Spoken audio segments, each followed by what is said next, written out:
Roses are red, violets are blue. I'm beyond hyped for these finals, and I hope you are too. Everything has led us here to the global finals of the Mythic Dungeon International The Great Push. It all begins today as our top teams try to push their keys high enough to become Season 1 champions.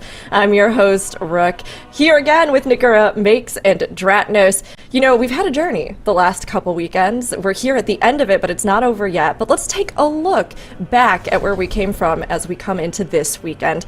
It all began in the time trials back in January. We moved on into those group stages, which you all have been watching here the last several weekends. And we, of course, over on Tettle's channel and elsewhere, had a little bit of rebroadcast for China as well. And now we are coming into the culmination, our global finals, here on Valentine's Day weekend with $200,000 on the line. It's been an incredible season, honestly. I mean, I think each of the groups have outperformed our expectations in so many ways. But Nagura, for you, do you feel like this TGP season has lived up to your expectations so far? It definitely did. I really like the changes with it to the format. I do think it just made it so there's higher stakes on each day, which really meant that some of the lower seeded teams managed to outshine some of the higher seeded teams, which was really cool to see. And on top of that, we also saw the key level started higher, which means that we saw a lot more higher keys pushed each day, and didn't see a lot of these like homework keys being done that we've usually seen on the first few days. So I really like that, and generally I think the teams really outdid themselves, and I think they played better than what I expected across the board. Totally agree. I mean, it's been amazing to see, and this new format has really changed things up in a good way for everyone, but also these teams have just been bringing it each day. Now, of course, this weekend we'll be shifting back to the original format for our finals, but we've seen so many incredible runs. I mean, Dratnos, do you think these teams have anything more to give us? I think they do. So, I mean, we saw some really high keys already across our group weekends, but you have to remember that those groups, with the cool new format we had, they were 3 dungeons spread across 5 hours. That's not a lot of time per dungeon to really try and push those bleeding edge keys, right? You got to go and get those other dungeons done. This weekend, with our old format, instead, you're going to get a little bit more time per dungeon, right? 6 dungeons across 15 hours. The math on that, you get a little bit more time for each one. So that, combined with the fact that the teams have had a little bit more practice, and this is our global finals, so it's our 6 best teams in the world, I think we are likely to see some of those world first keys this weekend. You know, I agree. And Dratnos, I'm really proud of you for doing that math, because last weekend we talked about how bad all of us are at math as casters. You'll notice I didn't actually do the math. I just kind of hand waved and was like, if you do the math. It's all good. It's math, and I think we got some numbers out of it. But really, these teams have been bringing those keys. They've been putting the numbers up on the board themselves and making the best use of that time. And honestly, with these teams that we've seen, tens of thousands of you competed in the time trials, which is ridiculous. From those, 24 of the best teams across all of our regions came together into the group stages. And now here we all are, day 1 of the global finals with only 6 left standing. We're taking a look at them here and now, but with our group A and B stages, Makes, can you give us a little bit of information about the teams we saw there? Oh, I would love to. Let's start with our reigning champions. Mandatory is a team that has dominated at the highest level for a while now, but now, more than ever, the competition is closing in fast. To defend their crown and title, they will need to deliver flawless execution. The stakes are high and the pressure's on. Mandatory needs to rise to the occasion and prove that they are the best once more. No Speaky made a thunderous return to the WoW esports scene, and they stomped their way through Group A. You know, a team that fuels on vibes is a foe to be feared, and No Speaky are showing us how to keep an iron-tight mental. You know, fairy tales should be fun to ride, and No Speaky is working on making this their very own fairy tale. Another returning team is Streamer's Own GG. Formerly known as Mistcount, they do like to tribute runs to that former name every now and then, unfortunately, and while inconsistency has cost them in the past, they've come into this tournament locked in and ready. To claim the crown, they'll need to maintain that peak performance and prove they truly ironed out the kinks. Will this be their crown to claim? And you know, we all admire a good cook, and ESC Gaming consists of absolute specialists on their respective classes. They definitely have cooked in some of these dungeons, and I think I speak for everyone when I say we're hungry for what they're serving. Let's just hope it's not burned. I think they're going to be able to just get it cooked to perfection. But I mean, Mick, so was that amazing summary of the teams. Thank you so much as you were cooking there and giving us the information. But those four teams, were not the only ones to actually qualify through. And I know a lot of you, myself included, have been wanting to see the China region and what they're going to bring to the table. We have 2 teams joining the fight today. So Dratnos, can you give us some information about them? Sure. So up first, we have Phoenix Gang Media. Now, this team was the one that qualified second out of the group weekend, and they were a little bit of a cut below the team that qualified out of first this weekend, but definitely still a team to be looking out for as they make their global finals appearance. One thing that jumped out to me watching some of their play over the group weekend was that they used a little bit of an unorthodox composition. Not the only team to do this. We actually saw some Western region teams do this as well, but they really liked that Frost Death Knight, which is pretty cool to see out of their runs, and it was impressive they were able to put up good runs across all of the dungeons that they had on their final day of the group weekend over in the Chinese region. So should be pretty exciting to see what they've adapted, developed, and added to their strategies coming into the global finals weekend. I do think definitely this is a wild card team out of the region, by no means like a massive favorite or anything. It'll be awesome to get to see them play, though. The team that is a massive favorite coming out of this region is Stamp, on the other hand. So Stamp, this is a really, really high-end team. You may recognize some names from this team. For instance, Supreme. You've seen him atop the Raider.io ladder or playing on high-end M+ teams really all over the past decade. He's been there. So this team has been putting up some really, really fast runs, some really high keys as well. They dominated the region as they made their way out of the group, and I think this is a team that this isn't just a good team. This is a team that is playing for first this weekend. This is a team that other teams will have to pay close attention to, and I think there are definitely some dungeons from looking at their time trial times, their runs this weekend. Depending on the dungeons that we have on offer, this team might well actually be the favorite in some of them. In particular, I think places like Arakara, for instance, if we have that this weekend, this is a team I would be looking at being very likely to put up the highest level key, or tied for the highest level key in some of these dungeons. So yeah, definitely, if you're not familiar with Stamp, get familiar with them. They are really good. I can't wait to see it, both Stamp with their legendary performance, and Phoenix maybe having a chance to rise from the ashes and unexpectedly rise up the ranks as well. But these teams aren't just here to have a good time, although we will be having a good one. They are also here to compete for some pretty big prizes, and we have a big prize pool this time around for our competitors, $200,000 on the line here. Now, of course, in those first, second, and third places, you're going to be taking home the lion's share, but fourth, fifth, and sixth still have a lot of money on the line, and the difference between coming in with one or the other can literally be thousands of dollars, so the stakes are high. But the teams won't just be taking home this prize pool. We also have these amazing, exclusive, the War Within Season 1 Mythic Dungeon International Great Push medals. These will be going out, and it's been great to even see the MDI winners get them as well. A little something extra to take home if you're in the top 3 that proves you really are a champion. But it's a lot that we have to look forward to this weekend. CN joining the region, our top competitors coming in, and I think we're all excited about what the weekend is going to bring as we start things out here. And of course, our teams won't be eliminated over the course because we're returning to that original format, so we'll get to see them all weekend. Now, as we look at them, I'm kind of curious. Some of the teams have a lot of experience, some of them don't, some of them are maybe getting that experience. And Makes, do you think that is a huge make or break difference for them this time around? I think a big difference will be how well they prepared. Of course, they had a little bit of time, but it is a limited time. It is still a game of resources here at the TGP, and they will need to manage them effortlessly to make that very, very top spot. And I'm curious on who has the best tech for that, because we've already seen some different strategies. We have.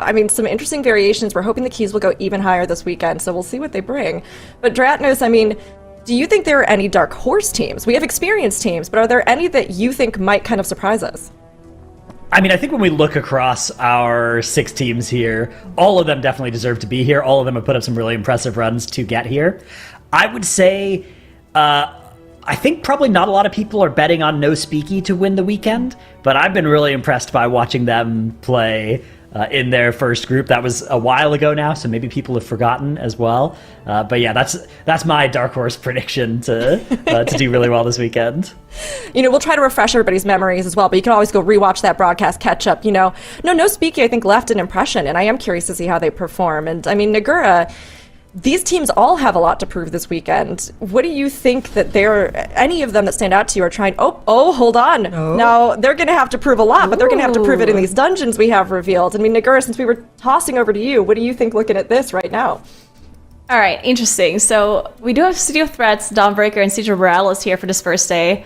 So first of all, I do think that none of these keys go super high key levels. Like we don't have like an Arakara in here, for example, or Necrotic Wake that would go really high. So that's an interesting point to make. And then on top of that, I think a lot of these dungeons are just very volatile. Like especially the Dawnbreaker, the Siege of Boralus, and the City of Threats that we've seen last weekend, causing so many wipes on the higher key levels.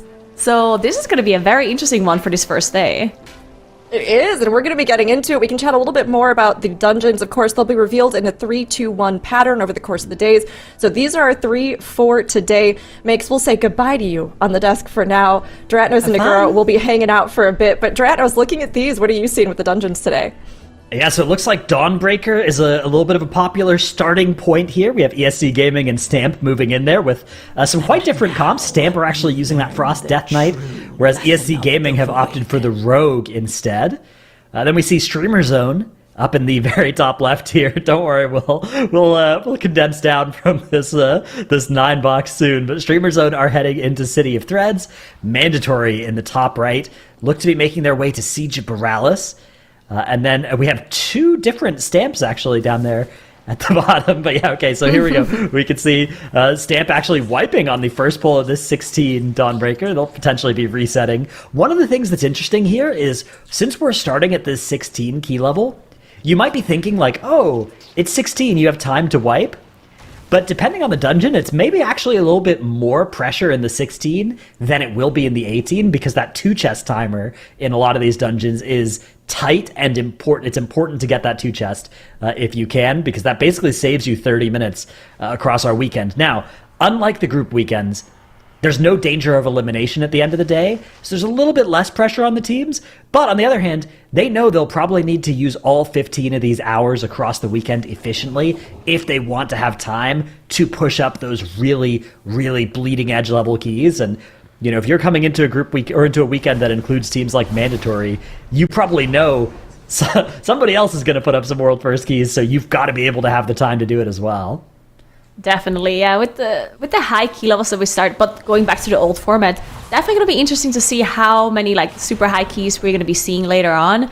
Today is the day where we have those 3 dungeons, as basically which was the same in just in the group stage. So with the new format, right? So this would be like the first day of a normal group stage, Division 1 or Division 2 day. While tomorrow we only get 2 dungeons revealed, and on Sunday it's only 1 dungeon. So those days we're definitely going to be seeing some higher key levels. But yeah, as you said, putting up really high key levels or having a really good first day definitely is going to be super important for these teams. And we already saw a reset come in by some of the teams. Stamp, for example, on the bottom left, having to reset their first pull over here because they did wipe. Now, again, it's not going to cost them too much time, so it's going to be fine. It's just the first pull that didn't quite work out for them. Maybe just like a warm-up pull. Maybe someone even had like the wrong talents, wrong trinkets, whatever equipped. So that is also something that you keep in mind. But yeah, ESC Gaming now on the bottom right. Also in that Dawnbreaker and also playing that Rogue, which was to be expected because Speed, of course, being Rogue player, like a main Rogue. And they've been playing it in the group stage as well. I do think it's very interesting to see that the teams are kind of sticking to their class choice in this dungeon, even though we've seen some differences in speed in the Dawnbreaker in particular between like the Rogue and the DK. I'm not saying that one is necessarily like much better than the other, but yeah, it's just interesting that the teams haven't decided on a comp being like the best. They're still unsure about it. Or they just have the players that rather play, that they have a DK main and the other team has a Rogue main, right? That can also just be the case. Yeah, and there are definitely some dungeons where it's like, oh, the DK and the Rogue, maybe one is slightly better than the other, but it's not a key level better. and so it's maybe not worth us, trying to practice an entirely new comp to save maybe 20 seconds of theoretical time, because even then, like, getting that theoretical time is a very difficult thing to do if your players aren't, maining that spec. It's like you said, if you've got a rogue main, it would take a long time, even if DK is maybe 20 seconds faster in a dungeon, to actually get that strategy to that level, and it's often just not worth it. I think there's a good chance that, much as we talk about time tiebreakers, oftentimes a team is just able to do a key level higher, and that's what ends up making the difference at the end of this. So we have our first death for Mandatory up in the top right. Mode actually getting hit by that heavy hitter from Chopper Red Hook. Unfortunate spot there. He was kind of zoned out of where he wanted to be by one of those frontals, and then ended up having to make a tough choice between potentially getting hit by the boss or potentially missing the bomb. Chose the former and was slightly punished for it, although they did still hit the bomb. They got that B-res off. So Mandatory are still doing okay up here in this Siege of Boralus. Let's maybe talk a little bit about key levels, because all three of these dungeons, they capped out at plus 19 in our group weekends, right? So I wonder if any of these are potential dungeons for teams to attempt a plus 20 on, or if today is just going to be about getting some 19s on the board. Potentially even they might start the work of improving time tiebreakers in the plus 19 today if they don't think that the 20 is possible in any of them. I wonder. Yeah, that's actually a good point. Yeah, I do think for the new format that we were playing in the group stage, I do think trying to hit time tiebreakers wasn't as important for the teams, at least not in the first division days, because they almost always won through just doing a higher key level, right?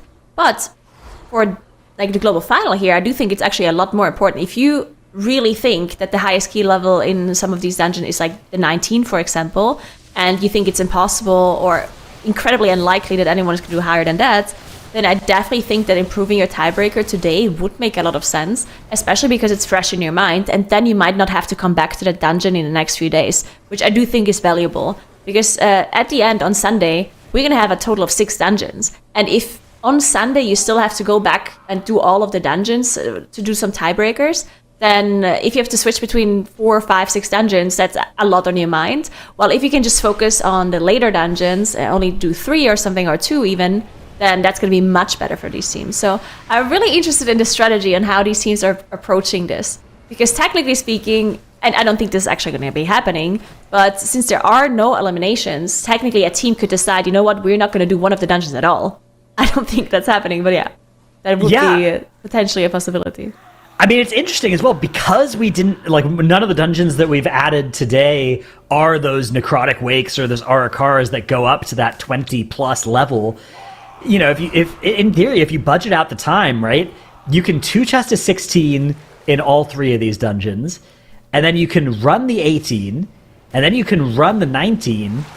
You could do all 3 of those keys in each of these dungeons, and it would take you maybe an hour and 20 minutes for each dungeon. 5-hour day, we might actually get to a point today where teams are at 19, 19, 19 across all 3 of these dungeons, and they'll already be forced to make that decision of, do we try the plus 20 or do we improve a time in a 19? So I think it's going to be very illuminating to see, first of all, whether any of our teams are able to play cleanly enough. It's not a foregone conclusion. Getting all the way up to 19 in all 3 of these keys is going to be hard, right? You're going to have to play 4.5 really perfect hours to get there. But if any of our teams do that, it'll be interesting to see, they'll kind of show their hand a little bit, what they think is possible, what they decide to do after that point. Yeah, I also think, even though, of course, it is incredibly difficult to execute these keys, but with the new affix system in the War Within, and especially for this TGP format, I do think that a lot of these teams, especially now that we're in the global finals and we have these top teams in here, I think it's very likely that we will see a lot of these keys one-shot, right? Especially in the lower key levels. I don't think we're going to see a lot of resets. Even on the 18s, 19s, it's possible that we see a lot of one-shots from these teams because they can practice exactly these keys on Tournament Realm, right? Not like previously where they didn't know the affixes, so they had to vaguely practice with some of the affixes and just kind of improvise a little bit during the tournament day. Well, this time we don't have these different affixes, so exactly what they practice is also what they're playing today. We do see a big problem here for Stamp, though, as their tank did go down. They are using their battle res to get him back up, but it looks like their tank is not accepting. It's possible that they could maybe finish this boss off even with their tank death, because there might be some potential issue with... So, this Obsidian Beam does huge damage to the active target. Somehow Supreme is surviving it, though. Big heals and an anti-magic shell is going to allow him to survive an ability that kills a lot of tanks straight up. And actually, the damage on the active target here, so we have to assume this is a tank DC. As long as you don't kick those Shadow Bolts, it's actually not too bad. Kicking the Shadow Bolt actually increases the damage, at least for tanks. Maybe on a non-tank, though, it's better to cancel it. But yeah, Supreme is almost definitely going to go down here on this Obsidian Beam. Yeah. Bang! 18 million as all those defensives are gone. Luckily, the boss isn't going to do too much more now. They just have to get it down to 1%. They're down now to just an Aug Evoker and a Priest, though. This is going to be a duel for the ages between these two, as those Shadow Bolts now starting to blast their Priest, and it looks like 1%. They've gotten it. Darkness comes. Somehow Stamp are going to be able to survive and end this boss fight, although it doesn't bode well for them. Luckily, I think that was just a tank DC, right? They had the res, they res the tank didn't accept it, so as long as they can resolve that issue, I think they'll be okay. That might cost them the 2 chests, though, in that 16 Dawnbreaker. We'll have to see how tight that timer ends up being, though. Okay, so I personally don't think it will cost them the 2 chests. I do think it's a tight timer, but not that tight. I think they're thinking about it. Or they're definitely thinking about what they're doing here. Well, we don't have them on screen anymore. That's Phoenix Gang Media now down in the bottom right. I was looking at Phoenix Gang. Yeah, it looks like Stamp is still down a tank there in the bottom left. Oh, yeah, okay. Unfortunate for them. Hopefully they can get their tank back online soon. I did want to say, the though... good news is, like, the 16 is a good spot to have your tank DC in, at least. And it's also good to play... Like, good that they played the DK and not the Rogue, right? True. Yeah. Even though the Rogue might have survived quite a while as well. I guess the Rogue can cloak the first one and then die to the second one. The DK died to the second one as well. Yeah, good point, yeah. Yeah. I guess both of these classes are very good at surviving, like, high nuke abilities with some defensive cooldowns. All right, the tank is back in action for Stamp. Good news. Looks like they'll be able to keep their run going. And, comparing them to, say, ESC Gaming down in the bottom right, they're about a minute behind because of those death timers, but really not the end of the world for them. Hopefully they can recover this, and if they can, as long as they can still put up the 2 chest, it kind of doesn't matter if they're a minute slower, right? That's just minus 1 minute. If they miss the 2 chest, that's like minus 30 minutes. That would be quite bad. But and then they should go again, right? Like I think if they think they would miss the two chests, I think I would hand portal at that point. Unless you think you can 2 chest the 17, because if you can 2 chest the 17, then you can get that value back. Because right, 1 chest the 16, 2 chest the 17. It's kind of the same as 2 chest the 16, 1 chest the 18. Either way, you end up with 2 dungeons run, and your key is a plus 19. So we'll see what they decide to do. They're not hearthing out just yet. So yeah, I agree with you though, because if you can't 2 chest the 17, and you realize you're dead for the 2 chests in the 16 this early in the run, it's a tough call to make. But you definitely should hearth out and reset it. It'll save you time in the long run, even though it feels bad in the short term. Yeah, so to give some information on what we saw in the group stages. So we did see Dawnbreaker in the final, so it started with a 17, and we saw some teams actually 2 chest the 17 Dawnbreaker. It was 2 teams that managed to do so. And Manator was not one of them. Manator actually failed the 2 chest on the 17 because they had a full wipe and continued anyway. But on the 17 or the 16? The 17. Okay, In the group stage final. But yeah, so it's definitely doable to 2 chest on the 17, which means, of course, it's also 2 chestable on 16, and probably not super tight, but yeah, we'll see. All right, meanwhile, we've got some bosses on our left 2 screens here with Streamer Zone and No Speaky working on the Fangs of the Queen. Now, at the plus 16 key level, I don't expect this boss to be the breaker. Once we get up to that 19 key level in this dungeon, this is one of the bosses that ended the most runs in our group weekends. These 2 are super nasty, super deadly fights. Somehow we actually saw more wipes to the Coagulation, which is also a really hard boss, but I've always found this boss to be the most difficult one. in City of Threads. It's just a lot of damage on your group, a lot of people getting hit by those knife throws, in a lot of danger, and your tank is also dying as well to those Rhyme Daggers. Although Prop Paladin gets to bubble basically every other Rhyme Dagger, which makes it a lot less deadly. Yeah, one thing to mention as well is that a lot of the teams choose to do a pretty dangerous pull after this. So they might have to save some cooldowns at the end of this fight, which makes this fight even more difficult. We actually see them use Bloodlust here as well, at about 30% of the boss. I was thinking that they might save it for that next trash pull, but they did decide to use it for the end of this boss fight, making sure that they're going to be able to do the fight, also using a lot of defensives here, making sure they can survive. Yeah, you can see Bubble used there to counter that first Rhyme Dagger of this phase by Yips. Looks like they are going to be getting the second... Oh, no, that was the second one. Okay, yeah, nice. So they're through this fight, as our Streamer Zone up in the top left. We actually can get a little bit of a comparison between these two teams. Even though Streamer Zone killed that boss first, they actually started their key a little bit ahead of No Speaky. No Speaky are on a slightly faster pace in this plus 16, which is good news for them, as they'll now both be making their way up to this really difficult pull that you mentioned. Bubble won't be available. Actually, it will be available for Yips here, so that'll be nice. Kira as well. Yeah, look at the damage of all of these enemies. The Bloodlust being used by Streamer Zone is going to be really nice here, whereas No Speaky do not have that powerful tool to use to try and make this pull a little bit less deadly. Very dangerous one. Yeah, we're going to have to see how long it's going to take No Speaky to finish off these mobs. Eventually, once the tank runs out of CDs, or once they also run out of AoE disrupts and interrupts, we're going to have to start kiting here. You can see Pain Up is running on Yip here for No Speaky in the bottom left, and a lot of defenses, Babble as well being used. Once those cooldowns run out, they have to finish off the mobs, or we do need to see some kiting coming through. Nice work, and Prop Paladin actually has a really easy time of kiting, as long as you're not taking damage while you're kiting. The danger of kiting on a Prop Paladin is you might get hit while you're not standing in your consecration, but you can see what Yips did there. He just kind of backpedaled away for a little bit, didn't take too many autos. Now he's even running again, even though there's just 2 Marauders left. Doesn't want to get hit by those, and needs to start gathering up the next pull. But yeah, because of the way the spec works, a lot of your abilities can still be used while you're kiting, right? Those hammers, those judgments, all still effective. The Avenger's Shield, all still usable while you're kiting. So really not a bad thing to do at all. And you can see even when these tanks aren't kiting, they're doing this slow stutter step backwards that is reducing the amount of auto attacks that they're getting hit by as well.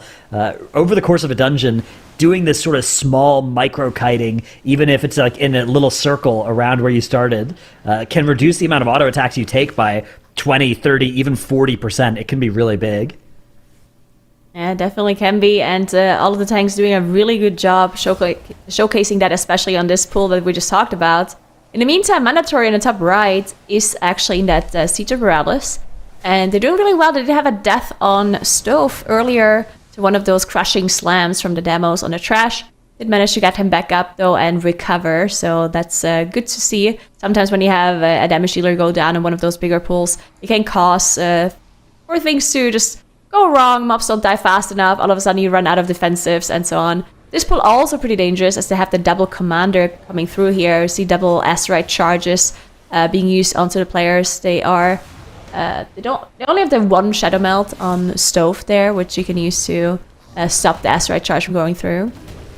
Sometimes when you get a double on a person, it can be pretty dangerous, but they did finish off their trash, and now they're on to Hadal. So only the 2 bosses left for Mandatory, looking really good at the timer. They should be able to 2-chest this, unless they have some major problems on either of those 2 bosses. Yeah, Hadal, a bit of a scary boss. One nice thing as the key level goes up is that you start having Bloodlust available on this fight, but at the plus 16 key level, you actually don't have Lust for this one, so it's a little bit trickier than... you might, or I guess it doesn't get as much harder as the key level goes up, at least in terms of the length of the fight, because you do add the Lust. But the one-shot potential of this Breakwater cast, right? Look at the damage of this Breakwater on the players up in Mandatory. Bang, right? Getting dropped below half health with Zephyr up. Once we get that key level up to 18 or 19, that Breakwater is going to start to one-shot people, unless they have like 1 or even 2 sometimes defensives rolling. Yeah, definitely does an insane amount of damage on those hierarchy levels. and you have to, like, depending what class you're playing, right? Some classes, they can just always use an ability to be able to survive, and other classes need to have some rotation coming through and need help from other classes like the Evoker potentially, or the Priest, making sure that they get externals to survive some of these water breakthroughs on the higher key levels. In the meantime, Streamer Zone on the top left, they are now in Coglamation, and I was worried for them a little bit at the start as they were pulling quite some trash onto this boss, and I think that's also a reason why some of these teams have been struggling with this boss in particular, just trying to be efficient and pulling some mobs on top of it. But they are looking good so far. Looking at the timer as well for Streamer Zone, they're also on a very good pace for the 2 chests. So they should be able to get that unless, again, they have some major issues. They have the 2 battle rushes available, 3 battle rushes soon in like a minute or so. And they had 0 deaths. So actually a very clean run by Streamer Zone so far, as well as for No Speaky on the bottom left, that is also in the Coglamation. Yeah, looking good are both of these teams here. Actually, all of our teams look to be on pace to secure their 2 chests in every single plus 16 that we're looking at, which is good news. Even, I think, Stamp were looking solid for the 2 chest, even though they had that tank DC issue earlier in their Dawnbreaker. So, yeah, interesting start to our day. Mandatory, the only team to decide to start in this Siege of Boralus, but Siege is a dungeon that we've seen across our 2 group weekends. We saw a lot of teams struggling with the Siege once it got up to that plus 18 or plus 19 level. If Mandatory can quickly get a 19 Siege on the board here, that's going to be really big for them, and presumably that's what they're going to plan to do. Although, I wonder if the teams will keep pushing up the dungeons they're in, or if they'll head to the other keys. Something that we saw in Group B, I think it was out of Streamer Zone, that I liked a lot, was they decided to kind of go to each dungeon in order, even though they hadn't finished pushing the kind of medium difficulty levels of some of the other dungeons up. I think that's a little bit less valuable without eliminations, though, this weekend, because you're not facing that pressure of dying at the end of the day. So keeping up the momentum in any given dungeon might instead be the wisest decision. We'll see. We'll see where they decide to go. It's going to be interesting. Yeah, definitely interesting. I also think it depends a little bit on how your team plays, right? Like some teams, they would just rather have it fresh on their minds and they'll perform better that way. And other teams don't really care. Or some teams even prefer to switch up the dungeons to freshen up their minds. Another thing to mention as well is that some teams, they think, oh, let's play the difficult dungeons first because that's when we're fresh. That's when we, like we don't have any like mental things going on that might distract us from like the performance of the other teams or whatever. And other teams might do the opposite. They might go to the easier dungeons first because they want to discuss what they're going to be doing during that easy dungeon, and it's more of like an auto mod thing that they're going through. So it really depends on the teams as well. So Mandatory may be choosing the most difficult dungeon first, thinking they're they're good still, they're fresh. One thing to note though about PvE gamers, I think, especially like the higher level PvE gamers, I think most of them are used to playing like really long hours and being focused and playing really well throughout. So yeah, maybe not the biggest deal for some of these teams. Yeah, exactly, right? Like, you're going to have to be good across all 5 hours of all 3 days if you want to win TGP anyways, right? So definitely, it's an interesting question, though. As wow, ESC Gaming, a cool little play there. I think Speed dismounted and did a global on Rashidan as it was flying by, even on the rogue. I'm not 100% sure, but that looked pretty cool. Well, need to get that global in. If they kill the boss now, if they win the time tiebreaker in the 19 by like a millisecond because of this one global that he did, I'm gonna be very impressed. But yeah, ESC Gaming now on this last phase of Rashidan on the bottom right side, looking very good. Just now passing that 3 chest timer, so definitely looking super clean on their side. And we're gonna get a little bit of a comparison now. Obviously, if you compare the times from the Dawnbreakers here, it's not necessarily like a direct comparison between, oh, this is how good the rogue is and this is how good the DK is, right? It could just mean one team has a better strategy or a worse strategy or a more efficient one. or the other players did something different, right? But still, it is a little bit of a pointer to see how fast the Rogue team is versus how fast the DK team is. Yeah, exactly. I mean, again, we had the tank DC that makes it a little bit tough to directly compare, but it is still interesting for sure. And certainly it looks like all of our teams are going to be comfortably ahead of their 2 chest timers. It is Stamp that's probably going to be the closest to theirs, but they shouldn't still have any trouble, right, with 4 minutes for the second phase of Rashinan to get it done. Phoenix Gang Media as well in the bottom left, a team that we had some questions about whether they would be competitive at our global finals stage, at least at the start of the day.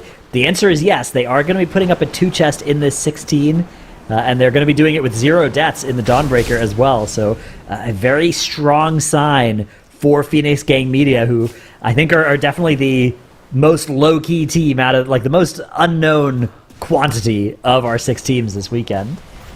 Yeah, for sure. Definitely a good sign for them that they performed so well in this first dungeon with the 0 deaths as well. Really good for the mental as well for the group, making sure the morale stays high for the rest of the day. And also good to see that Stamp has resolved their issue with their tank, and the fact that they were able to continue the key and still probably getting this 2 chest in. But yeah, mandatory now on that last boss, on the last platform as well. Only the Gripping Terror left. So they're going to be the first team to finish off this Siege of Boralus plus 16 and 2 chesting it as well. They have 3 minutes left, so more than enough time. So yeah, what a nice performance from mandatory. Did have those 2 deaths, a little bit of a spot death here and there, but obviously not going to be a big issue for this. And yeah, we'll see if they immediately move on to that 18. I would expect them to do so. But we'll see. Yeah, doing I think the siege first as well is impressive, because that was one of our dungeons that was a little bit more likely, I think, to cause problems even at the plus 16 or plus 17 key level. So mandatory have secured that 2 chest. ESC Gaming also having done that in the Dawnbreaker. Our other 4 teams are all fighting their end bosses right now as well. Streamer Zone and No Speaky both working on Ezo the Grand Splicer. Looks like Streamer Zone are a little bit ahead on the timer right now, although they did start their key a little bit earlier, so No Speaky might actually be a little bit faster, even if they finish the key a couple of seconds later. But yeah, Streamer Zone are looking good here. They have Lust coming up here, and they're going to hit it, doing some big damage to close out this boss fight. No Speaky, on the other hand, Lust has just expired for them. So yeah, both teams are going to be very close on the timer on our top 2 screens here. Whereas on our bottom 2 screens, Phoenix Gang Media have put up that 16 Dawnbreaker, and Stamp are just about to do the same. Yeah, looking very good for our Dawnbreaker teams. Being able to still get the 2 chests even with some problems there. Really, really good to see for Stamp. And we'll also... I kind of also assume that we're going to see the 18s coming through immediately by ESC Gaming, Phoenix Gang, and Stamp as well, but we're gonna see what they decide on doing. In the meantime, Streamer Zone on the top left did also finish off ESO, so they were able to finish off that City of Threats, and we'll see what they decide on doing. No Speaky is still on 27% now on the top left, also again on that 0 death run. Slightly slower. Yeah. But obviously that doesn't mean too much when you're still 3 minutes under that 2 chest timer. Yeah, it's like a little worrying, right? It's not a good feeling to be slower, right? But I think No Speaky they're going to be happy enough to just put the 16-2 chest on the board, a nice 0 death run. But hopefully they're able to stay competitive on the time front. I know that was something they were talking about during their group weekend, was like we think we can be consistent, we can put up these keys on our first or second try, but we might be a little bit slower in theory, right? We might have a slightly lower ceiling on the timer than some of the other teams. This weekend, I think that's a dangerous trait to have, because you're not going to be eliminating people if they fail to get the dungeon on their first try, and if they can do 2 minutes faster by the time they do add it to their scorecard, that's more likely to matter at the end of the day. Yeah, it's definitely interesting, right? Because it's also possible, and probably not because you that's something they talked about personally, but technically it's possible that on a lower key level you decide to play we actually do see Mode go down here to a Firebomb combo with another ability here. But the Battle Rest is going to be used, and it looks like they are going to continue, or maybe even just finish off. No. Oh, Mode released. All right, so they're saving the Battle Rest here, having Mode just run back, and probably going to be continuing to run. Some issues here with mandatory. Again, under 16, they also had some spot deaths here and there. But to conclude my point, I did want to just say that it's possible that if a team knows, okay, the 2 chest timer in this dungeon is not that close, we have like 3 minutes, 2 minutes left at the end, it's possible that they decide to just do a pull just slightly less risky, or do something here and there that's a little bit less risky, because they'd rather make sure that they do the test, the +2 in the first try, rather than trying to make up like a minute by doing something really risky that potentially could cost you the 2 chests, right? So I think all teams kind of do that though, and especially with No Speaky kind of saying that they're this very consistent team, but maybe not having the fastest times. Yeah, I do agree that that might actually come back to bite them, but we'll see. And we also have to like assume that all of the other teams can put out those key levels that are as consistent as they are to begin with, which is very difficult because No Speaky definitely showed in the group phase that they're incredibly consistent. Yeah, that trade-off between speed and safety is always a really interesting one. I mean, we even saw a little microcosm of it up for mandatory, right? Mode died and the B-Res was available, but Mode decided to release instead, right? That's slower, but it is going to save you that B-Res, which maybe makes you safer in the rest of the key. And that tension between doing the fastest possible thing versus doing the thing that maximizes your chance of like succeeding the key, even if it's a minute slower, is a really interesting one. And as we get to the higher level keys, I think that decision is going to be something to keep track of. We do have a little fun replay though. As I mentioned during ESC Gaming's +16, Speed was able to do this cool. So look at this, Rashnan's flying by. Normally it's pretty hard to actually get any valuable globals here, but Speed gets off the mount, throws that rupture, which casts that big green thing. That's the bone spike talent that rogues have. A little flyby global. I've seen range DPS go for that there. I've never seen a melee global work on that, so very cool. Very cool little optimization for ESC Gaming. And that global is actually really high value because it's a dot. The rupture, right? You cast rupture, it throws that bone spike, but the rupture itself, that's like a 20-second dot that's going to get full value as the boss is flying there. So it's more than just a silly one global thing. It's quite a bit of extra time. I love seeing stuff like this in the TGP because this is something we see all the time in the MDI, like these really small optimizations where we're like really like, can it be worth it? But yeah, of course it's worth it in the MDI where it's a speedrun and every second counts. In the TGP, on the other hand, sometimes we see teams play more safe, don't go for these like min-maxy like small plays here and there. But to see the teams evolve, and as the competition gets better and better in the TGP, they also end up doing these like small things and small details here and there that saves you a couple of seconds is really, really cool to see. Yeah, I think that's something that might have something to do as well with the change in affixes this season. You talked about it a little bit earlier, but it's a really interesting dynamic now because we don't have different affixes for teams to practice, so they can be a lot more polished on these runs, right? Because they know, sometimes when we've had TGPs in the past, it's like, okay, we know we can do an 18 of this key, but we haven't practiced it with every affix combination, right? And then you'll see, some spiteful spawns or something, some pull that is normally doable but is made worse by volcanic, those kind of things, really interacting with the key in an unpredictable way. But this time around, the teams have practiced all 8 of our dungeons, and they practiced them with the exact affixes, which of course are, the same across all teams, across all runs today. So I think that's going to be an interesting thing, and it might lead to a much higher degree of polish and of one-shotting these attempts, especially at the lower key levels, like you said earlier. Definitely something to ask them about. Whenever we get some interviews, I think that'll be a fun question to ask these players. Yeah, definitely. I do think the fact that there's no affix changes anymore in the higher key levels, I think it also benefits the less experienced teams. I think to some extent, just because I think that the time that you use to practice is just more valuable, right? Because you know exactly, okay, what we practice is what we're going to do in the tournament. While if you have different kinds of affixes, you have to be very methodical about your practice and how you're approaching this. If if you did TGP for the very first time with changing affixes, you didn't really, like, first you have to think, okay, what are we even practicing? Like, what affixes are we using? What key level are we practicing? Like, what is going on? You really had to, like, come up with a strategy on that and had to use your time very efficiently, where I do think that experience really mattered a lot with those previous affixes to see how you use your practice time. But now without the affix changes, I still think, of course, that experience in the TGP makes, like, it just kind of makes your practice more efficient.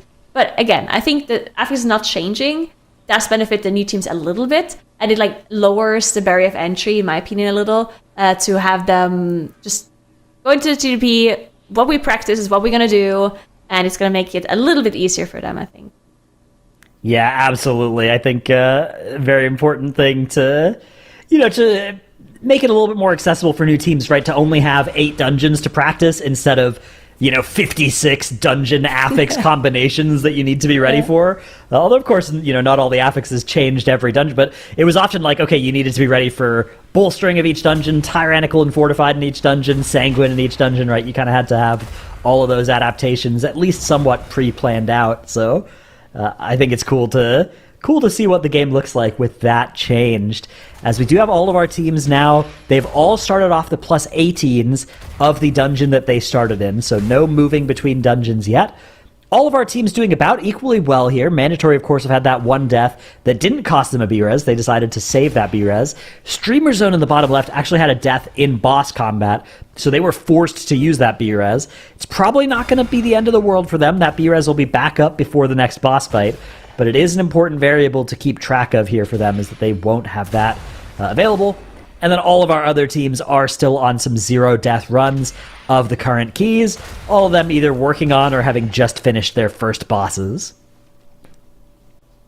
Yeah, and another thing to mention here about generally just the dungeons that we're running today. So all of these dungeons, highest key level that we have seen in the group stage is 19, right? We haven't seen any higher keys than that. And we also saw all of these keys being 2-chested on 16, and then just 1 chest to 18 into the 19, right? So I think it's a pretty good metric to look at from what we kind of expect from these teams in all of the dungeons. So we expect a +2 in the 16, we expect the 18 to be 1-chested, and then go into the 19 immediately afterwards.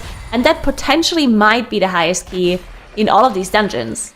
Now, of course, it always is possible that we're going to see a higher key level somewhere here and there, also maybe in the next few days rather than today. Or we also see that time tiebreaker improvement that Dreadnoughts talked about at the start of the day, where maybe potentially we see a team really try to rerun a key level if they really think this is the highest they can go, and just do it a few times to make sure that this is, like, the best time they can get in that dungeon, to just have it hold up for the whole tournament weekend. Yeah, again, in order for us to see that, we're going to have teams that are capable of one-shotting the +19 in all 3 of these keys, which is hard to do, but it's definitely not impossible. And if there are any teams that can do it, they are here this weekend. So that is going to be a really important thing to look out for as the 18s are underway. It'll also be interesting to see whether teams decide to go for those 19s, or maybe they want to put the 18s on the board in all 3 dungeons first before starting work on the +19 keys. Another rule to mention as well, carried over from our group weekends and from pretty much all of our TGPs recently, as we do have a death coming out for ESC Gaming up in the top right. Speed going down. Is this going to be a B-res or a release? It looks like it's going to be the latter. But we do still have our break rule as well. All of our teams are required to take 20 minutes of break per day that they have to take at some point in the middle 3 hours of the day. So you can't do it in the first hour, you can't do it in the last hour, but you do have to at least take 20 total minutes of break. You can split them up if you want. You can do 2 10-minute breaks, you can do 1 20-minute break, you can do a 15 and a 5 even, I think. But it is important to actually take that time. So we'll see when these teams decide to actually start those breaks. Of course, still too early in the day just yet. You have to do it in the middle section of the day. Yep. We'll see how they use it and when they use it. In the meantime, Phoenix Gang did have a death, unfortunately, on this first trash pull after the first boss. That is very, very dangerous. The DK did go down. They didn't use a battle rest, they just release and come back to the group. And they thankfully were able to still finish it off Sometimes they can be super deadly when you lose one of your damage dealers there, just the trash just not dying fast enough, and then you get one of those extra AoE channels through, and you end up dying. But they did manage to finish it off either way. And it's also interesting to me that they didn't use that battle res because of the difficulty of that pool. They were confident that they can still finish it off without that DK and not having to use the battle res. But they can save it for later on because there's plenty of more difficult pulls to come in that Dawnbreaker. One of those difficult pulls is the bottom left stamp pull with that Bloodlust, the first mini boss that they're doing here. That one can be super dangerous. We do see those dark orbs coming out, doing an insane amount of damage to the group whenever they're exploding. And on top of that, you have the dots coming through from this trash pack and just a lot of other damage that you can get sniped with. So the explosion of the orb plus something else can just finish people off here. So definitely pretty dangerous. Did manage to have everyone survive. We do see a dot here on the Evoker and another dark orb coming through. But we'll see if they survive. Everything else seems to be mostly dead, so they should be able to survive this last orb as well. And then they can move on. Yeah, things are looking good. Stamp there, finishing off the mini-boss. ESC Gaming just at the exact same spot in the dungeon as well, actually. Both of our two teams on our right-hand screens are there. And Phoenix Game Media are also in the Dawnbreaker. They're a little bit behind both of these teams, actually, so maybe starting to show a slightly slower theoretical pace than our kind of more favorite teams, something that I was expecting to see, actually, even in the 16. Phoenix Game Media did really well in that plus 16, but it does look like they are slowing down a little bit as we move up to this plus 18 key level. And Mandatory, meanwhile, now 2 bosses into their siege, about to enter this dangerous bilge rat section of Siege of Boralus, so we'll see if they're able to avoid deaths here. I think even in the 16, they did have 1 death to a crushing slam. Yeah, they actually struggled a little bit on this pull here. I mean, we did see that death early on Moat before the first boss, but here we did also see Soda go down and use that Ankh to get back up, and we also see the cheat death here procced by Maysteen. So definitely no easy pull for them to do. And last time around we saw Stove die. I believe it was this pull that they're doing just now or the pull afterwards. So we'll see if they can manage to have everyone survive. We do see Stove actually just staying back, making sure he doesn't get the hit here. He doesn't take the damage. Maybe that's what went wrong the last time. Maybe Stove thought he's like avoiding the damage, but didn't quite manage to do so. Either way, we'll see if they can execute this. On an 18, Siege of Boralus is definitely very difficult. Obviously not as difficult as the highest key that we've seen, which is the 19, but still, the 18 can be very dangerous, especially some of these trash pulls that we've seen. Just so much damage coming out from these, from the crushing slams, plus the combination of all of these casters that have to be perfectly interrupted. And it's just back-to-back dangerous pulls here. Yeah, absolutely. As we do have Elbro actually going down for ESC Gaming up in the top right. So 2 deaths on the board for both ESC Gaming and Mandatory. 1 for Phoenix Game Media. Stamp still on a flawless run so far with 0 deaths. So they're working on that mini boss here. Slightly different order than we usually see on live, right? Or than the kind of default strategy here. Ooh, Phoenix Game Media. This is an interesting pull that they're doing here. I don't know if I've seen this before. They're heading up towards where the flight path usually is here in Merildar. Yeah, interesting combination of enemies here. Got a couple of these shadows, along with some tacticians here. Yeah, this is an interesting pull. Do you think this is an intended pull, or did they like maybe do this accidentally?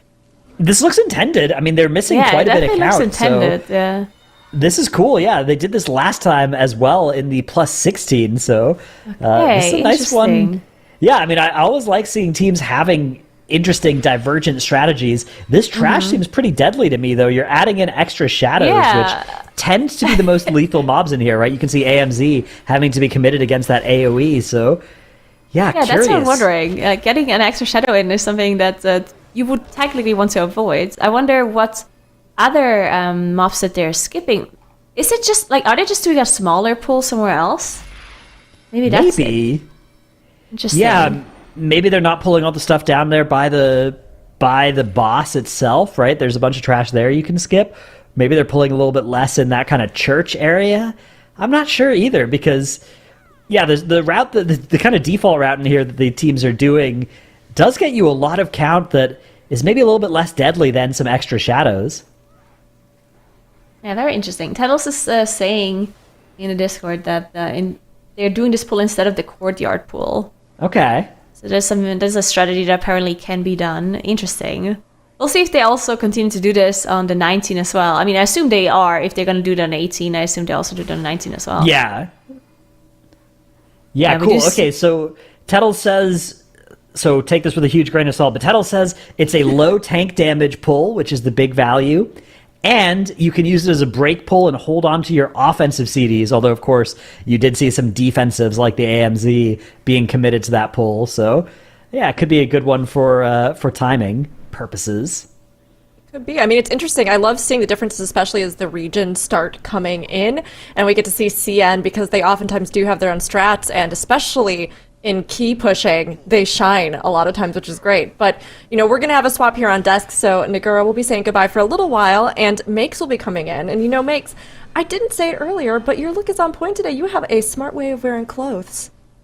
Thank you. I appreciate it. So do our players. A lot of good gear out there. It's true. I mean, you're right. Like, gear-wise, but, also strategy-wise, our teams have to look smart this weekend as they approach each day. And chat's been wondering about the return to the old format this weekend. So I was curious, as you come in, Makes, how do you think the return to our old format sort of changes the way that they're planning during finals? Well, they don't need to fear for eliminations, which I think is a big thing because that means they could potentially hold back on something. Nobody needs to worry that at the end of today they're going to be eliminated. So if you haven't done a very high key just yet, you can save it for the last day. But of course, we are adding new dungeons in the next days. And therefore, there is that kind of weighing off whether or not you want to save your time for the next 2 days for whatever is yet to come. They, of course, don't know. Neither do we. Or do you want to save some of your dungeon runs and then squeeze them in on the Sunday or Saturday? Yeah, exactly. There's that tension, right, between the, how do you use your limited time? As of right now, all of our teams are getting efficient use of their time. It's kind of just obvious, right? You do the 16s, do the 18s, but after that, things are going to be a little bit less obvious as we're seeing No Speaky working on this big pull in that City of Threads. They did have one death, but it was on their Shaman. Didn't end up costing them too much. Luckily as well, Power Infusion had yet to be committed. It looked like Ascendance also had yet to be committed. That's one of the big things when we see a death, right? Is if you see somebody die right after they've pressed their cooldowns, it's kind of double deadly because not only have you had a death, but you've also lost some damage, so the pull is going to live for a lot longer, and then that might lead to more deaths. But you can see No Speaky, even though this pull has lasted a little bit longer, it's still going down on a pretty similar pace, although Yips is forced to kite somewhat aggressively here. Yeah, it can be very dangerous. We have seen tanks struggle a bit here at this pull. It's often also where that bubble is going to be used to make sure you're really protected. But taking a look across the board, I do want to look a little bit at ESC Gaming because, of course, we know from our group stages that the Dawnbreaker kind of ended at the 19, which was very hard for some of the teams already, unachievable for some. And Stamp and ESC Gaming both are marching together with PGM towards that 18 being locked in. I kind of want to see how their timers are looking across the board. It looks to me like both the CN teams, PGM and Stamp, are very, very neck and neck here based on where they are in the dungeon. And then we will need to compare those boss timers with ESC Gaming, but looks like ESC Gaming is a little bit ahead. Yeah, ESC Gaming had a 1930 on this boss. Phoenix Game Media having a death. They're definitely going to be slower than this. It looks like the B-Res is going to land, so they're going to be okay. But Stamp also a little bit slower than that 1930 mark. They're actually going to be maybe a minute slower here than ESC Gaming. Now, it's not going to cost them the dungeon by any stretch, right? We know the plus 18 Dawnbreaker, somewhat generous timer. In fact, ESC Gaming kind of close to the 2 chest timer here, even with 2 deaths. It's probably not going to happen, but they're not far off of that timer. Actually, 4.5 minutes for the last boss here. They might be in 2 chest range here, which could be a big deal for them if they can then do the plus 20, which that's a big if, right? Dawnbreaker, we've not seen the plus 20 yet in here. We've only seen that 19, so 20 would be a big deal if the teams think they can make it happen, but that would be very hard.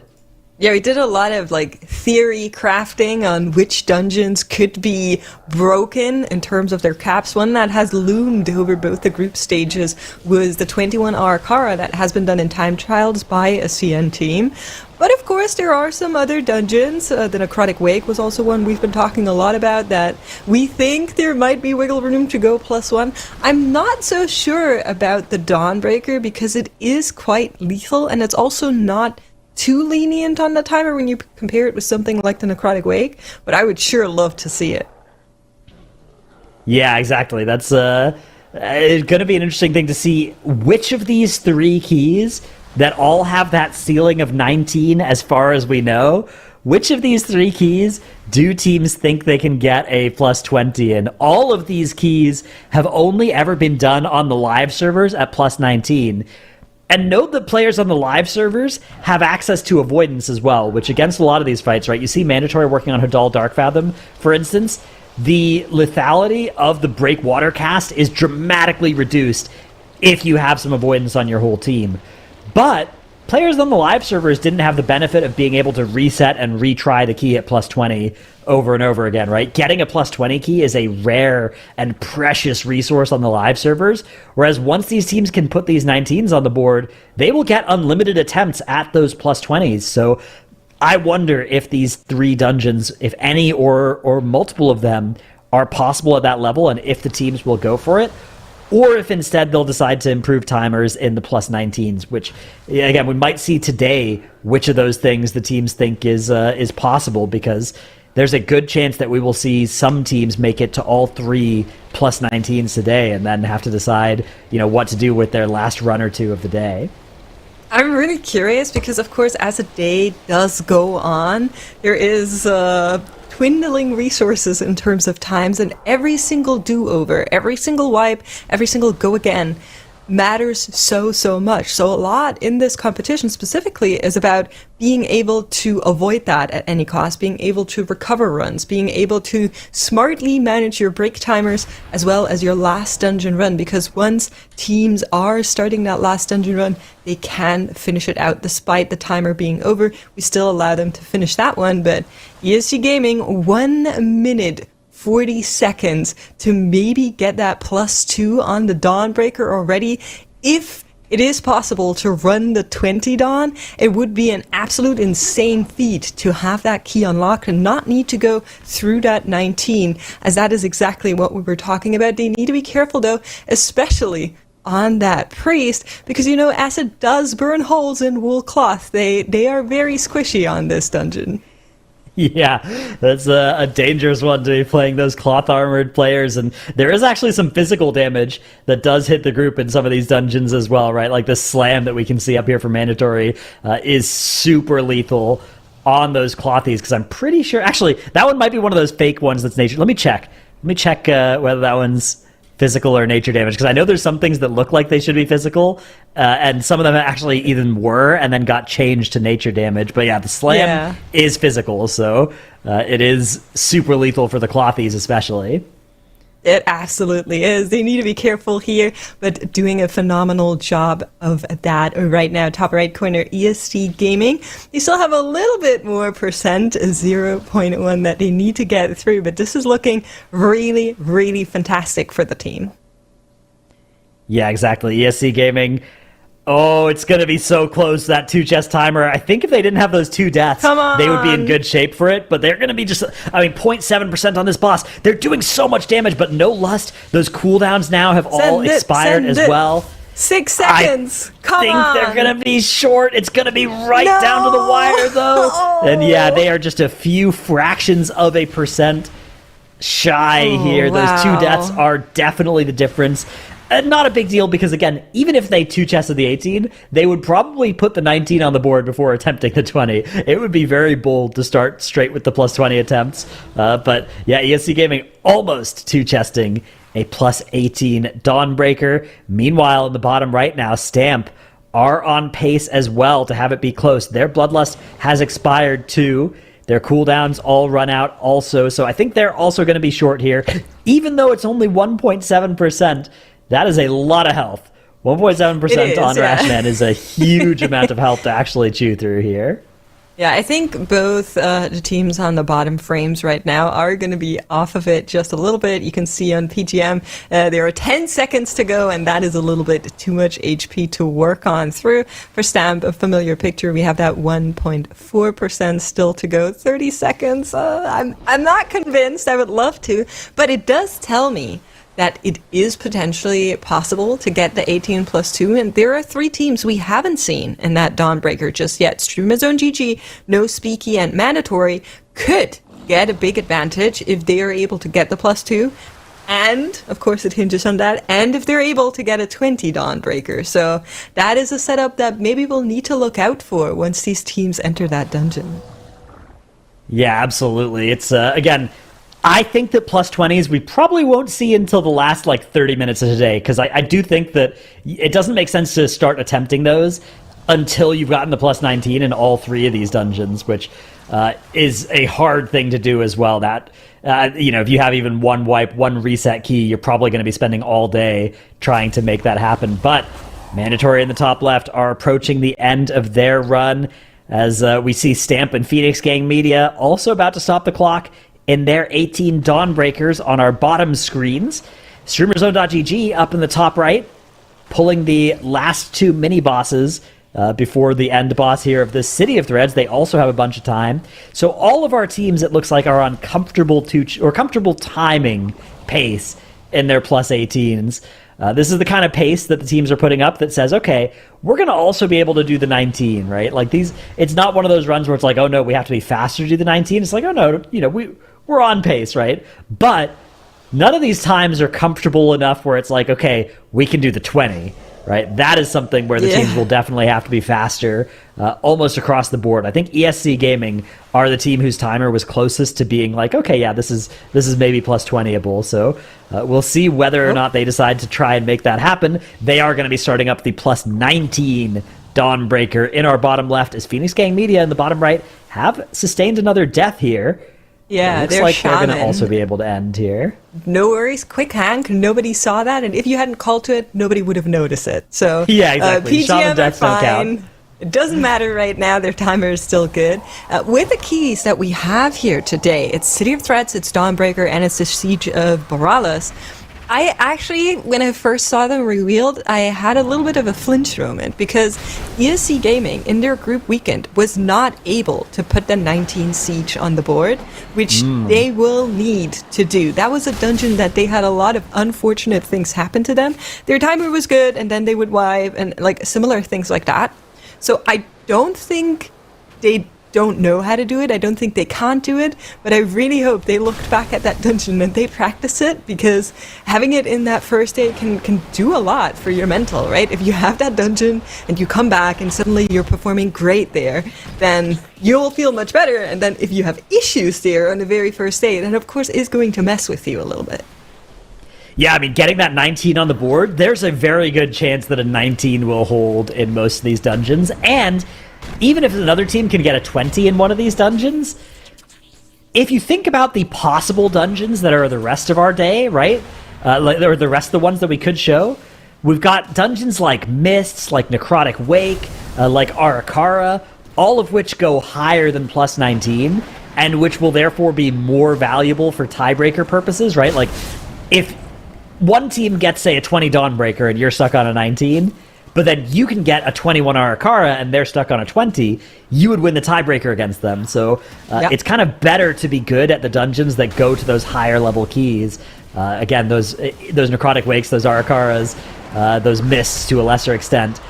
On the other hand, you don't know if those will even be in the weekend, right? So there's always a chance that you might be the Necrotic Wake expert, and then we just don't put a Necrotic Wake in this weekend, and all of a sudden that would be pretty bad news. So we know there's 6 dungeons, though, out of 8.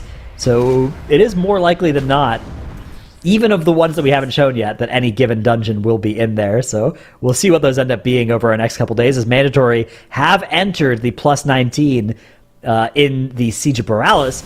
They did that common strat that we've been seeing out of a lot of our teams, where they hit Lust right at the start of the dungeon as well. Like, basically, as soon as they enter combat, before they even have mobs grouped up, so that they'll be able to have that last Lust right when they want it at the end of the dungeon as well. Exactly, you're explaining it. There is the possibility to fit 3 lusts in there, but only if you send it right away, because other than that, you'll only have like 10 seconds of your lust at the very end, and that's not very good use of it. So very, very nice tech there for mandatory. I will take a look at their split timer. So 6:59 was the best Siege 19 we saw from them, as we are expecting the Siege to potentially cap on the 19 level. Those timers are going to matter, because if you put a quick Siege 19 on the board now, you maybe don't have to go back into that dungeon, unless, of course, it goes to a 20. So I'm very, very curious what time they're going to be locking in, as it is going to be a 19 from them here. We're also seeing the 19, of course, from ESC Gaming in the bottom right, but that is Dawnbreaker, and we'll see what their timer there is also, as the 18 was quite fast from ESC. Yeah, another important factor is whether or not you'll be able to get an extra run in the day, right? I'm sure the team's been looking at these maps, right? They've been, add the column, put the sum here. Are we going to be able to get these times all in the day to be able to actually start one last run? Because the way that the day works is that at the end, right, when we get to that 3 p.m. or 11 p.m. Europe time, whatever it ends up being, then teams can finish whatever dungeon they've started. Now, there's no danger of elimination at the end of the day, but it is still a lot of extra value to be just starting a key right at the end of the day, and then you get a full kind of 30 more minutes to finish that key and potentially either improve a plus 19 timer or do a big plus 20 attempt at the end of the day. So we'll see whether that is possible for these teams, but it's one of those things where, being a minute faster in one of these early runs could be absolutely vital for being able to start a last key at the end of the day. Yeah, you're absolutely right. I'm very, very excited for seeing how those teams manage. Like I said, they're in between. It's midnight, so for us it's very nice. Like, once the clock strikes midnight, that is when the final runs are locked in for all of our teams. There's still 4 more hours to go until we reach that. And I think those teams are trying their hardest. Mandatory having a death there on Soda. Did get him back up, but now Skylark is in trouble. Can they get it together? They decide to do it again here, and that's going to be a redo on Mandatory bottom right. All right, yeah, so that's the kind of thing where, minus 3 minutes, that's not great, but as long as they can put this 19 on the board, it's not too costly to wipe near the start of the dungeon. In fact, it's always, if you can choose anywhere to wipe in a dungeon, wiping right at the start is always really good. And Siege of Boralus, that is one of the strengths of this dungeon, is a lot of the difficulty is in the first few minutes of the dungeon, and then it kind of is chills out for a little bit, and then it gets really hard again towards the end, so you can run those risks of wiping at the end of the dungeon, which is, of course, a lot more deadly. Yeah, it is. We are seeing an 18 City of Threats there by No Speaky also timed. Also, one of the dungeons that we have been seeing go to that 19 level. I'm curious on whether or not No Speaky is going to run it right back. We, of course, have their 19 timers as well from their group weekend, or if they're going to say, no, we'll do it like Streamer Zone. We'll put out the dungeons on a solid level first, and then we go for those cap key dungeons on their side. But more and more teams joining the 19s. Stamp and Phoenix Gang Media now also in that 19 Dawnbreaker, as teams are trying to push the first key to the very cap. We've made it over our first hour now, which means teams are eligible to take their breaks if they want to. And we have one team already wanting to, No Speaky, are taking the first break of our teams here. So that's an important thing to keep track of, will be which of these teams have used that time and which haven't, because you do have to take 20 total minutes of breaks, right? So sometimes we have a spot where it's like, oh, this team seems like they've done an extra key, but they haven't done their breaks, and the other team's done all 20 of their minutes, right? And that ends up all equalizing by the end of the day. But as of right now, it is just No Speaky that have taken the first global break as soon as they're allowed to. I mean, that's a first of something. Maybe that counts, Yeah. you know? You gotta come out strong. Yeah, no matter what happens this weekend, they'll always have that. That's right. First team to have taken a break on our Championship Friday. As Streamer Zone are also in that 19 here, bottom left. We're seeing that City of Threats, so all 3 dungeons are reaching the 19 level now, with teams opting to go for different dungeons. Now, Dratnos, a preference question, right? Because I know teams have like different opinions on how it works out and what dungeons they want to go to. I was a little bit scared there for Zippo for a second on Stamp, but does manage to get out if the darkness comes top right. Would you go into the dungeon first that you are really good at, or would you go into the dungeon first that you think is not your strongest? I think that's the kind of question where if you're a team that has dungeons you think of as like your weak points, you're not going to win this weekend. You got to be one of those teams that's just, you're a monster in all 8 dungeons, right? You don't have weak spots. You're just, they're just all dungeons to you. And whichever ones you were weaker in, you've practiced to the point where you're now feeling equally confident in all of them. But of course, that's not realistic for all of our teams to have happen. I do think there are definitely some that you're going to be stronger at than others. I think you probably want to kind of go easiest to hardest, just so that you have the most, because those are the ones that you're more likely to succeed in quickly. You just get them on the board, and then you can go on to the next one. But there is definitely some merit in starting off on the hard one, getting that morale boost if you can do it quickly, and also doing it at the start of the day when you're potentially the freshest, the least kind of fatigued. So definitely an interesting question here. We do have another little bit of tech, though, to highlight here.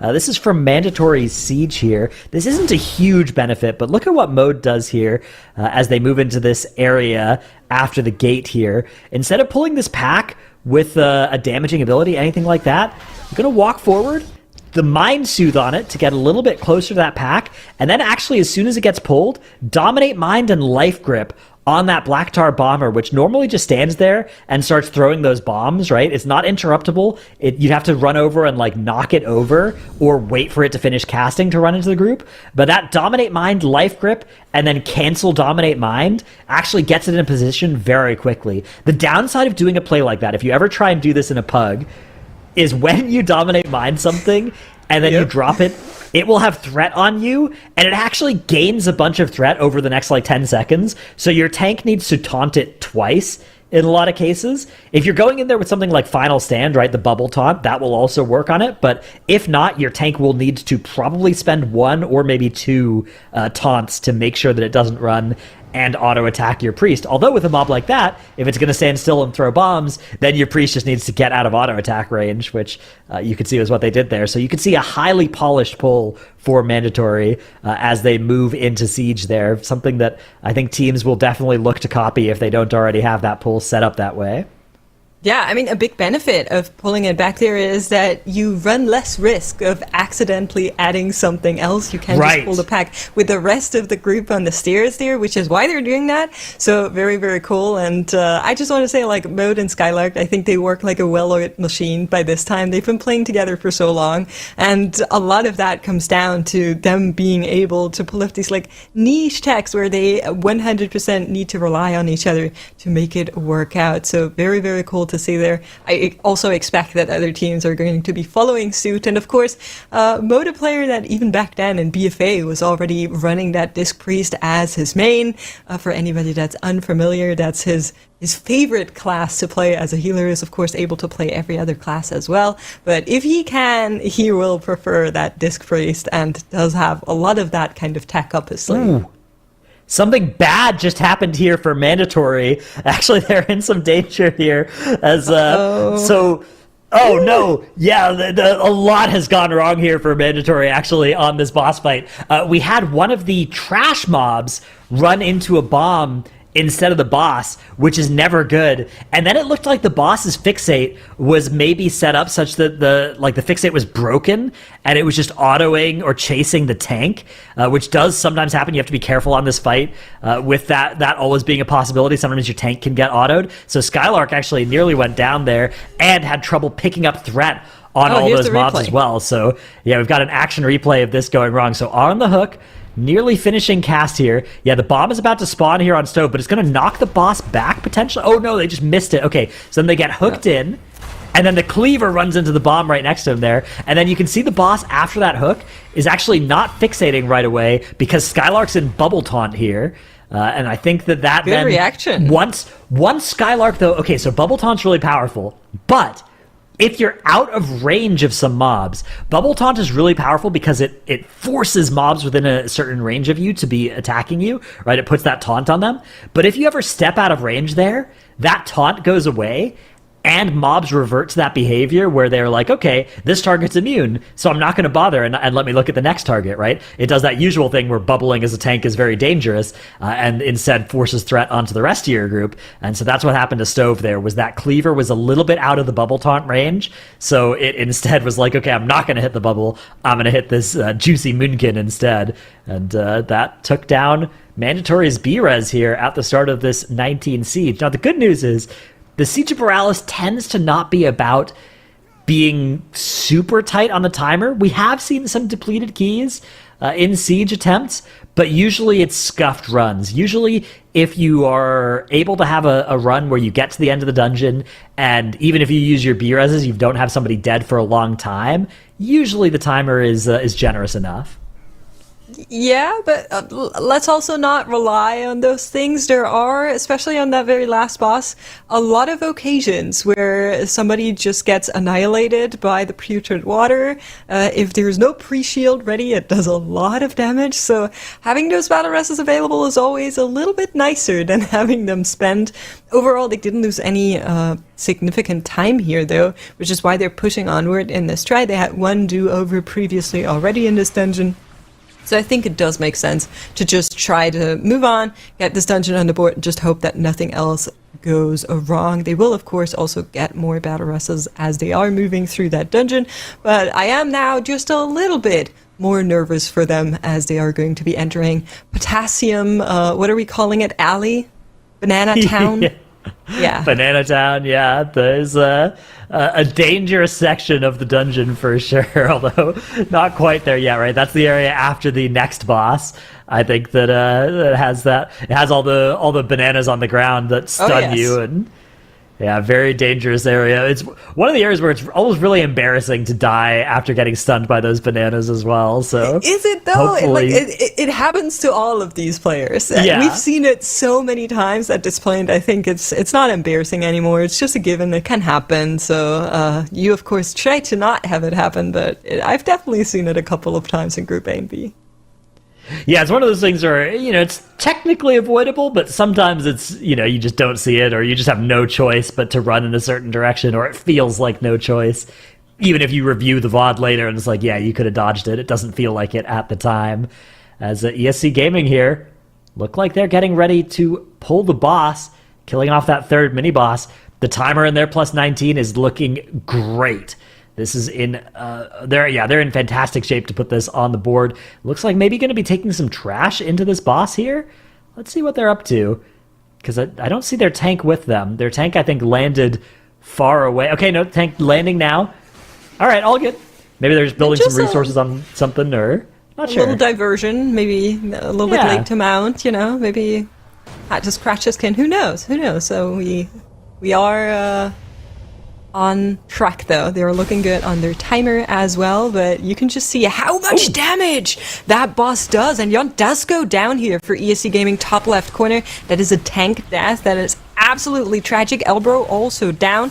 Only positive thing is, with one DPS down, Pillow only needs to worry about himself, Shu, and speed, so Elbro waits until, of course, that DK is through to get that Ank out, get back up with the group. They will need to try and stay alive from here on out. One combat rest is still available. One was used on Jon there, but big hit.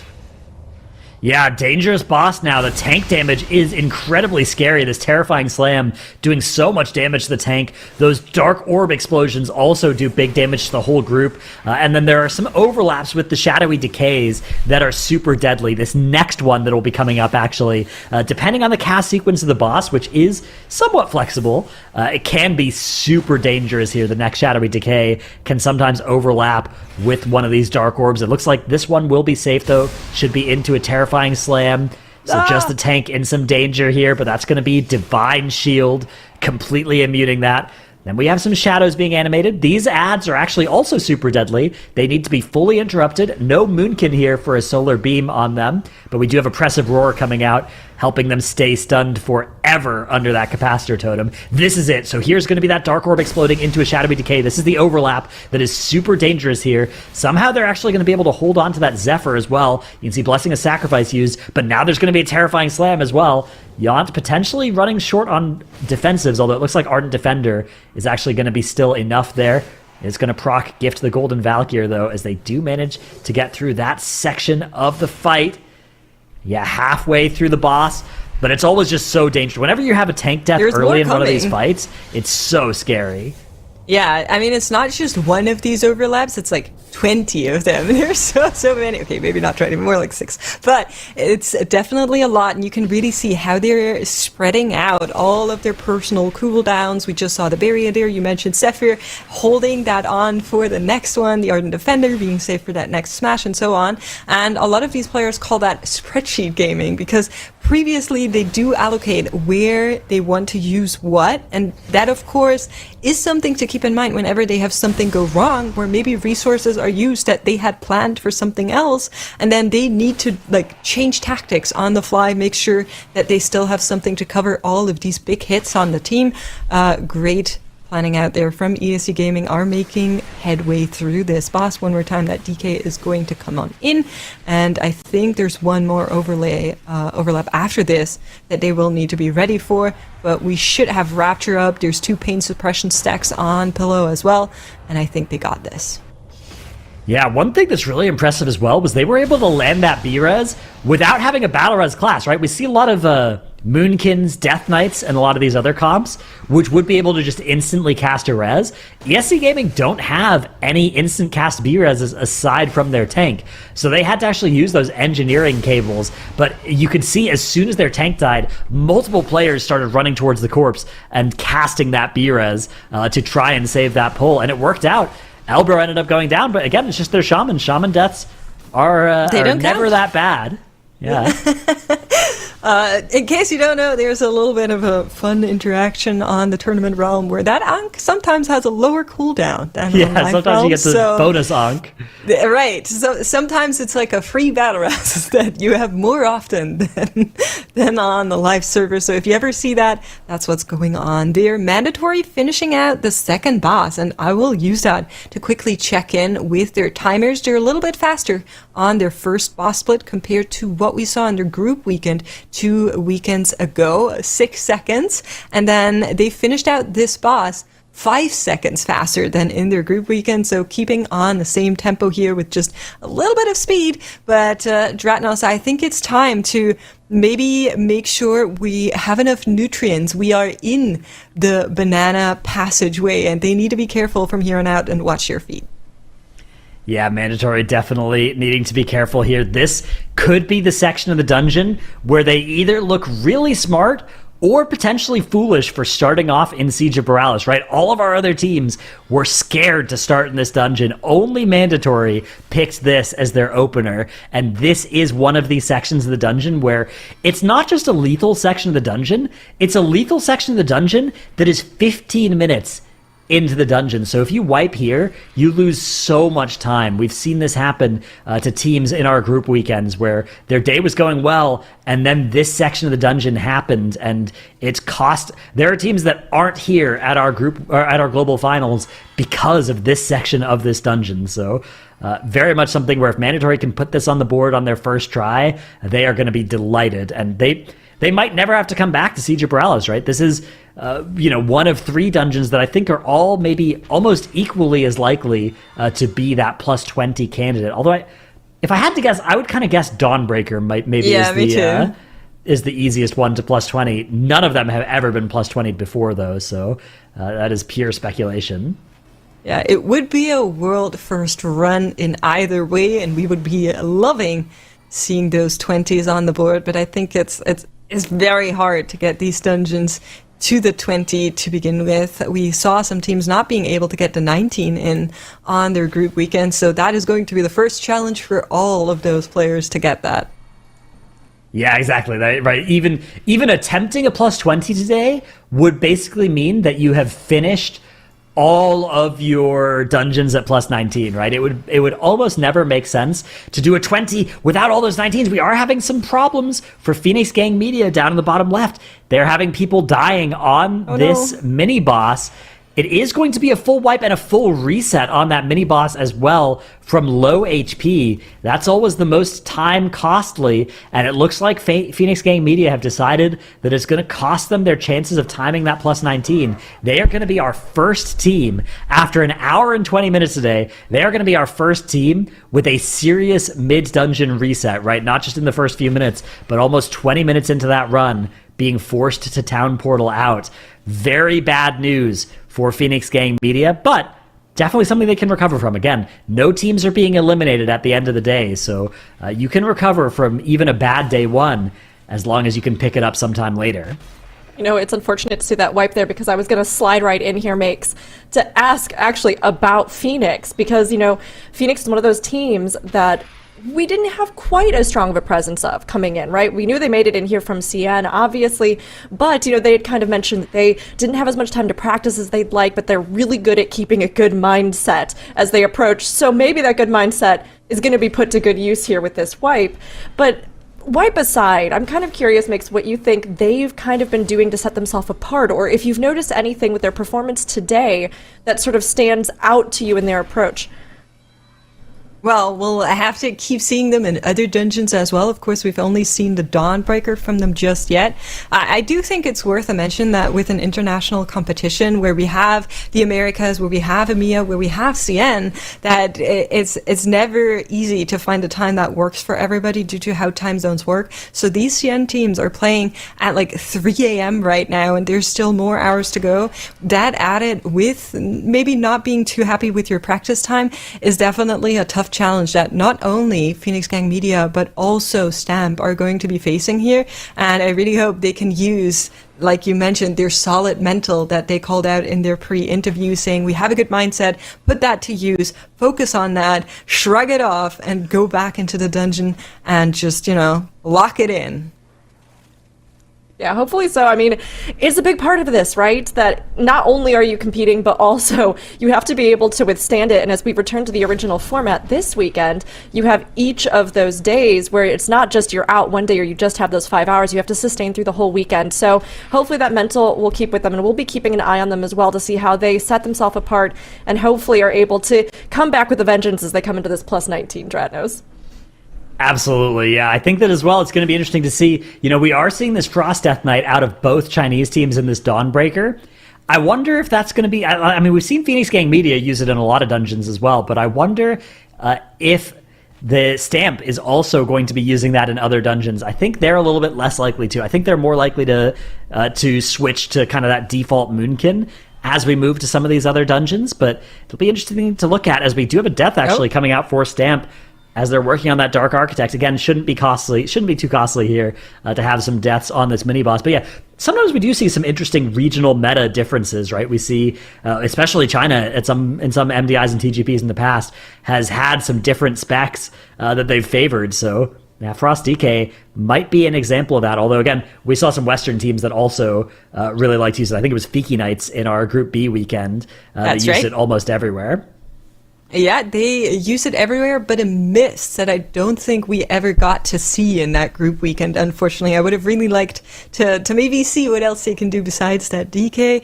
I'm not going to get into that enjoyment as of right now, but I'm curious what the CN teams think about the rest of the dungeons. In the meantime, though, we will need to lock back in with ESC Gaming, because with 4 minutes and 21 seconds on the clock and 0.66 seconds on that boss percent, they are looking to make a really, really good time here despite the 2 deaths, despite that struggle that they had on the second boss. And that is looking really good to me in terms of, you know, maybe this dungeon does go higher. Yeah, I mean, again, it's going to be close. So, okay, the math on this is, you know, 10%, right? The mobs gain 10% health. They also get 10% damage, which is its own challenge, but that's a big challenge. You can kind of roughly look at it and be like, okay, are we 10% under the timer or not? And ESC Gaming are 10, like there is still 10% left there. on that bar, as you can see, right? 3.5 minutes in a 30-minute dungeon. So, I mean, yeah, the timer is possible in a plus 20 based off of this run. But ESC Gaming are going to be the first team to put a 19 on the board. I think we're not going to get our answer to that question until much later in the day, though, because I think they're going to head to one of our other dungeons instead, or potentially take one of their breaks now. This would be a good time to start taking those breaks, too. So we'll see whether they decide to do that or head to another dungeon. We do have another death there quickly coming in on Mandatory's end. Their shaman did go down in that trash pack, but was able to unk it off. And they're now arriving at Hadal, which means they made it through the bananas and no one needs to fear on their end anymore. Everybody is safe when it comes to the potassium, but there is this boss and then one more for them to manage. And that will also give us a little bit of a preview on how the timer is looking in the siege. In my personal opinion, it is a bit tighter than that Dawnbreaker based on what we've seen in the groups, but maybe teams are finding a way to speed through that last boss. Notably, Hadal also takes quite some time here. Big HP bar. Yeah, very lethal bosses, right? Hadal with the break water, and the last boss, those putrid water and slam overlaps, super deadly. The timer, I think, for Mandatory is looking okay. They were able to get on this boss, hit that lust, and they're going to have lust coming up for the end of Vikgoth as well, which is always how you want it to work out. So I think Mandatory's timer should be fine. But, of course, a 2-death run, you're never happy to be putting up a 2-death run in your plus 19 if you think there's a good chance the 19 will hold, which I think especially in Siege, it probably will. They may feel the need to actually come back here and rerun it, even just to gain those 30 seconds of death timer back. Yeah, that is definitely something to keep in mind, but I do think for now the plan has to be to just put the 19 into every dungeon and then see what everybody else has been up to, right? Yeah, exactly. Yeah. So as long as you don't have like horrible Siege 19 and let's say a free run at the end of the day where okay, 10 minutes to go before the timer ends, we are going to decide to run this dungeon once more as the time is ending, then maybe that would be an angle where I could see it today. But if they're overall happy with this dungeon, if there's no full team wipes or anything that is really costing them a lot of time or would even prohibit them from finishing the dungeon, I think it does make sense to just try and get it on the board for now. Yeah, I mean, certainly the strategy, it looks like all of our teams are kind of in agreement. The strategy, actually, they're not all in agreement. No Speaky are in the bottom left, and they are taking a different strat, right? The other 5 teams have all gone 16, 2 chest, 18, time the key, 19, and then in most cases time the key, although Phoenix Gang Media have been forced to do a reset, and some of the 19s are still on the way. But No Speaky down in the bottom left have actually decided to go after the 18 in that City of Threads. They've gone to the Siege instead. So they're maybe looking to get 18, 18, 18 on the board and then start 19 attempts rather than doing something like 19, 19, 19 across the board. And then if there's time left in the day to do some 20 attempts. Of course, this isn't a better or worse strategy in terms of time efficiency, right? Either way, you're going to be the same amount of keys in theory. It's just this will give you maybe a little bit more kind of knowledge of which keys are going to be taking more of your time in the day at the price of maybe being a little bit less momentum in any given key, right? You don't have the benefit of doing the same key 3 times in a row and being really locked into that specific key as you're kind of jumping between keys a little bit more. I do think it makes sense for them, though, because we know they were on break right after the first hour was over. So maybe they just used that break and said, okay, we'll use this to also switch characters, make sure we have the different talent loadouts and stuff that just takes a minute, maybe 2, and just use that during this break time so they wouldn't lose it later on. And so therefore that could have been part of the decision to say, okay, we're just going to switch during that break, go into a different dungeon, something we've seen teams try to optimize, try to not switch characters as much. So I wouldn't put it past them to maybe have had that thought. But I do think they will all need to have that 19 on the board at the end of the day. But let's look at Stamp here, because there is 40 seconds on this boss and 0.3% to go still. I think this should hold, but it is definitely tight. Yeah, extremely tight here. We need to see that boss going faster than 0.01% per second at this point, right? Pretty similar on the amount of seconds and the amount of those hundredths of a percent that they need to get through. It looks like they are going to be accelerating over the finish line here, and they're going to be stopping the clock here with 16 seconds. So, good news for Stamp. They were able to one-shot this plus 19 Dawnbreaker. The bad news for Stamp is that was a 32-13 in this dungeon. ESC Gaming had a 29:01. So ESC Gaming were more than 3 minutes faster in their plus 19 Dawnbreaker, which again, we were talking about like, okay, they could maybe do the 20 in here. Stamp, there's no way they could do a 20 unless they are way faster. And kind of the bad news for them is that they didn't have like huge time loss in there that I could see. They had a couple of deaths, but I didn't see them losing a bunch of time. So it's going to be really hard to see them, I guess, accomplishing this key at the plus 20 level. It looks like Dawnbreaker might be a weak point for Stamp, or maybe something that they'll be forced to rerun. Maybe there were a bunch of medium-sized time losses that they're aware of that they'll be able to fix in there. They are going to be taking a 10-minute break to figure out where to go next, though. I think even if they think they can improve the Dawnbreaker, it definitely won't be the priority. Yeah, I mean, ESC Gaming also taking a break right now, so both of the teams that have the 19 Dawn on the board already are in that break segment. We also know that, of course, No Speaky took their break, and the rest of the teams will get those breaks taken in the next couple of hours as well. They will, and we'll see how that plays into their strategies as they look at how much time they have. Though, of course, they'll have this whole weekend to sort of plan and figure out what they want to spend the most time on as they go through. But we are going to have a switch here, a break for both of you. We will have Leaving the Desk Makes and Dratnos. Thanks so much. It was a good time. Good to chat. Bye. See you Bye. later. Bye. Bye. And hi, Nagura and Zyronic, both coming in here. Excited to have you both joining us as we continue on the day. And Zyronic, welcome to the desk for the first time today.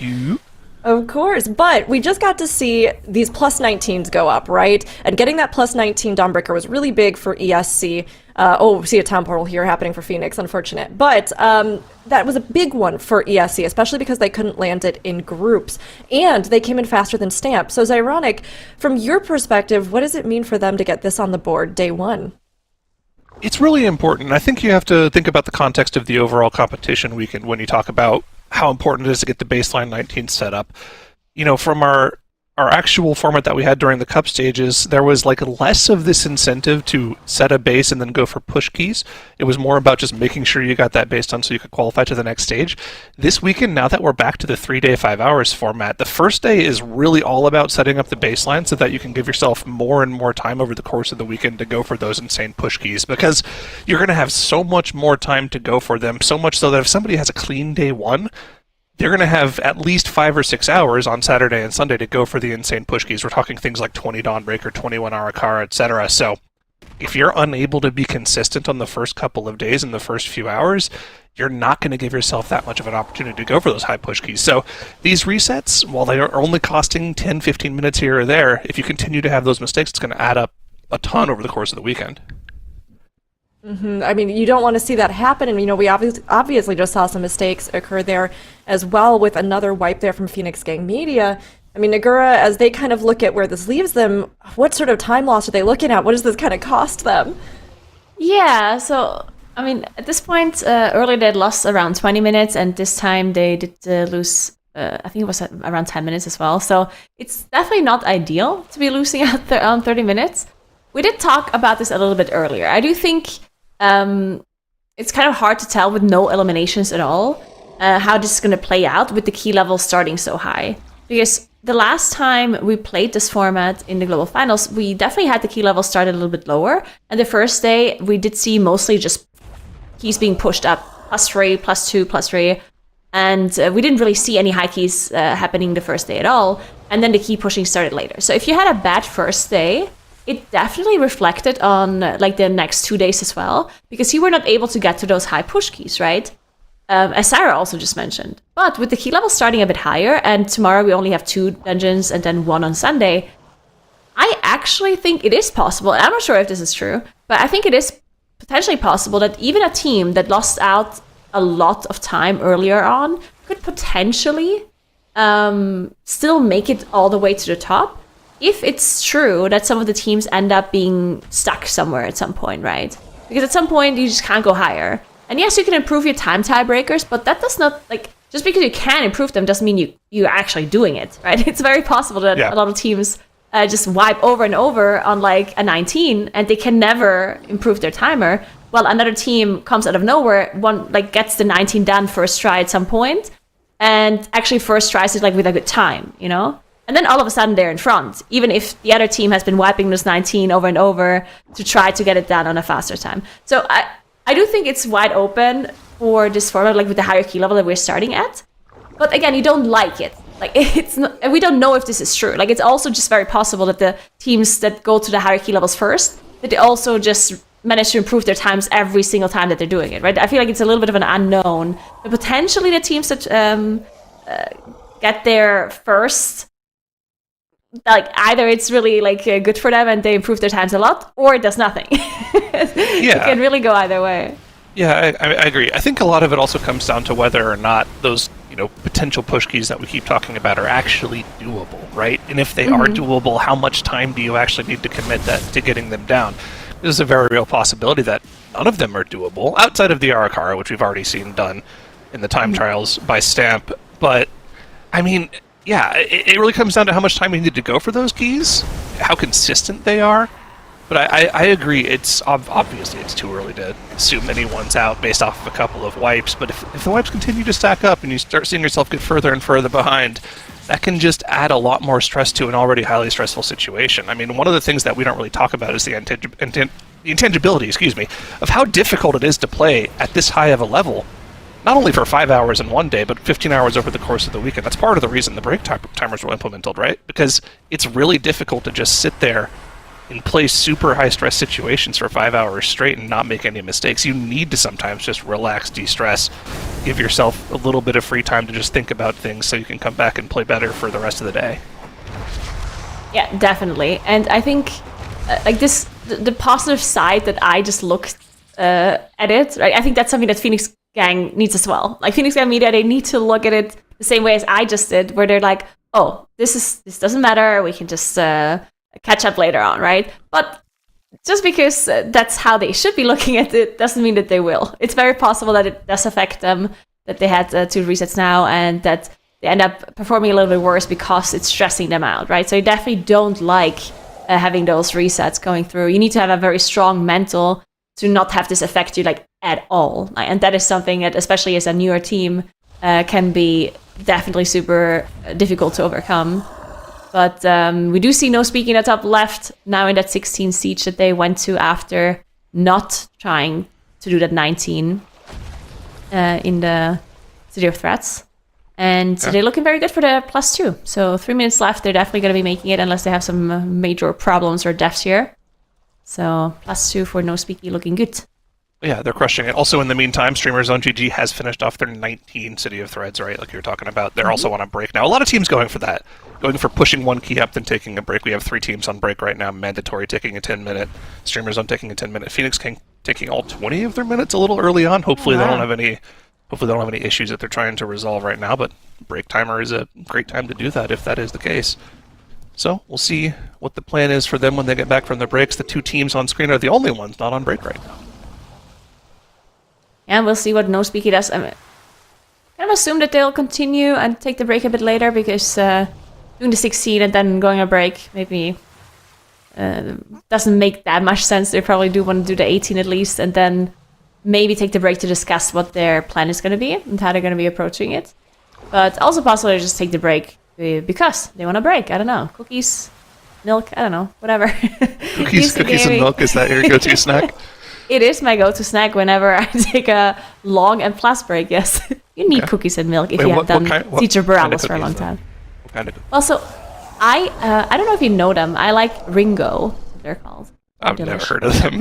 They're very similar to Oreos, but... Oh, okay. In my opinion, better.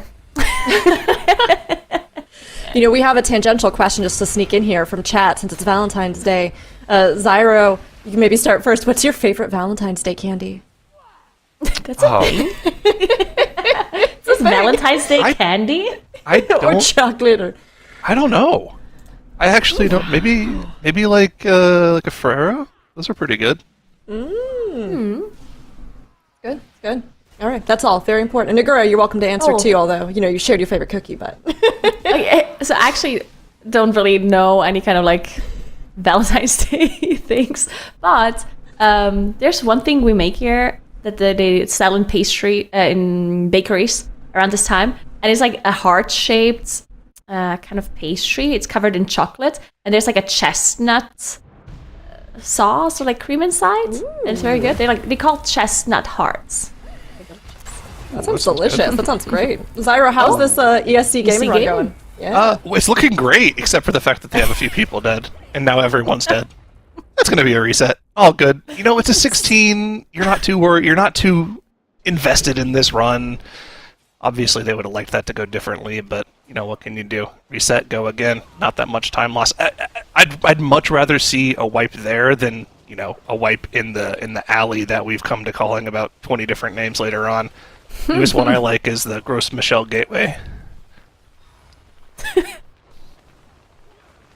I've been workshopping a few extra names for these, coming up with the banana varieties. We're good. I've got a few of them on deck. I'm gonna bust them out here in a little bit when we get back there. I love it. Don't send them all at once. Definitely No. keep them for later. One at a time. All right. Well, we do see Stamp here. Also in that Siege of Boralus. Hopefully they're not going to have that same wipe on that first boss that we just saw happen. And we also see Phoenix Guy actually back. So it turns out they did not take their 20-minute break all at once after all. Decided to just take a 5-minute. Guess they ate their cookies and drank their milk fast enough. They could return. Maybe Apparently they were waiting on their- Rocher as well. Apparently they were waiting on their tank to fix something with their internet, I guess, and they decided they didn't need 20 minutes for that. He came back after 5. So good to see that they've got it all back together. Hopefully they don't have any more issues like that throughout the day here as they go for their second attempt at this 19 Dawnbreaker. See if that goes a little bit better for them. They got pretty far in their first attempt, if I'm not mistaken, so looked like they had a good grasp on that dungeon. And you have to remember, right, even though, like, it looks like there's a disparity between Phoenix King Media and the rest of the teams, you have to remember, on Live I.O., Phoenix King Media is like 37-20 or something. They're like a super high I.O. team. They have the capabilities of the highest key levels in the back pocket. So if what we were talking about earlier does come to pass and all of our teams have enough time to push up the keys to the 19 and 20 level, if they're able to put together one of those high key push teams, they could really upset one of our other teams here pretty easily. Yeah, it's definitely very possible. And they did look very strong in their first 16 as well. I mean, up until this wipe. And it's a 19, right? Like, we've seen many good teams end up having a bunch of resets in those 19 keys, which is potentially the highest key level we're going to be seeing in this Dawnbreaker. So I don't think it's actually a big deal at all if they reset it a few times. I mean, it is a big deal, but potentially it could not be later on down the line. We're going to have to see, and hopefully they can manage to execute it this time around. Not only would we like to see them executed at all, we would also like to see them executed fast, right? Because it is potentially one of these tiebreaker keys. So we'll see how they're doing, and we're going to take a look at their splits as well, which is also something we're going to be doing on the other 19 keys as soon as we see more of them on the board. Of course, we already have that Siege from Mandatory, and we have that Dawnbreaker from ESC Gaming as well, as Stamp as well on the Dawnbreaker. But no speaking now, back on the top right in that second Siege attempt. We'll see if they do a little bit better this time around. Stamp now on that first boss on the top left. The 16 should be a little bit easier, but we'll see how they do it. And one of the things I like about this is that we saw all sorts of different styles of how one single day of competition could go in our group stages. We have a death from Stamp there. It's just the shaman, though, so it can quickly onk back up. Hopefully didn't lose any major cooldowns there. It doesn't look like it was an Ascendance when he went down, so it shouldn't be too big of a deal for them. Have to keep an eye on that, though. That onk will be off cooldown for a little while, unless the Tournament Realm decides it is back off cooldown. You never know how that exactly goes. But I mean, we had different examples of what a day could look like for a team. We had essentially the perfect day for Cinema and their group stage day A, where they got all of their 19 level keys done in like the first 3 hours. and then they had 2 hours to just push super high level keys, and they did 2 of the push keys, right? They got that 19 Stone Vault. That was insane. Like top 5 key in the world in that dungeon. Top 2, actually, I think, based off of their time. They were insanely fast there. And then we also had teams like the Fiki Knights who had a really, really bad day where they had to spend 3 hours getting a 20 Necrotic Wake, but they were just barely able to qualify through. And the thing is, that pressure isn't on you this weekend. You can have a bad day, but if you put a solid baseline in together, you'll have the Saturday and Sunday to make up for it, if you're able to push the high keys. So I just like how we're back to the old format here when it comes down to the line for the title here, that all of the teams are given ample opportunity to show what they have available to them, and they'll be able to recover if they play badly at all today. Yeah, I like that as well. About the, it's not the new format, but the higher key levels start coming through here for the global finals with the old format. That's something I definitely am looking forward to seeing, because as you said, I think each team has the potential to catch up to the rest of the teams because of that high key level start, if they play well on the higher key levels. But before, if you did badly on like the lower key levels, it was possible that you never managed to get back to the other teams. Well, this time around, it might be the opposite, where you do badly in the lower keys, but if you do really well on the high keys, all of a sudden you can catch up all of this time, which I think is really cool to see. But we have some more teams back now from their breaks. You can see at least 4 teams are running keys again. Phoenix Gang, Media on the bottom right, now on that first boss in their 19 Dawnbreaker that they had to reset twice, unfortunately. But this round, hopefully they can execute it, as we talked about. That's the team that lost the most amount of time so far. Mandatory, now also back from their break. They did manage to get that 19 siege on the board, and now they are deciding to go to that City of Threats. Okay. You gotta go everywhere. They've already got their siege done mostly for the day, so, it was between City and Dawnbreaker. They'll be pushing up that City here momentarily, just now starting off that key. One thing that I've noticed is kind of a trend today, and hopefully it's not, going to continue to be a trend, is Chopper Red Hook has claimed the lives of more enhanced shamans than I think any single boss mob or trash mob has taken throughout both of our cup stages and today so far. I have seen an enhanced shaman dead almost every single time a team engages Chopper Red Hook, so not sure what's going on there. Maybe they're just a little bit too fragile, but again, it's not that big of a deal because they have the reincarnation, but obviously you'd like to save that for later in the key if possible. We'll see if that continues to be a trend going forward. I know that they're definitely the least tanky of the members of the group, and the fact that, if something hits them and they don't have mitigation up, they will probably just die to it, so not sure what the problem is there today for the teams. Maybe that's just a particularly hard boss for the enhanced shamans to live through. Yeah, it's definitely noticeable that we see a lot of enhanced shamans go down on this boss in particular. We'll see if this trend continues or not. In the meantime, we do see No Speaky did manage to get past Chopper Red Hook with 0 deaths, so very good for them on the top right of your screen. They are fighting some of these commanders here, and they get these asteroid charges coming through. They just look so scary, and 18 is not even the highest key that we've seen this siege. But yeah, these asteroid charges just can be so deadly if you get another combo as well, like any other damage happening at the same time, which Siege is known to have a lot of those things, so definitely not an easy task. We do see Yves actually engaging this next pack with Bubble. Very interesting, so being very careful. A lot of debuffs going out on the tanks here. Normally you just curse to spell it, but not getting any of those debuffs is also pretty nice, so your damage dealers can just press their damage buttons and not have to worry about dispelling their tank. This Raider still is pretty nasty to deal with, but they've got plenty of damage, and when there's only the Wave Shaper left alive and it's sitting in a Solar Beam, you're chilling. You're not worried about that at all. So, yeah, a little bit of extra tech to make sure that they can just get through this trash pull a little bit faster, like that. Alright, so one thing I wanted to talk about is Stamp here in the top left. They are playing the DK in Siege, and I know that Supreme is a DK main, right? Yep. But has he played other classes in other dungeons in their group stage? Do you know about that by any chance? Or did he stick to the DK on all of these dungeons? That would Maybe be a question. Dr. Tettle's question. Hopefully you can answer that. Supreme is a multi-class god. The guy can play anything. So, if something's meta, I wouldn't be too worried about whether or not he can play it. That dude knows how to press buttons as good as anyone else in the world, so I'm sure he can play whatever they need for that flex slot.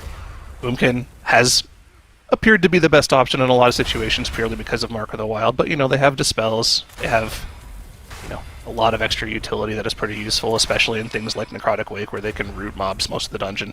So, I'm not too worried about what Supreme can play. That would be good to know what they played in group stages, though.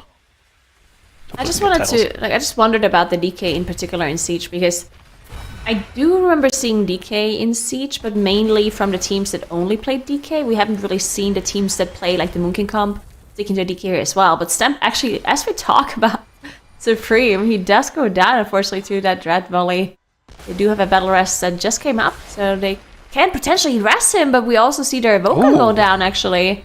Lockwood's still in 66%. Cannoneer still has to go down, so they might eventually... Well, they got Supreme up. No?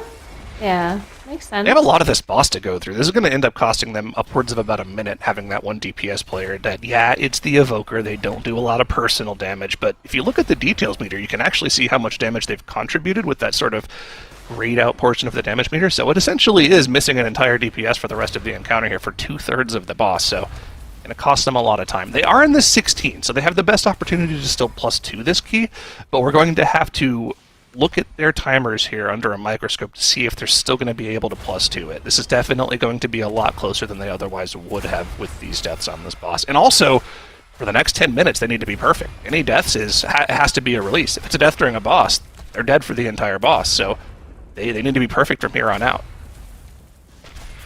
Yeah, definitely have to be. They also had to press their Bloodlust here. It's obviously not ideal having a damage dealer dead and utilizing a 10-minute cooldown like this, but they have to get it on cooldown to be able to finish this boss and get the rest of their Bloodlust timers running for the rest of the dungeon. So not ideal. The 16, we do know that the 16 is successful with around 2 to 3 minutes left from some of the other timers that we've seen from the other teams, but that could, this stuff definitely can cost them a lot of time. So even if they don't have any more issues from here on out, I still think it's going to be a bit close for Stamp here. So we'll see if they can make up some time after this boss. Yeah, not ideal.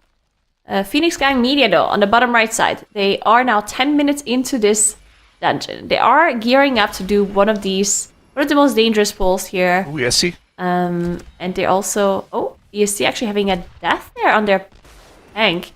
Looks like they are battle rushing Yont up immediately. Captain Lockwood on 33%. This is thankfully just the intermission phase now, so they are able to recover, and they should be fine. But yeah, that was definitely a bit scary for ESC Gaming here in the 16. Yeah, that was a weird moment where they had sighted artillery from the spotter they kept alive here, in addition to circles from the intermission phase, in addition to the broadside from the cannoneer, all going off at the same time, and I guess Yont just didn't have anywhere to go and got one shot by the sighted artillery. But fortunately, it was right at the start of the intermission, so they were able to get the battle res off with maybe like an evasion from speed to make sure that their melee didn't instantly get one shot. Good heads-up moment from them there to get through that, but I think what's nice about the left side of our screen right now is you can see just how much time these deaths have cost Stamp on the split for Dread Captain Lockwood. They were almost neck and neck on their first boss kill, right? You can see 549 for Stamp, 542 for ESC Gaming.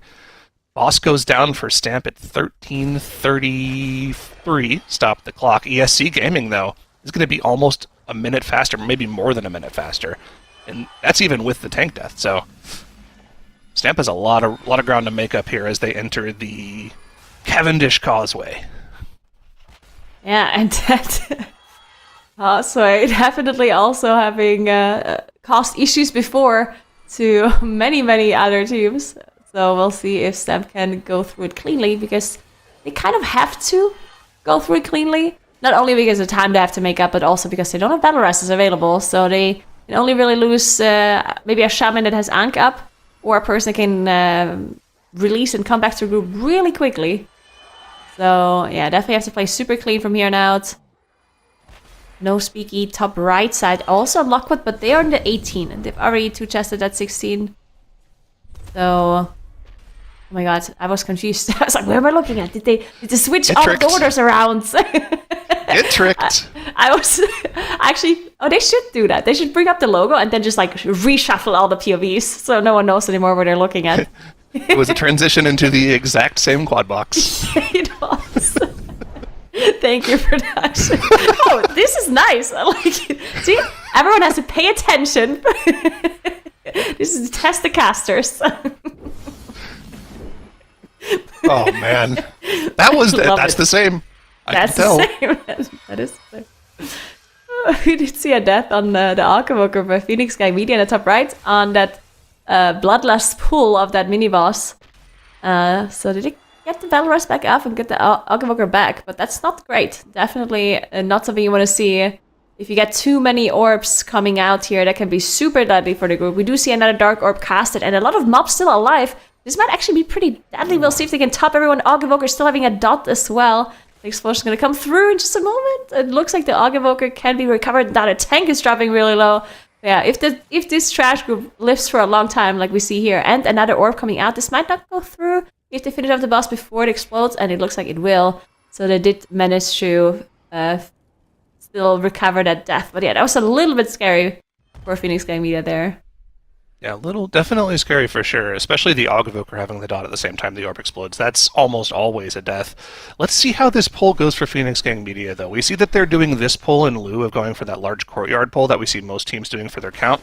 The thing that's nice about this pull is that you actually get to pull a couple of extra Manifested Shadows, which are some of the most count-efficient mobs in the dungeon, but they do come with the downside that they are relatively dangerous. So if you let them get their AoE casts off, they can very easily wipe you, and also these Abyssal Rods do a ton of damage to the targets. You can see one of those just shredding through their Archivoker right now. Priest's not too worried about that. They can heal themselves pretty easily. But as long as they can kill them off before they get their massive AoE off, they should be okay. Looks like they're hard focusing one of them down just so they don't get two of those AoEs off. As long as they're able to kill off Skull, I think they should be okay here. Yeah, Skull does go down, so definitely going to be a little bit easier for the rest of this, but still lots of damage coming onto the group. Like they did manage to recover a little bit, but another AoE coming through with that AMZ being used by their DK. Another good thing of having that DK in that Dawnbreaker for these AoEs, having that extra AMZ. But yeah, looking good for Phoenix Gang Media. Still, of course, the second boss coming out which can also be super dangerous. So we'll see if they manage to execute that one as well. They have that one Battle Rush on the board only, so might be able to recover a little bit of a death here and there, unless it's maybe the tank. That one is always super hard to recover in that boss. But yeah, we'll see how it works out for them. No speaking at top left. We did talk about them being this very dangerous area that we have apparently many names for. And no speaking. So far, though, doing a very good job. Every single one of those crushing slams from the Demolisher is something they'll have to personal for. Maybe not on the 18, but still, you'd like to keep your health bars relatively top so Timber doesn't have to spend too much time topping those health bars off and can just do as much damage as humanly possible, as it is for a healer anyways. Looks like they'll get one more slam off before this Demolisher goes down. Coming out just now, huge shield on Boomy on the Enhanced Shaman to make sure he doesn't take too much damage. No big deal for them to get through. I mean, this is really the crux of this dungeon, right? Once you've gotten through the first few trash pulls, have gotten through Dark Captain Lockwood, this is what you're looking at. But we do have mistakes coming out for Phoenix Gang Media on one of these large trash pulls, on one of these mini-bosses. A couple deaths come out for the team here, and it's resulted in a tank death, which is going to be another full wipe in this 19 Dawnbreaker for Phoenix Gang Media. This is really starting to get really bad for them. They've now spent about an hour wiping in this 19 Dawnbreaker. Yeah, this is really not great for Phoenix Gang Media. We did talk about the fact that they can potentially still catch up after they had the double reset there, losing 30 minutes of their time. But now at this point, it's just ramping up. Not being able to get that 19 Dawnbreaker done ends up being potentially a big deal for them. We'll see. Hopefully they can get it back together and start having it now. Or maybe they need a reset. Maybe they need to go somewhere else, do a different dungeon, or take a break. I don't know. This is definitely not ideal for them at the start of this tournament weekend, this global final weekend, having some issues there, not being able to get that 19 on the board. Yeah, we'll see what they decide on doing. In the meantime, though, the other teams looking pretty good in all the dungeons that they're in so far. We did talk about the fact that Stamp potentially might be missing out on a 2 chest, or at least they're at risk at doing so. They are on the bottom right side of your screen, because they did have a double death on Captain Lockwood earlier, and they were only able to rest one of their damage dealers back up, having the Archivoker dead for most of the boss fight. So it took them quite a long time to finish up the boss in comparison to the other teams. You can see streamerzone.gg, for example, on the bottom left, They have an 11-39 split for Lockwood, while Stem has a 13-33 split for Lockwood. So a lot of time difference that they potentially have to make up somewhere. And we'll see if they can still get the 2 chests in. They have all their count, and they have their list coming off cooldown in 2 minutes. They have about, I want to say, 7 minutes to do this boss and the last boss. We'll see if that's possible. Ooh. We do need to hone in on ESC Gaming on the left here. They have their tank and Elbro both down on Haddle here. Are they thinking about whether or not they want to just reset the boss as they pull trash here? Okay, they have a battle res out on Yaunt. They're going to let everyone die off here. They're going to let the boss reset. They have the battle res out. Okay, I was thinking maybe they could still go for the 2 chests there, but it looks like they're just going to go for a reset. That's another time loss for one of our teams. 20 minutes now gone for ESC as they are not going to try to finish that 1 chest off. I wonder how much of a big deal that actually is. I wonder if it might have actually been better to just time the 16 there. Let's see what actually went wrong for them here as we go for a replay onto this boss for ESC Gaming here.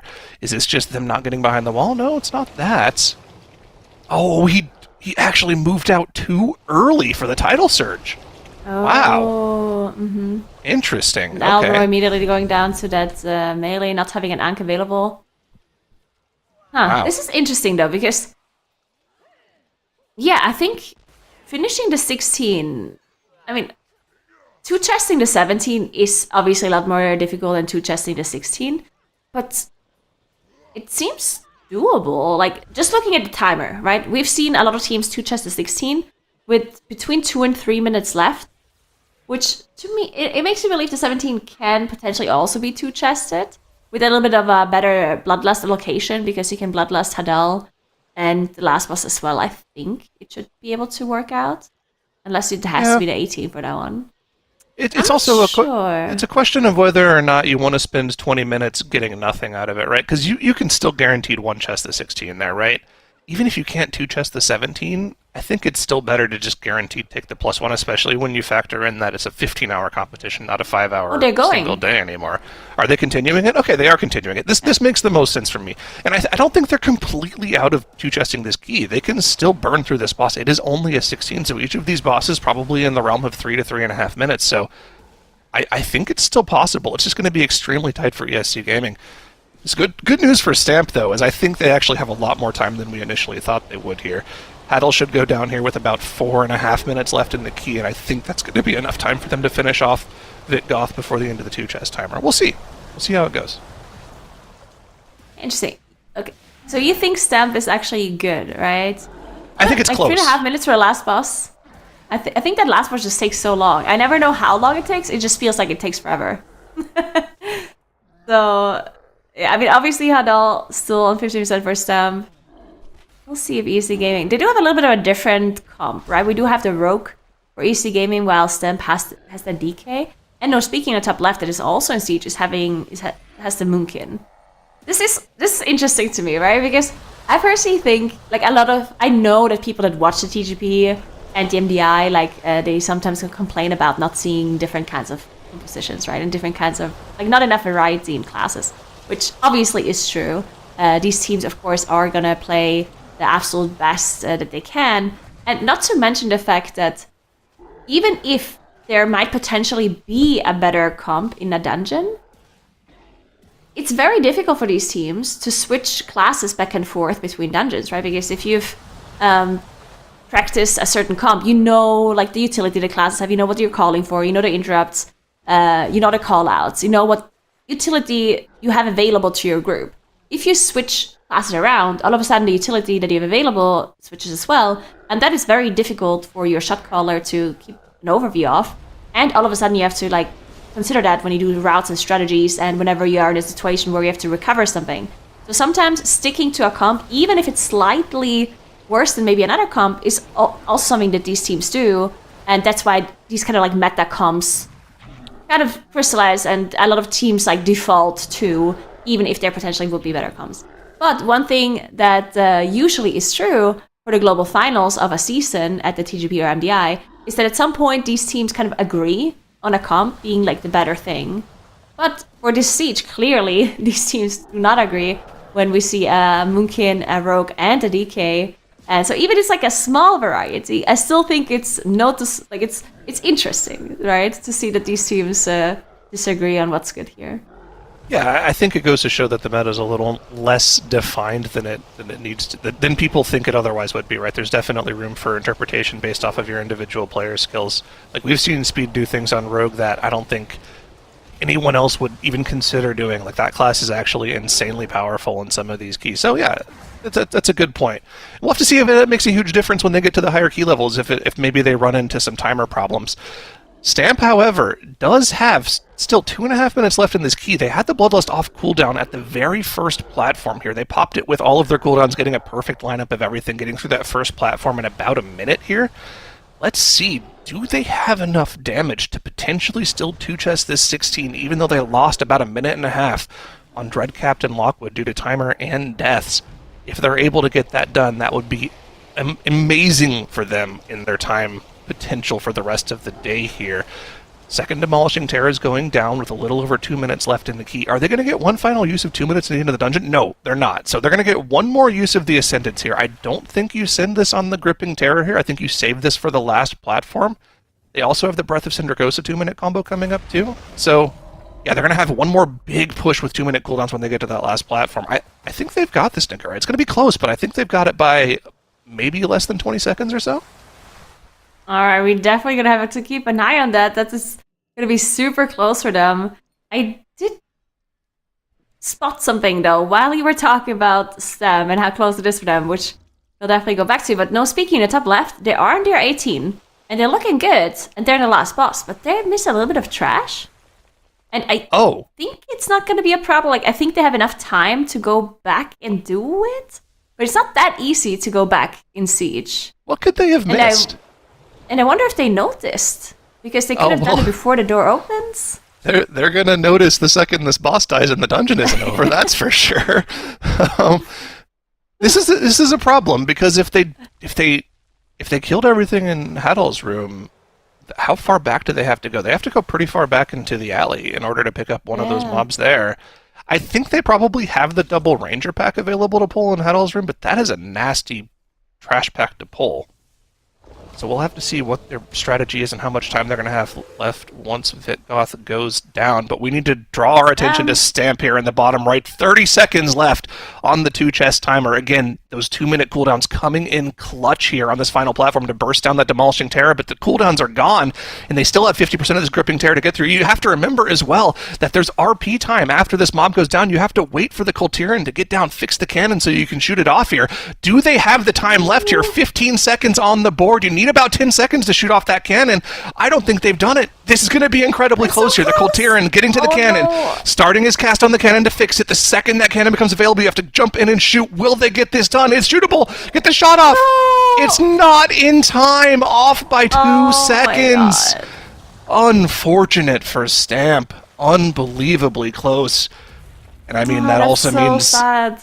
ESC Gaming also not going to get the 2-chest either, so they're both going to have to go back and do a 17 instead of an 18. Very, very close on the timer for Stamp. Quick death here from Boomy. No Ankh available, but they have plenty of battle reses in the back pocket in order to get him back up. Going to do that very swiftly. And remember, they're in the 18. They're not going for the 2-chest. They just want to get this key done in time so they can move on to the 19. Yeah. Unfortunate that they missed it there by 2 seconds. It was a good effort, and the fact that they continued and thought that they could potentially still do it after having those issues on Lockwood. Like, now in hindsight, they probably, should have, poured it out and get the 2-chest. That would have been better on their timer, potentially. Unless they can 2-chest to 17. I do think that is still a possibility. It's going to be super close to, or I don't even know if it's possible, but I think it could potentially be a thing that we can look at. And if you 2-chest to 17, of course, then you will be up to that 19 key level, which is something we've already seen mandatory time, for example. So then they wouldn't have lost out on anything, really. So we'll see if that is something that they can potentially do. And yeah, as you mentioned, ESC Gaming on the bottom left, of course, with their full wipe they had on Hadal, they also did not manage to 2-chest this one. But are also going to be able to get into that 17. Now, speaking of top left, they are on the second platform now. They are trying to finish off this Gripping Tentacle. Their time, let's see, so they have a little bit less than 6 minutes left. we talked about this. They have to go back and do some trash. I'm not sure if they did notice. Maybe somebody noticed during the boss fight here. But they have to go back somewhere. I think they have the time.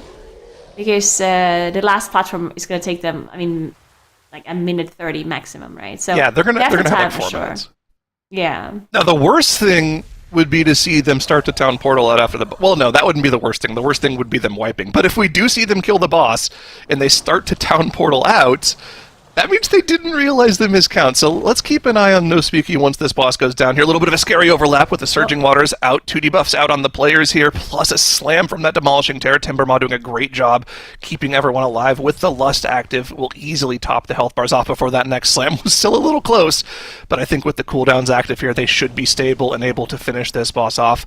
One more overlap here. Surging Waters on 2 players. They have the bop out on Anarchy for the slam, so he doesn't have to worry about using any personals there. I think they're through it. They'll probably get one more set of slam with Surging Waters out, but as long as they can live through that, they should be in the clear here. And I mean, it's even the other way around. It was slam into Waters, so they're looking pretty here. No Speaky have gotten through the worst of this dungeon with a little over 4 minutes left on the timer, but they still will have to go back and get trash. I don't think it's going to be an issue, though. They're going to have plenty of time to go pick. They're going to have plenty of time to just, hand select one perfect trash mob. Maybe they can be a little picky about it too. I think as well. Choosing the best one. Maybe the exact one that they missed. You can go all the way back.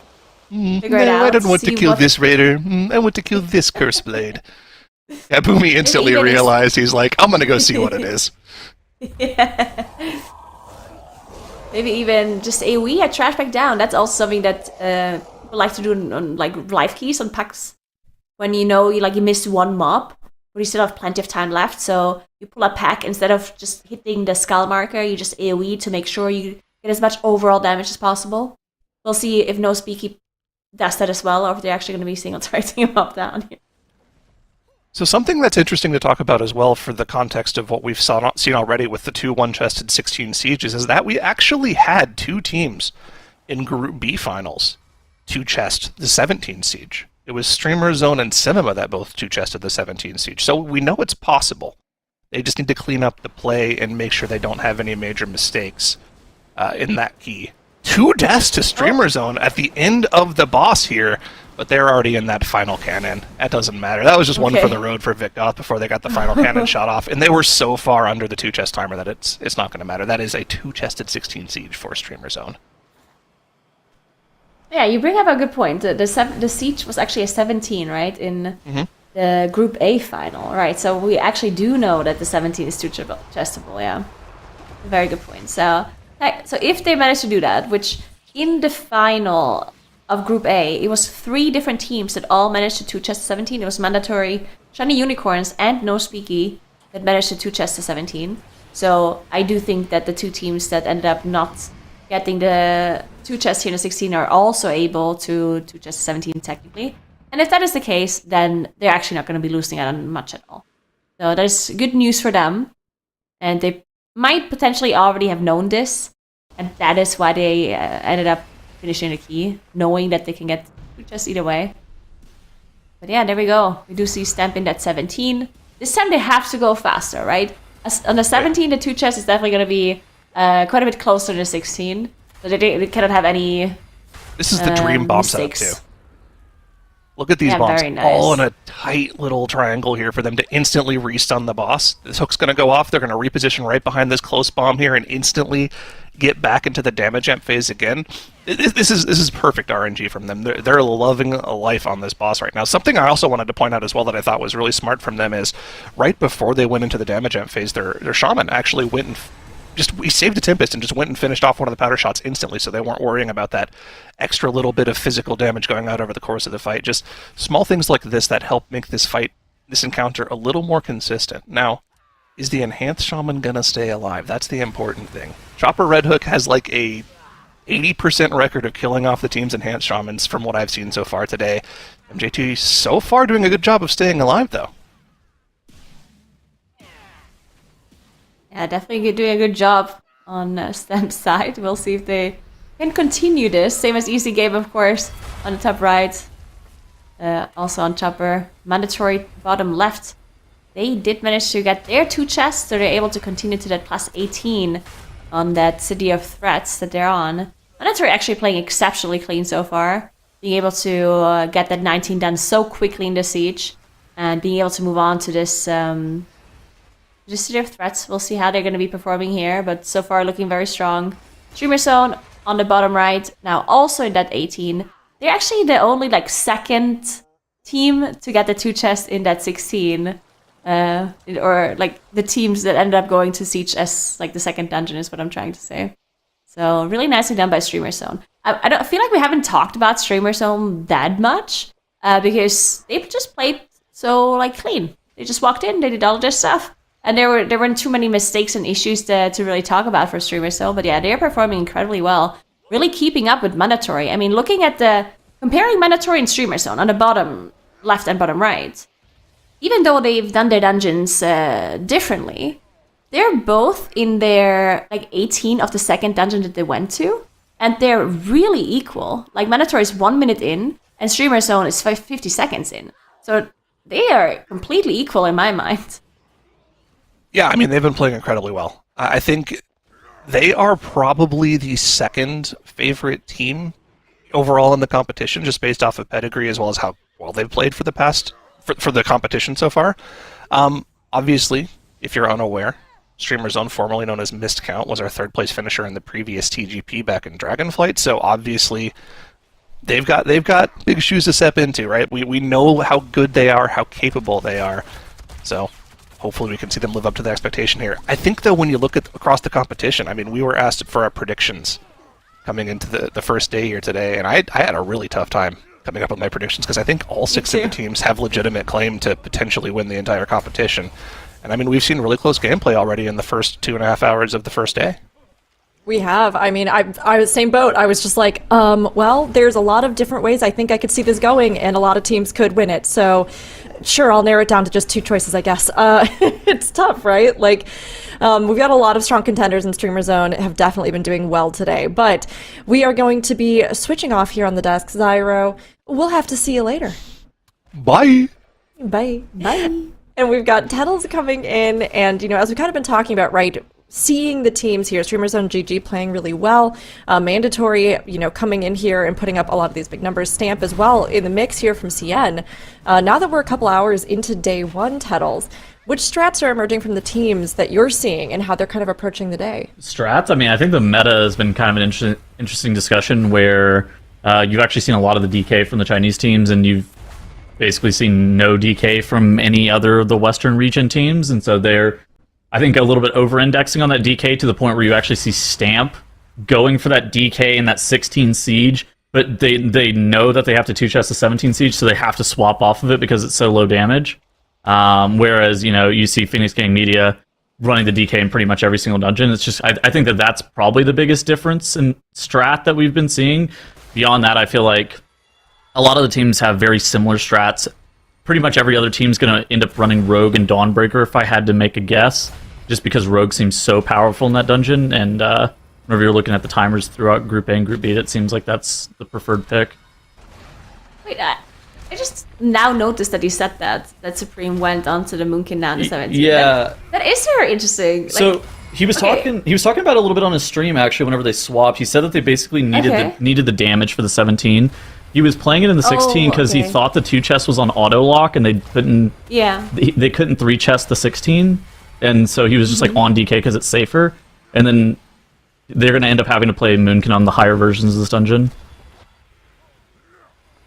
Okay, so you're thinking that they'll play the Moonkin on 18 as well, because I understand the 17 is close in damage to get the 2-chest. Yeah. But I think the 18 just to time it is not close, right? So I guess technically they could go back to DK in the 18 if they wanted to, if they think it's safer. So they played DK in the China finals in the 19. Yeah, so maybe they just played a Moonkin for the 17 to get the 2-chest and then switch back to DK. I mean, maybe, yeah.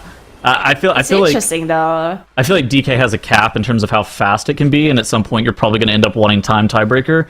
I feel like a lot of these teams are going to be very close to one another later on in the weekend, and I think that you're going to want time tiebreaker, and so I don't think that DK long term is something that you should you should be prioritizing. I think you should be going for the slightly more risky yet faster strat. I mean, you also have 2.5 hours per dungeon because we have 6 dungeons over 15 hours, as opposed to like the 6 dungeons over 10 hours that we had during group play. So you have a little bit more time on a per dungeon basis.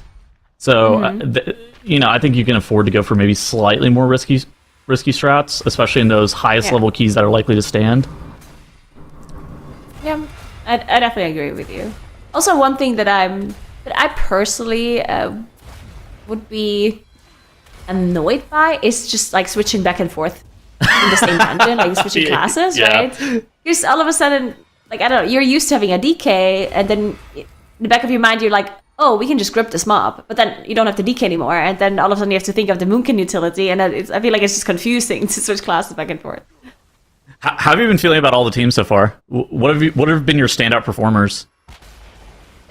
I personally am, I mean, I don't want to say impressed because honestly, Streamer Zone G, like, we know that they're really good, right? But I think they performed exceptionally well because sometimes we've seen Streamer Zone G, like, maybe not be as consistent, right, in the past. They did do really well in the group stage as well, though.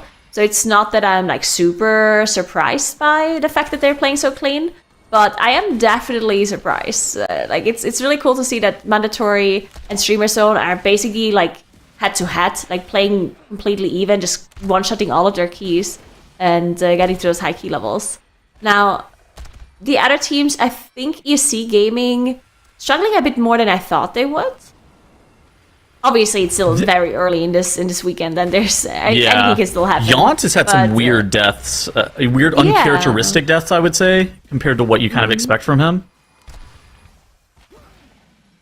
Yeah, what do you think? Like, is there any teams that stand out to you, or teams that underperform, in your opinion? I think that no Speaky Streamer Zone and Mandatory thus far have actually all three had perfect days so far, and then ESC Gaming, Stamp, and Phoenix Media have all had like very slight issues, whether it be depleting a few minutes into a dungeon, missing a 2 chest and a Boralus, like those kind of things. But I think that this is like a marathon version of the TGP, right? This is gonna be a long form pushing competition where you're gonna be able to see these highest levels of keys pushed and really pushing that what is +1 possible on some of these highest level of dungeons. And I think that that's actually gonna end up mattering a lot more. So I think that the Saturday and the Sunday are really gonna be super important in that regard. Yeah, 100% agree.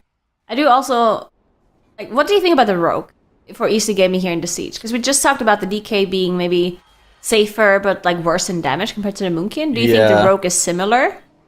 Or do you think the Rogue can actually keep up with damage as well? I think it's on a per dungeon basis. I think that ESC was very slow during group play in the Boralus with the Rogue, but obviously in City of Threads, they had the fastest City of Threads that we've seen thus far for the 19 key level during group play. And then obviously the Dawnbreaker, the Rogue, is the preferred pick by like a long shot. I mean, look, you see in the bottom left here, no Speaky Cryptics logging on that Rogue. Pretty much every single team I think is going to end up logging on that Rogue that isn't playing DK in that Dawnbreaker, and I think that dungeon is just way too good for Rogue. And if you have somebody, especially at speed's level on that Rogue, I feel like that's a huge asset, and you should be leveraging that at any point that you possibly can. Yeah. Speed, obviously, really good at Rogue. He's been playing that class for a long time. And yeah, Rogue is also not something that you can switch to so easily, especially if it's only needed like in one dungeon, right? So I do think that teams that switch to Rogue in Dawnbreaker that have not, like, that really just have like a person that plays Rogue, but maybe not like as a main. I do think that they have a little bit of a, like, they're a little bit behind compared to a team that has a main Rogue in their team. Now, I don't think it really matters because I don't think we're going to be seeing a 20 Dawnbreaker. Or do you think that's something that is potentially something we'll see? Dawnbreaker 20, you get money back guarantee it's going to be done. You take that to the bank. You think so? Well, here's the thing. It was missed by 1 second on live by a team that involved Teef, Casual Addict, Roybin, and Shelly, and Dr. J. So a team of people who qualified for the TGP and competed at various points in the TGP during cup play, and it was missed by 1 second. I think that with multiple attempts, avoidance, right? Well, okay, that's true, but I think that multiple attempts matters more than avoidance. That's Yeah, that's true. But then I guess one thing that you want to consider is that there's other dungeons that we have in the pool that we already have timed on like that higher key level on live servers, right? That are probably the ones that they would go for first. So Obviously, we don't know the 3 dungeons that are still left. Yeah, I was gonna say it kind of depends on what all 6 dungeons we end up having. The main candidates for the +1 that we didn't see during group play, in my opinion, is Necrotic Wake, Arakara, and Dawnbreaker 20. So Necrotic Wake and Arakara being doable on a 21, and Dawnbreaker being doable on a 20. Then you kind of have to gauge like how those dungeons went for you in practice. I think for a team like ESC Gaming, they are very fast in that Dawnbreaker, to the point where I think that Dawnbreaker maybe is their most likely +1. But for another team, you know, the Necrotic Wake, I think maybe mandatory is most likely candidate for the +1. And so then I think you have to kind of just weigh the pros and cons of how those dungeons are performing for you during practice and how they're going to end up shaking up. Because I mean, it's like you guys were talking about, I think, at the top of the show as well. The fact that there's no affixes as well means that you can get a lot better practice, especially if you're going for those heavy chase keys inside this 15-hour window. But you know exactly how that 21, exactly how that 20 is going to feel, and so you should have like a pretty good idea of what's going on with that. I think there's also an outside chance that 19 Grim Batol is doable, but I think that's less likely than maybe getting a +1 on some of the other keys. Interesting. But yeah, I think you're making a good point that like ESC Gaming's Dawnbreaker earlier that we saw, like that's so fast. I mean, they're so fast. Yeah, they're incredibly fast. So I do think that depending on the team and depending on what kind of comp they like to play, what kind of players to have, it definitely might be that some team favors the Dawnbreaker and some team maybe does something else.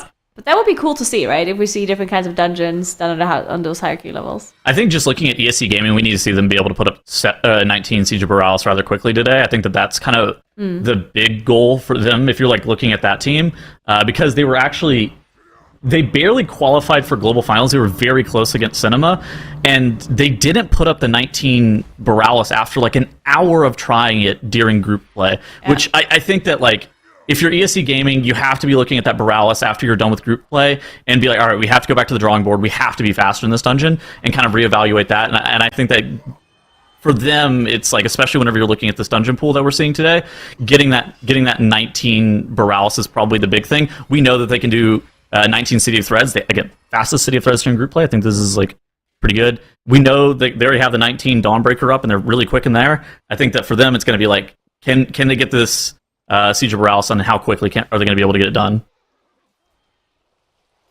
Yeah, I agree. We're definitely going to have to see it. One thing I did want to talk about or ask you about as well, because you just earlier said that, in your opinion, Mandatory Streamer Zone and No Speaky are all like they're similar, as in that they're flawless, right? Yeah. That they managed to not have any bigger mistakes. And I agree, like because it's true, right? It's just fact. The thing though is that Mandatory and Streamer Zone, they went all the way to the 19 on Siege for Mandatory and City of Threats for Streamer Zone, while No Speaky stopped at the 18 and went to the other dungeons. So even though they didn't have a reset, they also didn't do the hardest key, right? Mm-hmm. So what do you think about that? Do you think? I mean, we saw it a little bit during group play, right? It's like, is it better to go wide or is it better to go tall? I mean, ultimately, you're going to have to be able to do the keys. Ultimately, you're going to have to do all of the keys, and you're going to have to be able to do them on the highest level. I think that it's just kind of a vibe of your group. I'm interested in hearing your thoughts. Personally, I just like to push the key that we're already in over and over again. That way, I don't like have this like different vibe. I like to, if I've done the dungeon on 18, I would like to go immediately do it on a 19 because that's just what would feel comfortable to me. I mean, what would you prefer? But I don't think there's inherently anything wrong with the strat. No, I also don't think there's anything wrong with the strat. The only point that I was trying to make is that, in my opinion, that puts No Speaky a little bit. I don't want to say that they're behind, but they have the bigger potential to have things go wrong for them. Like they basically just did the easier things compared to what Mandatory and Streamer Zone put up. So there's obviously bigger potential for them to make mistakes once they do go to those 19s. But I personally also prefer sticking to the dungeon, mainly for something like cooldown timings that are like just fresh in your mind, right? Like you remember, I just did the 18, this is where I did that, and I'm just going to do that same thing again. Or if I thought I could have done it differently on the 18, then I can fix that on the 19. Well, if I do a different key in the meantime, then maybe I already forgot once we go back to the 19. But maybe that's a me issue. Obviously, they have practiced these keys, and this is not like a live server situation. They obviously know what they're doing, and they potentially even have like cooldown timings and stuff like that perfectly mapped out and written down anyway. So maybe that's not really something that is a thing for them. Yeah. Just kind of looking around the board here. We have Mandatory in the bottom left-hand corner of the screen, finishing Fangs of the Queen in a 15:03 split. That is actually so fast for the 18 City of Threads. Typically, whenever you're looking at like a 19 City of Threads, you're thinking 17:30, maybe like 18 minutes. So they're well below the timer for being able to time this key. I think they might be able to like actually push up against the 2 chest a little bit. I don't know how doable the 2 chest realistically is in this 18 City of Threads, but they're actually going very, very fast in here. Yeah, they're actually incredible. They have this big pull coming up as well. We talked about multiple times. It can be potentially dangerous, but most of the time the teams executed really well in the TGB format. Mm-hmm. We've seen some teams struggle with the MDI, but then they pull like even more. Okay, those pulls were crazy. Yeah, those are actually crazy pulls. So yeah, Mandatory doing a good job. The buffs are dying pretty slowly though. You're right. They went through both charges of Pain Sup and the bubble, and now Skylark's actually having to kite away. Which this is pretty bad because now once the pack starts to get spread, the effectiveness of the Moonkin and the Enhancement Shaman actually goes down a lot. You really want those mobs to be as stacked up as possible for both of those specializations to be able to do full DPS. Yeah, well, we talked about that. The Argy did go down for Streamer Zone on one of their pulls here in Siege 18. It rests them back up, so they're probably going to be able to finish this, but I think we did see some mobs run away, maybe potentially pull something else. We'll see. No, I think they're fine. I think that's probably the worst person to die right there. Like, you lose all 40 stacks of your Spy Master right before the massive Hadal pull. Yeah. This is kind of interesting. Dude, Streamer Zone doesn't... They're not going to have Lust again in this dungeon. Oh. Huh. Wait. More often than not, you're actually No, but they will have another Lust. They just one Justice. This is an 18, right? Well, I mean, maybe they get Lust on pull of Vic Goth, but more often than not, you've actually been like lusting this trash pull. Okay, maybe they will have. Actually, you know, the end of this dungeon is probably like 9 minutes, so yeah, maybe they will have Lust. But normally you're like lusting this trash pull. I wonder where they lusted, because it had to be somewhere in Monkey Town since they're so fast. This is a weird lust time. Well, actually, they just lusted on cooldown, right? Yeah. They're 17 minutes in, 6 minutes. Yeah, they just lusted on cooldown. Maybe it was like halfway through Lockwood, because a lot of times you're actually lusting on pull of Lockwood. They're very fast in this 18, I think, is the most important takeaway here. Yeah, so they do have plenty of time. So if we look for streamers, so we're looking just for a +1, of course.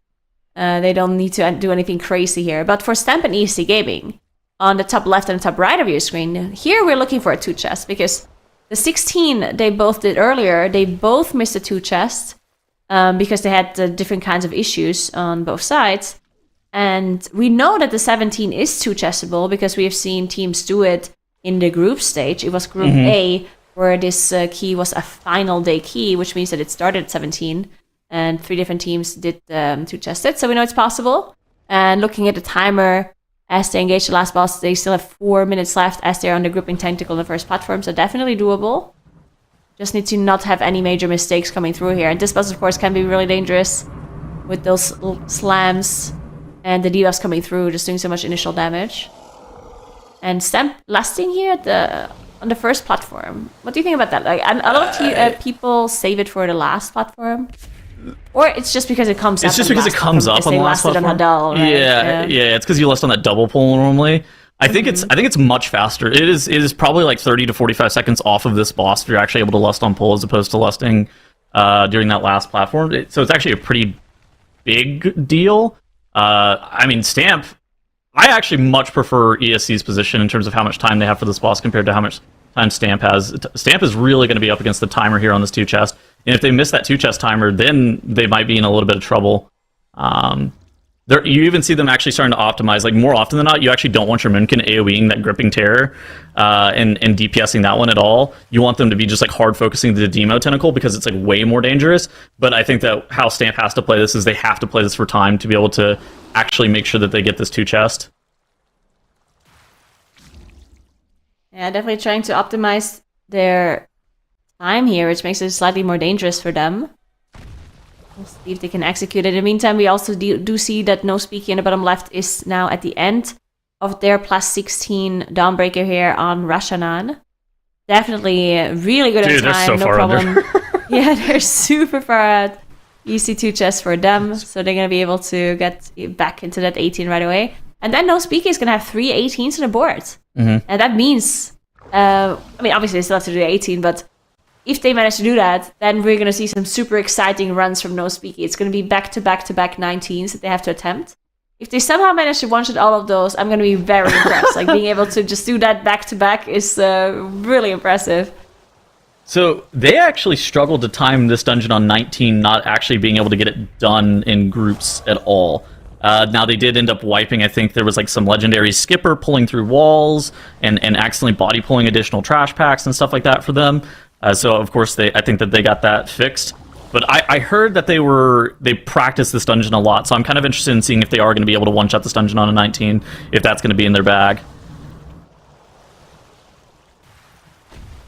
Yeah, definitely we'll have to see. In the meantime, we have Phoenix Gang Media in the bottom right, still in this 19 Dawnbreaker, unfortunately. We talked about this earlier. They had struggled so much to be able to get this dungeon done. They had to reset it 3 or more times. At least the 3 times that I'm mentioning were late in the dungeon. There were also some earlier resets they had to do. So hopefully they can manage to get this 19 on the board now. Of course, Phoenix Gang now pretty far behind in comparison to the other teams in like the way it's currently standing. Because of the format of this global final, they still, of course, have a chance to make it back. Yeah. It's certainly not ideal to be in the situation, though, that they're in. So they do want to make sure they get this 19 done. And I guess the number one thing, in my opinion, that they have to do is just not get affected by this mentally. Like, they have to somehow be able to continue, which I do think is really hard for a team that hasn't been participating in TGP much. It's going to be difficult to... I mean, they're playing on live servers, though, and I guess if you play a lot together on live servers, you kind of need to have this mentality anyway, because it happens that you deplete keys. So, yeah, maybe they're used to it. So here's the thing. I mean, you have about... If you map it out over the course of the entire weekend, you have about 2.5 hours per dungeon. They have been in Dawnbreaker for a while, but ultimately this is about the time that should be allocated to the Dawnbreaker just in general. It might suck if you're trying to push for maybe the +1 in the Dawnbreaker, like the 20 is doable. But if they're able to time it in this run, I don't think that there's anything that's actually that big of a deal. So, also, I want to point out, Stamp, top left, actually able to 2-chest the 17. They were very close on the timer. They actually ended up killing that boss off in 4 minutes and 16 seconds. And so you see ESC Gaming here, they did the second platform lust. And so kind of like I was talking about, a little bit slower of a strat, but a lot more safe. They are also going to be able to get this 2-chest dealt with. But it is going to be about a 4:31 kill time, so it was actually about a 15-second difference between the two. But ultimately, both of those teams actually being able to down that, being able to go straight into the 19 on the Siege of Boralus, that is a huge deal for them. It's a huge deal, and another thing to point out now is, in my opinion, that kind of means that they're back to where the other teams are. No time lost, right? Not quiet. Yeah, overall, not really time lost. So... yeah, we'll see if they manage to get the 19 done, which is going to be the most important thing. They're back of the DK. If they manage to get... yeah. Oh, wait, they are. Yeah. They are next to DK. So, that's interesting. So Supreme said in China Finals that he just thought the DK was better. I'm skeptical of the truth of that, but that is just what they think. They think the DK is just like straight up better for this dungeon. Okay, so he thinks he needs the Moonkin for... okay, that's what I don't understand, though. If he thinks that he needs the Moonkin for the extra damage on the 17 to get the 2 chests... yeah. then wouldn't the same be true for the 19 when you think about the tiebreaker? If you think that the 19 is the highest key, then wouldn't you also have that same logic applied to that? It kind of depends on if you care about the tiebreaker or not, right? Yeah, I guess they maybe don't. Yeah, it's kind of an interesting conundrum as to what do you care about the tiebreaker for the 19, or do you just care to like get the 19 on the board and then just run it? For mandatory top left, 24-22 coagulation split. They're 5 minutes away from the 2-chest timer. I don't think that this is doable anymore, although they actually are going to have Lust on pull. So it's going to be a little close as to whether or not the 2-chest is doable here. But I think with the too many bosses that you have to get through, and then the boss itself, I don't feel like two chesting is in the cards. I think they're probably going to be a minute off the two chest timer. And it also doesn't really matter much, right? Like, it definitely does not matter at all. we're not gonna see it. I don't think 20 of this dungeon's like damage wise. I don't even think your Moonkin or your Augavoker could live this dungeon on a 20. I think there's a few parts of the dungeon that just do way too much damage to you to actually be able to live the dungeon on a 20. And we do see some resets here on the 19 siege early on, which not a big deal. Not gonna be losing out too much. That happens a lot, that we see wipes on the first pulls, especially like on the 19 key level or the highest key level of the dungeon. It's very, very standard to see that. So too bad. Look at streamers. Look at streamer zone. The rest of the dungeon is gonna be a bit easier. They're just kind of quietly cooking this key. I mean, they're really fast. They are. A 23-27 Hadal split. They still have their Bloodlust available. They actually didn't even use it on pull. They're just like saving it for the last platform, which is the most dangerous. The last platform notably has the Demo Tentacle that starts slamming faster the longer it's available. So it's actually very dangerous if you are sitting in that phase for too long. You can actually end up wiping because you just get progressively more slams, and if it ends up lining up with the Future Waters cast, it can just end up wiping you. So Streamer Zone just electing to play this safe. Do you think that they do this dungeon immediately on a 19, or do you think they're going straight to Dawnbreaker after this, Nagura? I think they're actually gonna go. No, I think they do the 19. Okay. Yeah, I think they do the 19. Considering that they did the 19 in the city as well, I think they'll just continue with that strategy to have it fresh in our minds. It's kind of. And we'll see if they. It's kind of interesting because they went wide during group play. Now they're just immediately going tall during finals. I mean, this is like the first time. This is a different format, right, than what we've seen in group stage. Maybe they just decided on the format. They had like different strategies, but we also see. I'm not sure if it was Streamers or if it was ESC Gaming. One of those two teams, on the first day of their group stage, they did the same strategy where they did their homework keys first in all dungeons, and then they went back. But then in the final day, they didn't do it anymore. So they actually just switched their strategy, thinking that, you know what, I didn't like that. Let's do it differently.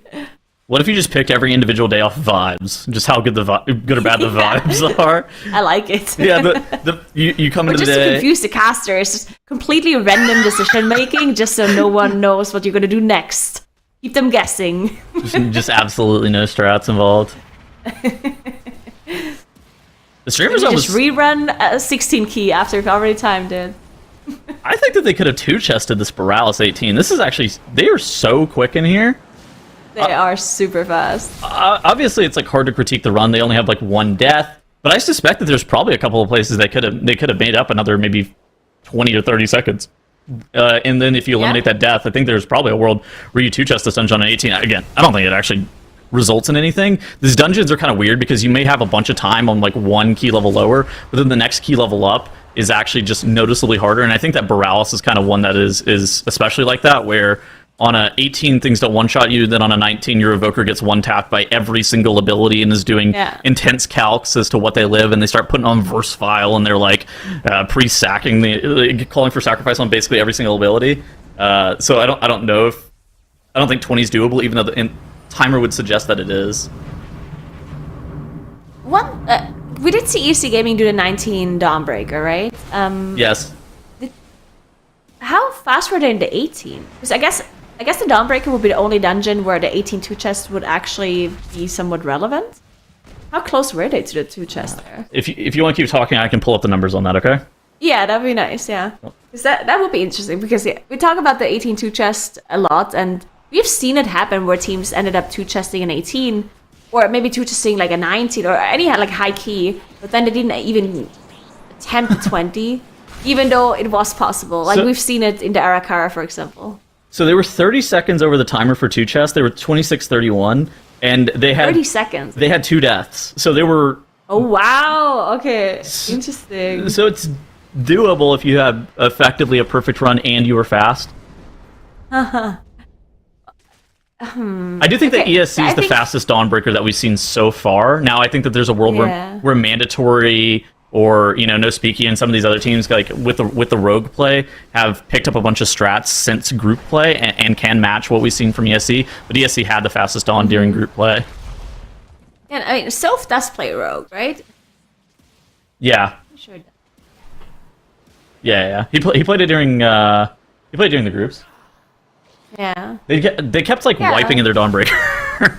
It's true. Yeah, that would be interesting to see, because one thing to note though, like we do know that the 20 Dawnbreaker is doable apparently, but it's not like super easy. So I guess even if a team manages to two chest the 18, it's possible that they don't immediately attempt it. Like it's possible that they just do the 19 first and then do the 20.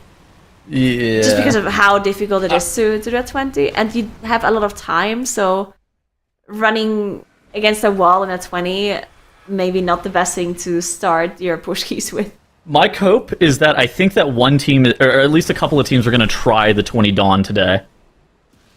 Oh, you think today? I think we have enough time to where all of the 19s can get put up, and then the logical conclusion on the last hour to the last like 45 minutes of your day is, of course, throwing attempts at that 20 Dawnbreaker, because I don't think that 20 City of Threads or 20 Siege of Boralus is really something that's possible. And so I think that you would actually just logically start throwing attempts at the 20 Dawn, even if you think it's an outside chance. I think that you would rather do that than just kind of try to improve time tiebreaker to 19. I mean, I feel like it would have to be pretty perfect play to be able to get all 19s up and then still be able to attempt the 20, right? Because if you look at mandatory now, they just now timed to 18. They have to do another 19 now in City of Threats, which takes them 30 minutes, right? Yeah, okay. Probably a bit more. We're halfway through the day, though. So you still have to take breaks. I think they have to take 1 10 more minute break. Okay. So that's 40 minutes. And then they have to do another dungeon. So the 16, the 18, and the 19? Dawnbreaker? I don't know. Like, it's going to be pretty close. Yeah, so then like you're saying, they have to probably do a bit over probably like an hour, 10 minutes in Dawn. And so then they can actually try the 20. I mean, there's time. An hour, 10 minutes in Dawn? That's cutting it a bit close. Well, we're two chesting. We're two chesting the first one, right? Yeah, and then you have to run it 2 more times. Yeah, I mean,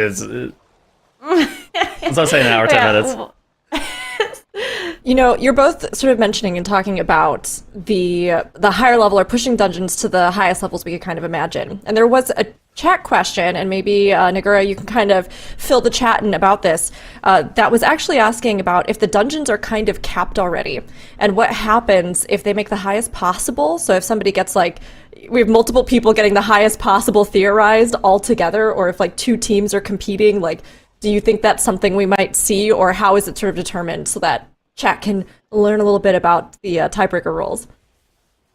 Yeah, so I personally definitely think it is possible that we see the tiebreakers coming into effect at the end of this weekend, just because of the way that format works for this global final. So in case some people maybe did miss the way the format works now, because we had it work a little bit differently for the group stage. So for the final, we don't have elimination. So all of the 6 teams that we have today, they are also playing tomorrow and on Sunday.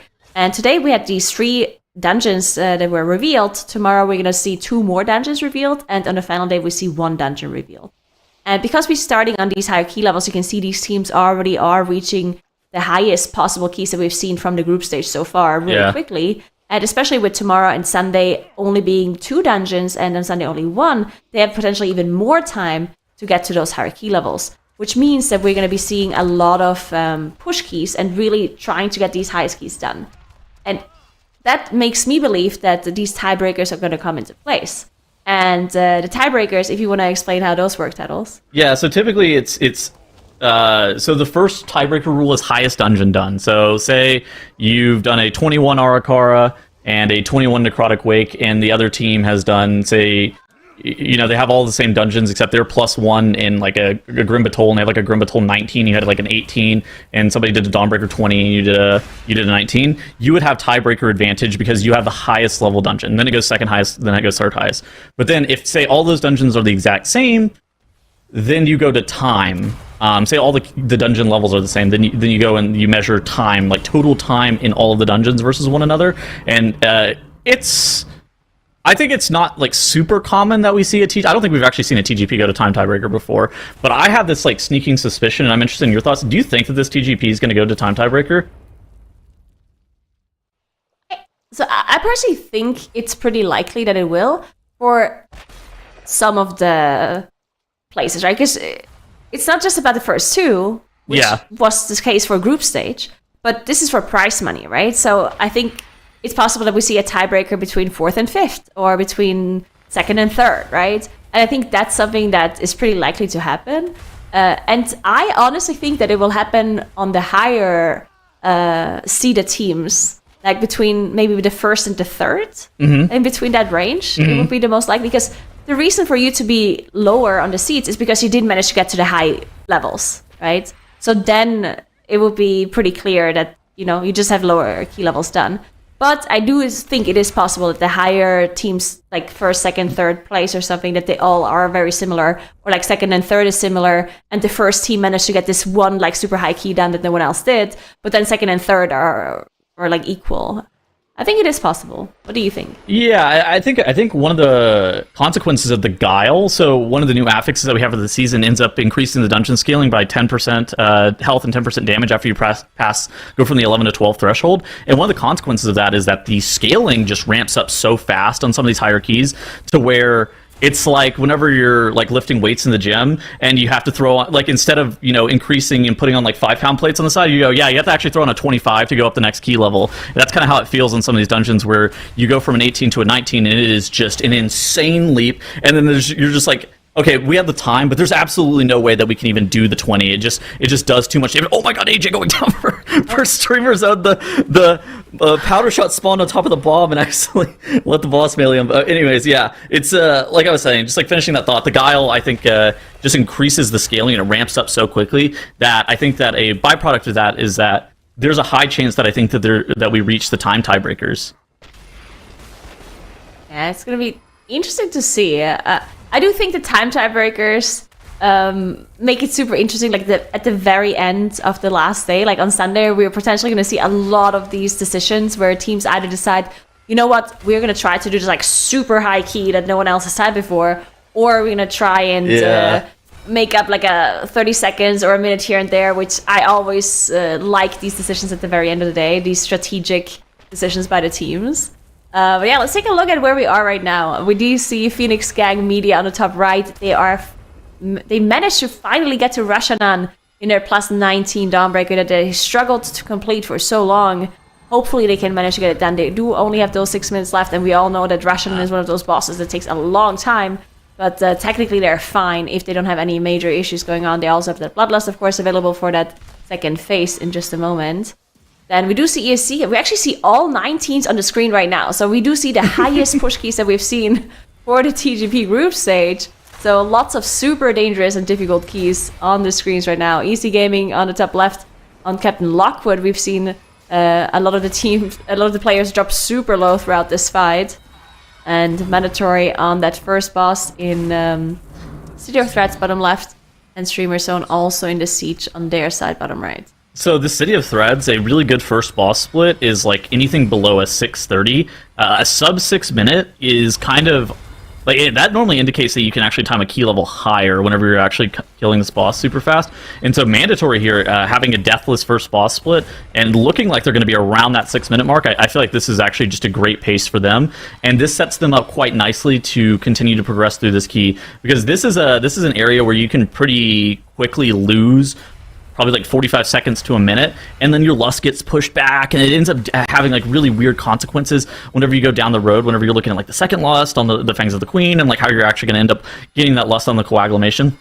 So I think we're going to have to check back in with them whenever they make it to the Fangs of the Queen, but I think that was a great spot for Mandatory that we caught them at right there on the first boss. Yeah, Mandatory is still looking very strong. Barely made any mistakes, at least no major mistakes that cost them a lot of time. Same as No Speaky on the bottom left. They're in their 18, the only team that is deciding to not go and attempt the 19 straight away, trying to get the 18s done first in all dungeons. So a little bit of a different approach by No Speaky there, their American team. You see Gaming top left about to finish up Lockwood, looking pretty strong on their side. We did think that Easy Gaming is struggling a little bit when it comes to like the speed in the Siege of Boralus in comparison to their Dawnbreaker, where they're super fast. Yeah. In this Siege, not quite as fast, but should still be fine on the timer for sure. But they're coming up to this very dangerous trash zone. Yeah.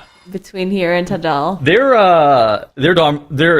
Dread Captain Lockwood split's much better than it was during group play for this area. They're actually putting up a similar Dread Captain Lockwood split to what we saw from like Streamer Zone during group play. And Streamer Zone were, again, multiple minutes under, like 3.5 minutes under on this dungeon. So we were talking about how bad they looked in this dungeon during the Group B finals. They're looking much better in this dungeon now, assuming that they're going to be able to close it out. This part of the dungeon is actually very dangerous on your tank. Yant has a lot of difficulty ahead of him, just keeping himself alive, particularly from a lot of these melee swings and some of these nasty debuffs that's going to be being applied to him here. So this is going to actually be a very pivotal moment for them. But they're split up until this point through 14 minutes on Dread Captain Lockwood. That is a great time. What do you think about the rogue for like this particular section of the dungeon? Do you think it's nicer to have like single target? Because obviously a rogue will have more interrupts and disrupts for some of the caster mobs in here. Do you think that's going to be more helpful, or would you prefer like just the AoE silence or the Moonkin and other like Moonkin AoE disrupts? It's kind of a little bit of give and take. I actually think I prefer the rogue a little bit because you see these demos here. They are by far the slowest mobs in this section, and anything that you can do to prio them down is like a pretty big deal. And so having that funnel from that rogue, being able to get your ruptures up, being able to just get that energy regen and just like funnel all of that damage into the demo, I think is like a pretty big deal. Now, of course, again, that pad foot pull that I was talking about that applies to those diseases. The rogue, much worse than the Moonkin for. Just in general, you'd rather have that Moonkin pad. And then on top of that Bloodlust pull that's in the Hadal room that they slam that 40-stack Spy Masters on. Another huge pivotal moment for that Moonkin where I think it actually just like overtakes rogue. But for these pulls right here, I think that anything that involves the demo, the rogue is just lights out because you're able to... You see, like, he's got the death mark on the demo, and this demo is getting completely crushed relative to the trash. That's a very good point. The rogue obviously being very good for that. And they are looking pretty clean so far for this area, so let's see if they can manage to do the rest of it. It's just back-to-back very dangerous pulls on this road to Hadal, so definitely not easy. As we do a Phoenix Gang media on the top right, about to finish off Rashanan in their plus 19. Finally, they're getting closer and closer to finishing off this boss. They do have a minute left or so, which is, like, for the time tiebreaker, maybe not the greatest time, but it's also not the worst. So I think they're going to be quite happy with this one as they're finishing off the boss now, and they can finally move on to a different dungeon and follow the other teams on getting score in other dungeons as well. Good on them. Very good to see they're able to continue here and getting that dungeon behind them. While we do have a little bit of no speaky on the screen again, bottom left on their 18 run, did manage to finish off the first boss. And now we see them gather up one of those difficult pulls. We'll see if Yips and the group can stay alive on this one. Yeah. You were right about them actually going straight back to the 18 here. Just trying to put up the 18s in all of these dungeons, and then they'll go and try to figure out what dungeon they want to go do 19 on after that. But I mean, they had a pretty good first boss split here on Speaker Shadowcrown. Do you think that anybody's going to two-chest this 18? I don't know. Like, I think it's doable, but I think it really would have been ESC Gaming that would have done it.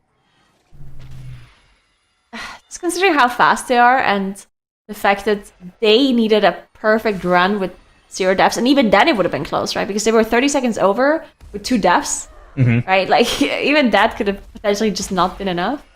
So, I think it's doable, but yeah, it would have to be pretty perfect. Tend to agree. Looking at the team breaks that they have done so far, so all of the teams already took their first 10 minutes. The only team that has gone through all of their breaks already is Phoenix Gang Media. All of the other teams took 10 minutes and have to take another 10.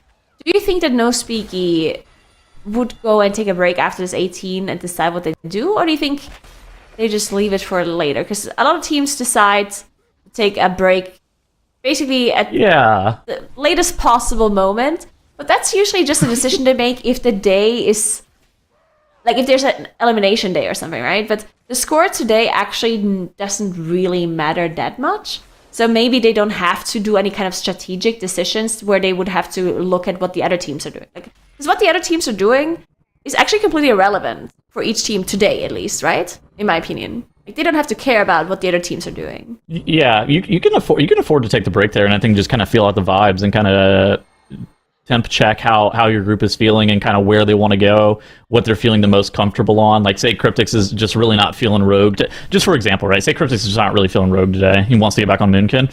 Yeah, I think that taking a break there and then just kind of talking through it and then being like, yeah, okay, well, let's go do City of Threads and Siege of Boralus, and then we'll feel out the Rogue if we need to. I think that's like I think this is a perfect spot for them to take a break after this key, assuming that they're able to get this dealt with pretty quickly.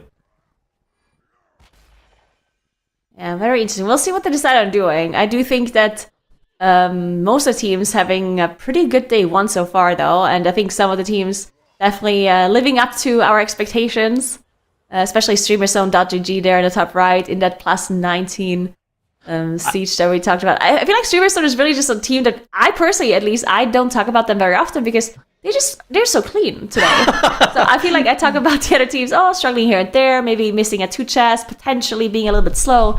And StreamerZone, they're just breezing through their runs, having a perfect time. They put that 19 City of Threats up as if it was nothing. Now they're in their siege, just one-shotting all of their keys. Now they're already like approaching this Hadal room in the plus 19, and they have really good splits, right? Like comparing to ESC Gaming, yeah, I mean they're just looking very clean. I feel like this is the season for StreamerZone to win. They were the team that had the longest reign at rank 1 on live for a very long time. Like they were pushing basically the entirety of the season on live, and Kira has put in a ton of hours on stream too, just playing. And I feel like the question that I had for StreamerZone was like, are they going to be consistent enough? Because of course I think that they had the max cap of keys that is required to be able to win this TGP, but are they going to be consistent enough to face some of the competition that they have in the global finals? And so far, yeah, like you said, they've been too clean. We haven't been giving them their flowers enough. They've just been too good.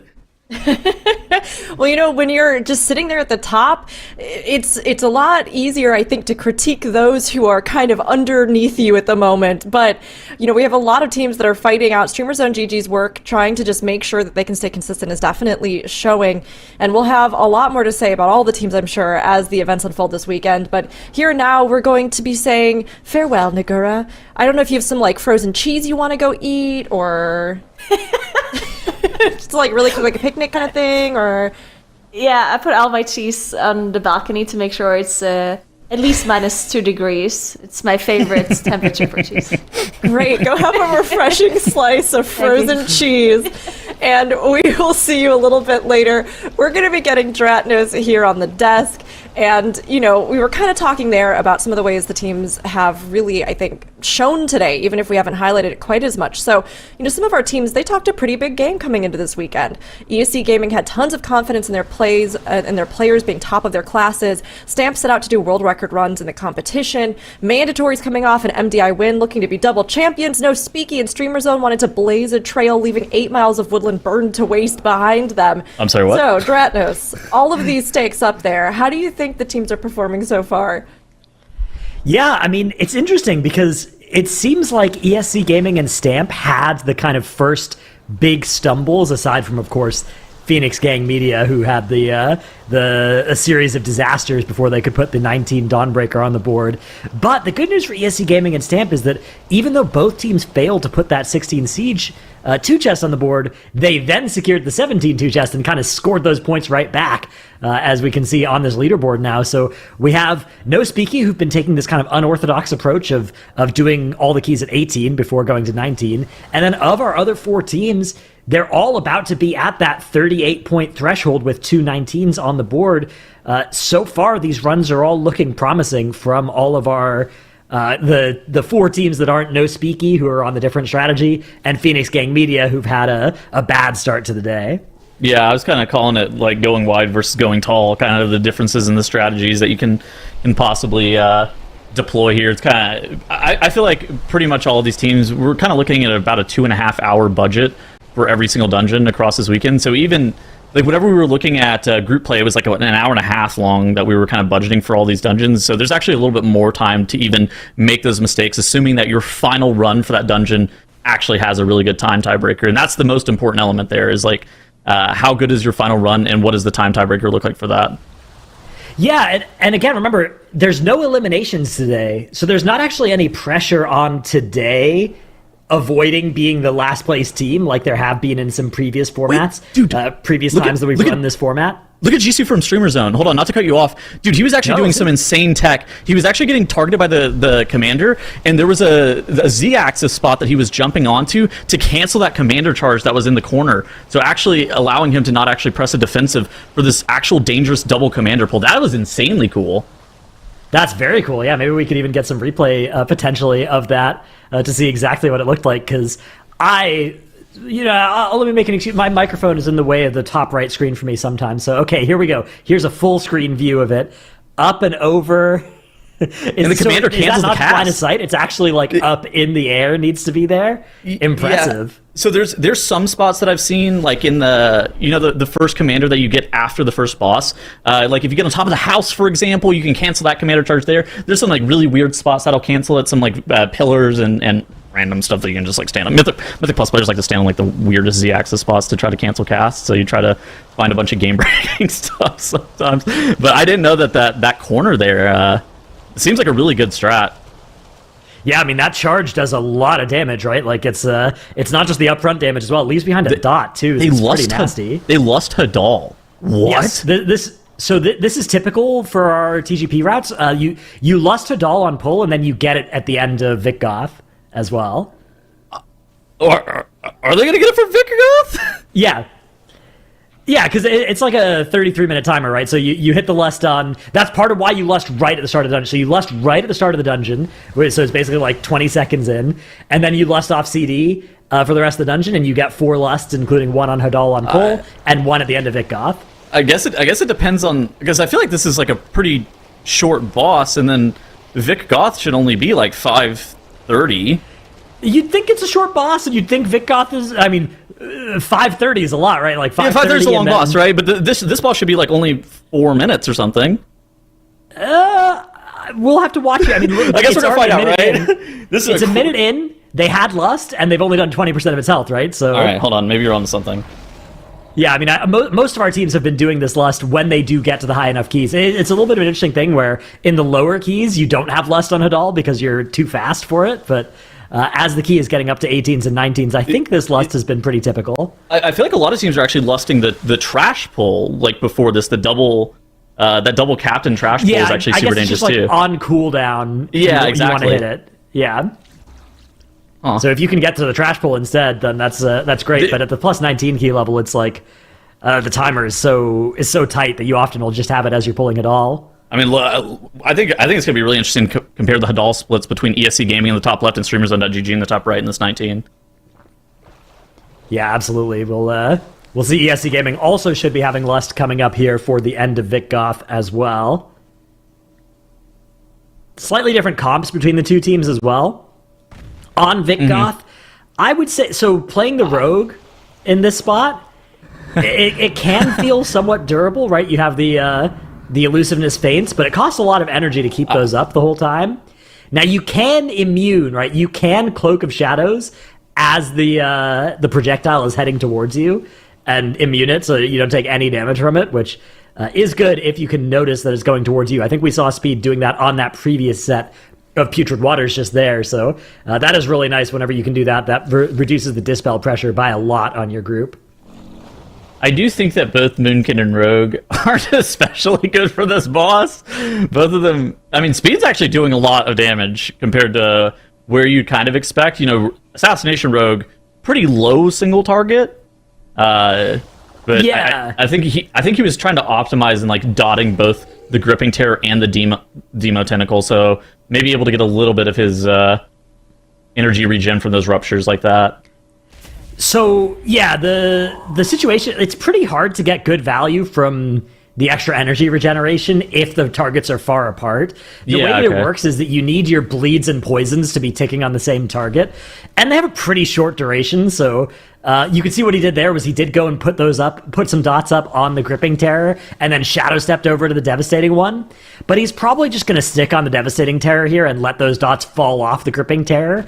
But as the Devastating Terror gets low and his shadow steps back on cooldown, or back off cooldown rather, I expect that we'll see him step back over and start hitting the Gripping again early. So be on the lookout here. I think probably around 20% on the Demolishing Terror, he'll head back over the Gripping Terror and get another 10 seconds or so of increased energy income.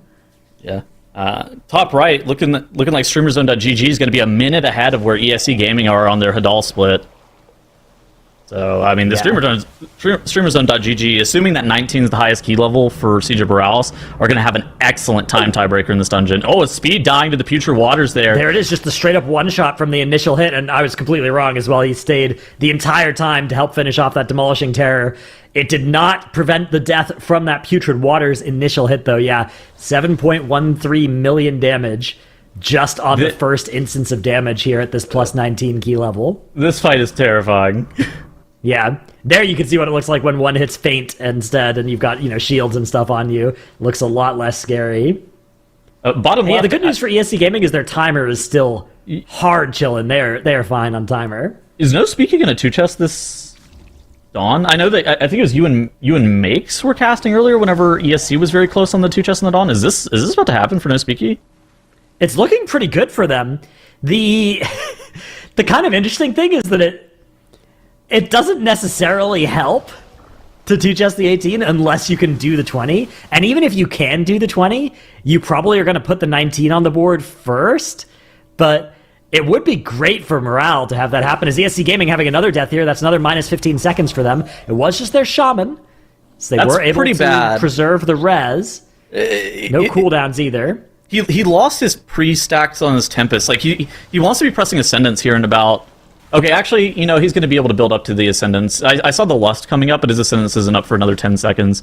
And so he's actually going to be able to stack up these Tempests with his Power Infusion right on CD. So it's actually not the end of the world that was lost, but it is actually a pretty substantial amount of damage that's lost whenever Enhancement Shamans die.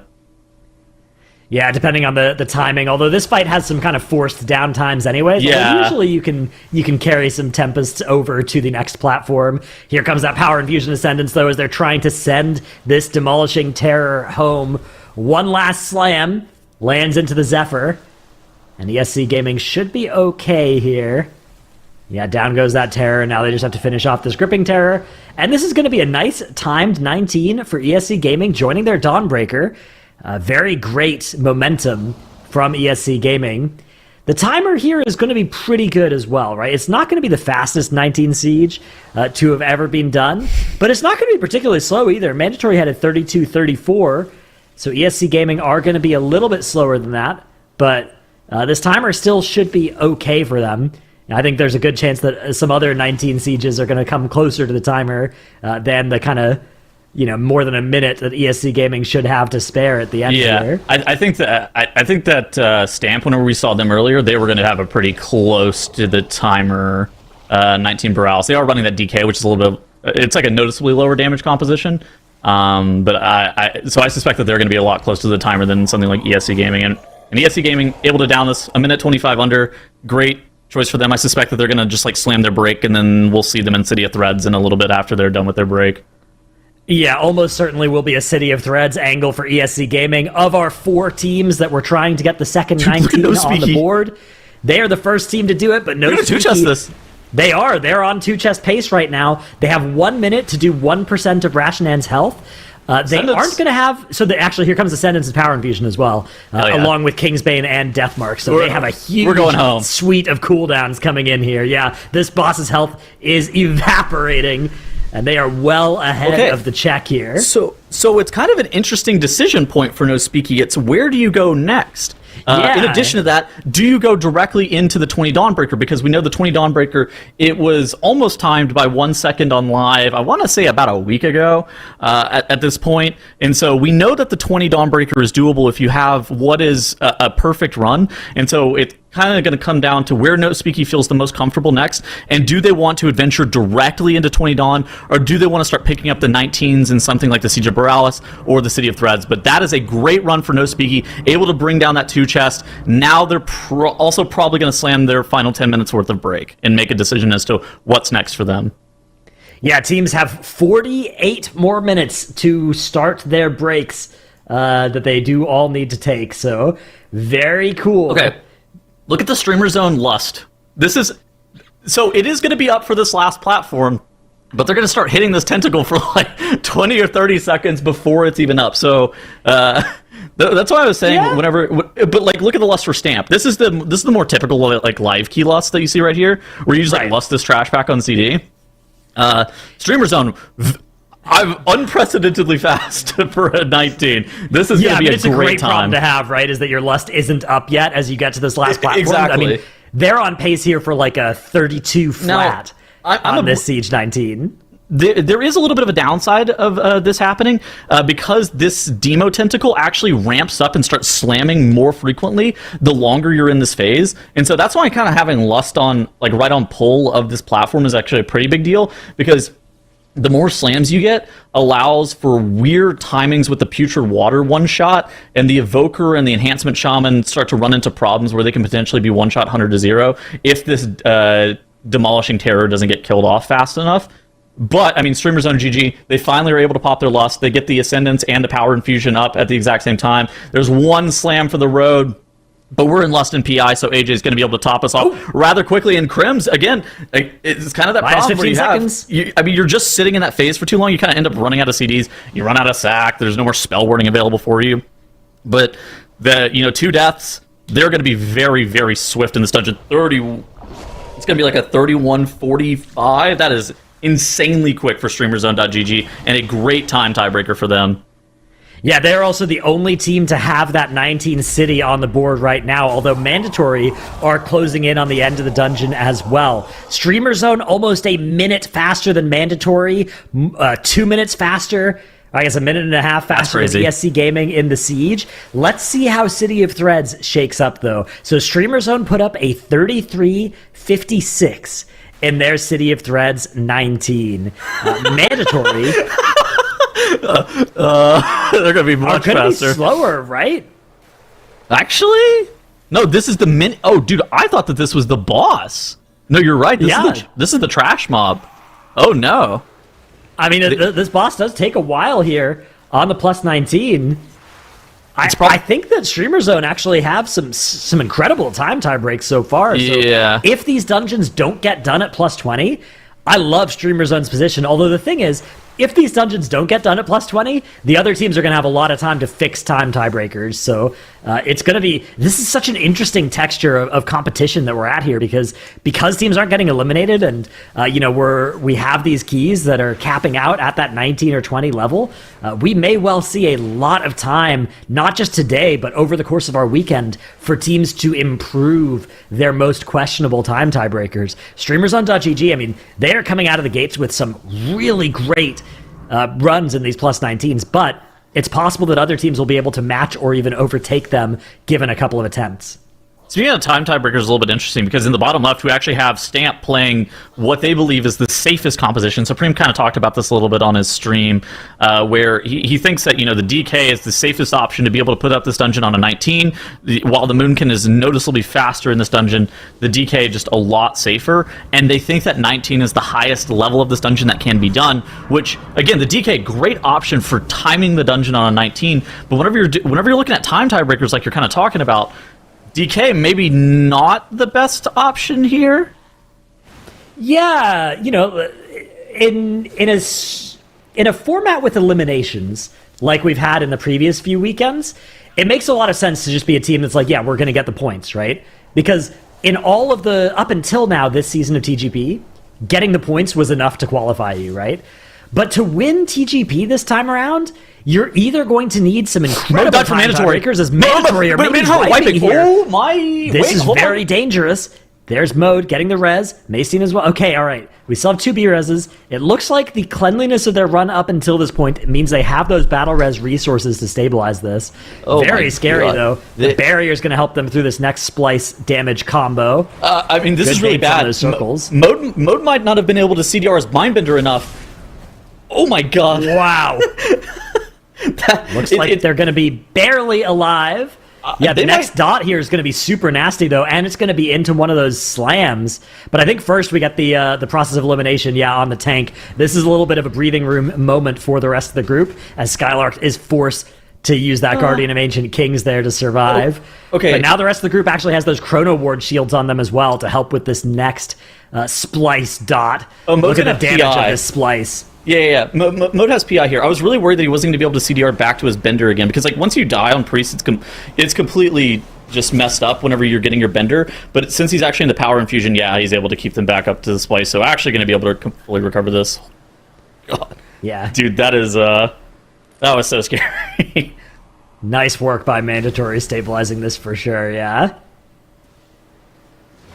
But yeah, as I was saying, basically, it seems like being a team that puts up a decent plus 19 on your first attempt was really valuable for the group stages, but is not going to be valuable here in the global finals, right? Because you have all weekend. What you need to be is the team that can either do it the fastest, even if it takes you a couple of tries, or do it a key level higher, which something like that Frost DK in Siege, I think is not... Well, Siege I don't think is very likely to go up to 20 anyways, but if it does, I don't think it's going to involve a Frost DK. Your Lizard's never living at 20 in that dungeon. that guy's already nasty. under attack at a 19. That guy's not living 20.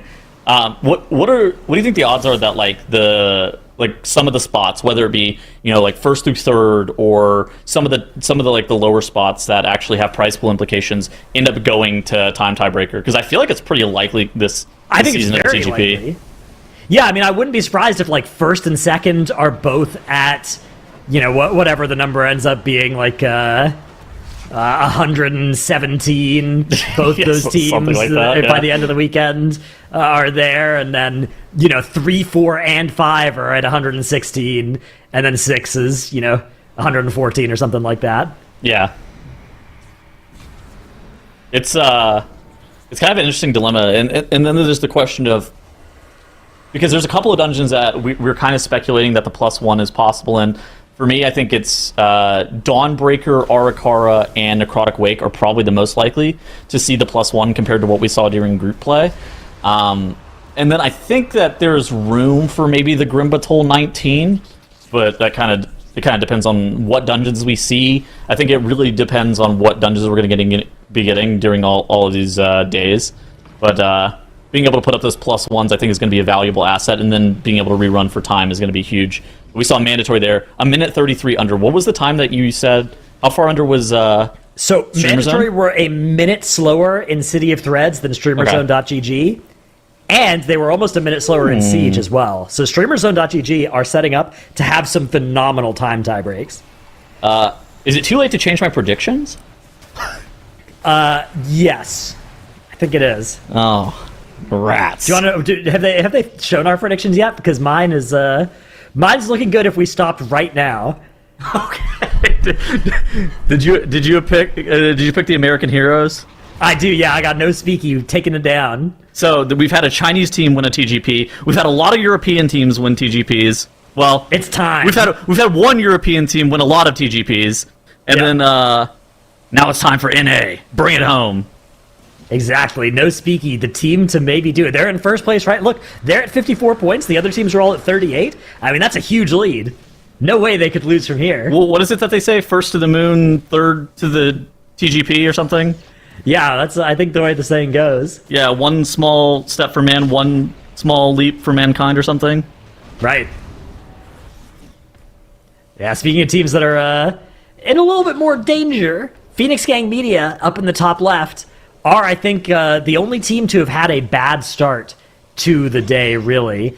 But looks like they have persevered, and they're about to get this plus 16 City of Threads on the board. They're on 2 chess pace as well, which is very important here. But yeah, you can see just from their scorecard that they are maybe already like an hour and a half behind the rest of the teams in terms of how much dungeons they've gotten done. So no jinx, but I think Stamp might be the first team to actually zero death this Boralus. But I think that they're going to have one of the worst times in this dungeon, just because that composition that we were talking about, that DK, being so limiting in terms of just like how fast can you go. I mean, looking at that Dread Captain Lockwood split, that 1540, a lot of teams actually ended up doing around like a 14-minute Dread Captain Lockwood. Now Stamp does get a hair more count, so that's something you kind of have to factor in, but it's not so much more count that it that you're like, oh wow, this 1540 is fast.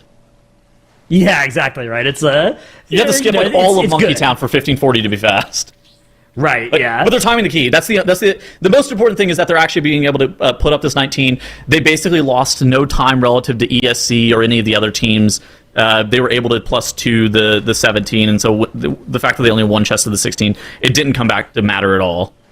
Yeah, I mean, they're doing well in staying even on points with the field, but Stamp are in a pretty worrying position in terms of if it comes down to time tiebreakers. They are in danger here of having like the slowest Dawnbreaker 19, the slowest Siege as well, potentially here. 3304 is the mark to beat. So I think they're going to maybe slightly be ahead of that and instead have the second slowest Siege. But still, not a great spot to be in, right? Obviously, if you're going to win the tournament, you either need to have a plan to do a key level higher than everybody else in one of these keys, or to be faster on average. And across the board, Stamp are looking like they're maybe on the slower end. So Tianzui, in some of the interviews that I've heard from him, he stated that they were holding tech back in the Chinese finals on Arakawa, and they have timed it during time trials on a 21, so that's +1 relative to all of the rest of the field. And on top of that, there's rumors that they've timed 21 Necrotic Wake in practice, which they think that they have the best Necrotic Wake in the world. So, like, you know, does it really matter how good your Boralus is if you're +2 on the rest of the field? Yeah, as long as that's true, which they are actually, they could lie. The slowest Siege by a second here.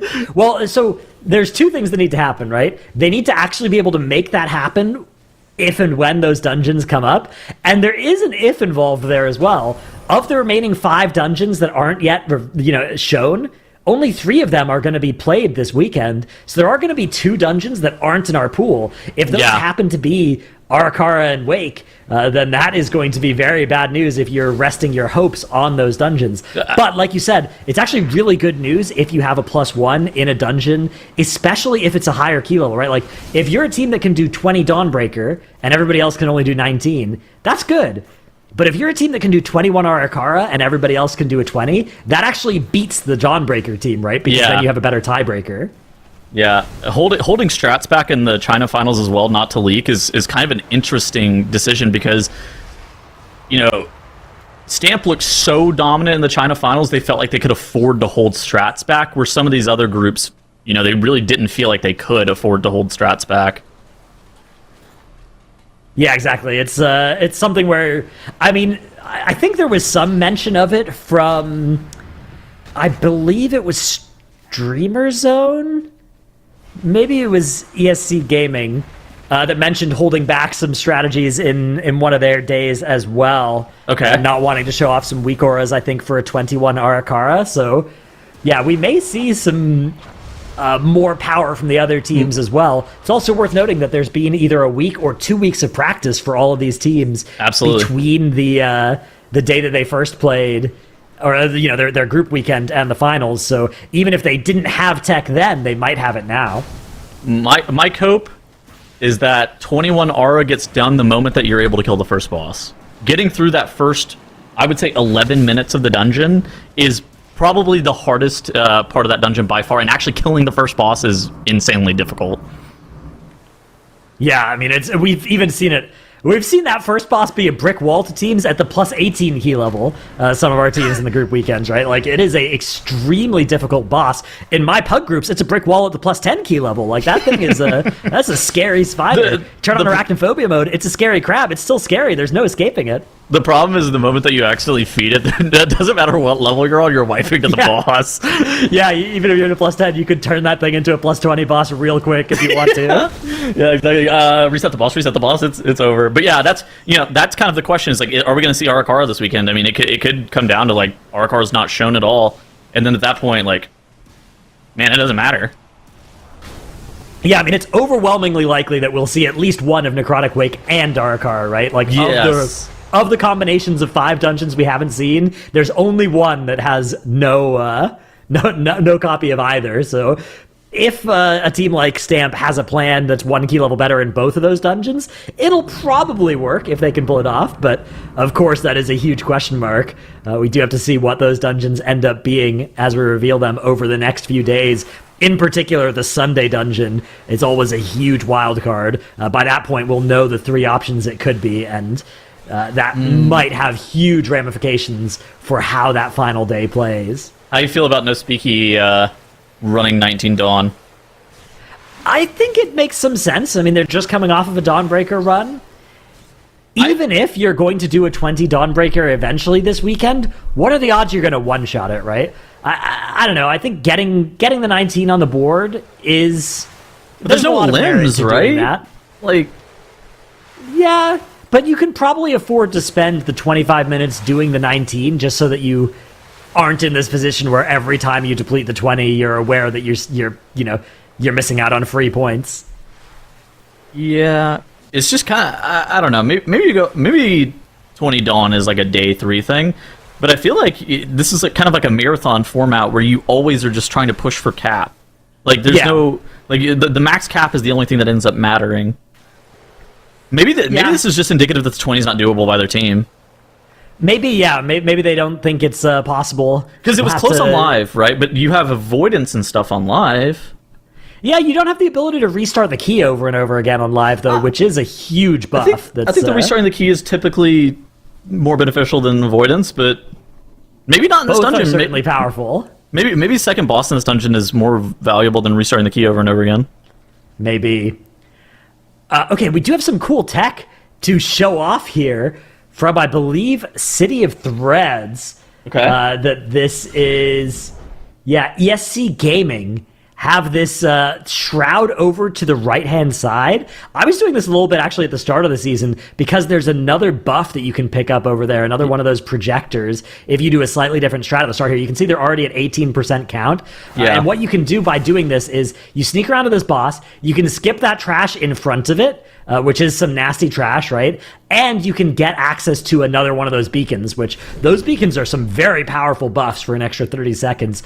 It does add some more travel time to the dungeon, and it is pretty much a rogue-only strategy, right? Because you really want access to that Shroud of Concealment to get through there. But it definitely can be a nice option to have, so a cool thing to see out of ESC Gaming. So a couple of things that are actually not showcased there, but also make that strat a little bit better for ESC as well, is the fact that they wait for the Ascendants and all the rogue offensive CDs to wear off, and then they end up pulling those droplets into the boss, allowing the rogue to funnel by not accidentally converting your shaman's Ascendants from Lightning Bolt into Chain Lightning, and just then allowing the shaman to like full single target and the rogue to get like really good effective funnel on the boss. That actually is going to increase your boss kill time.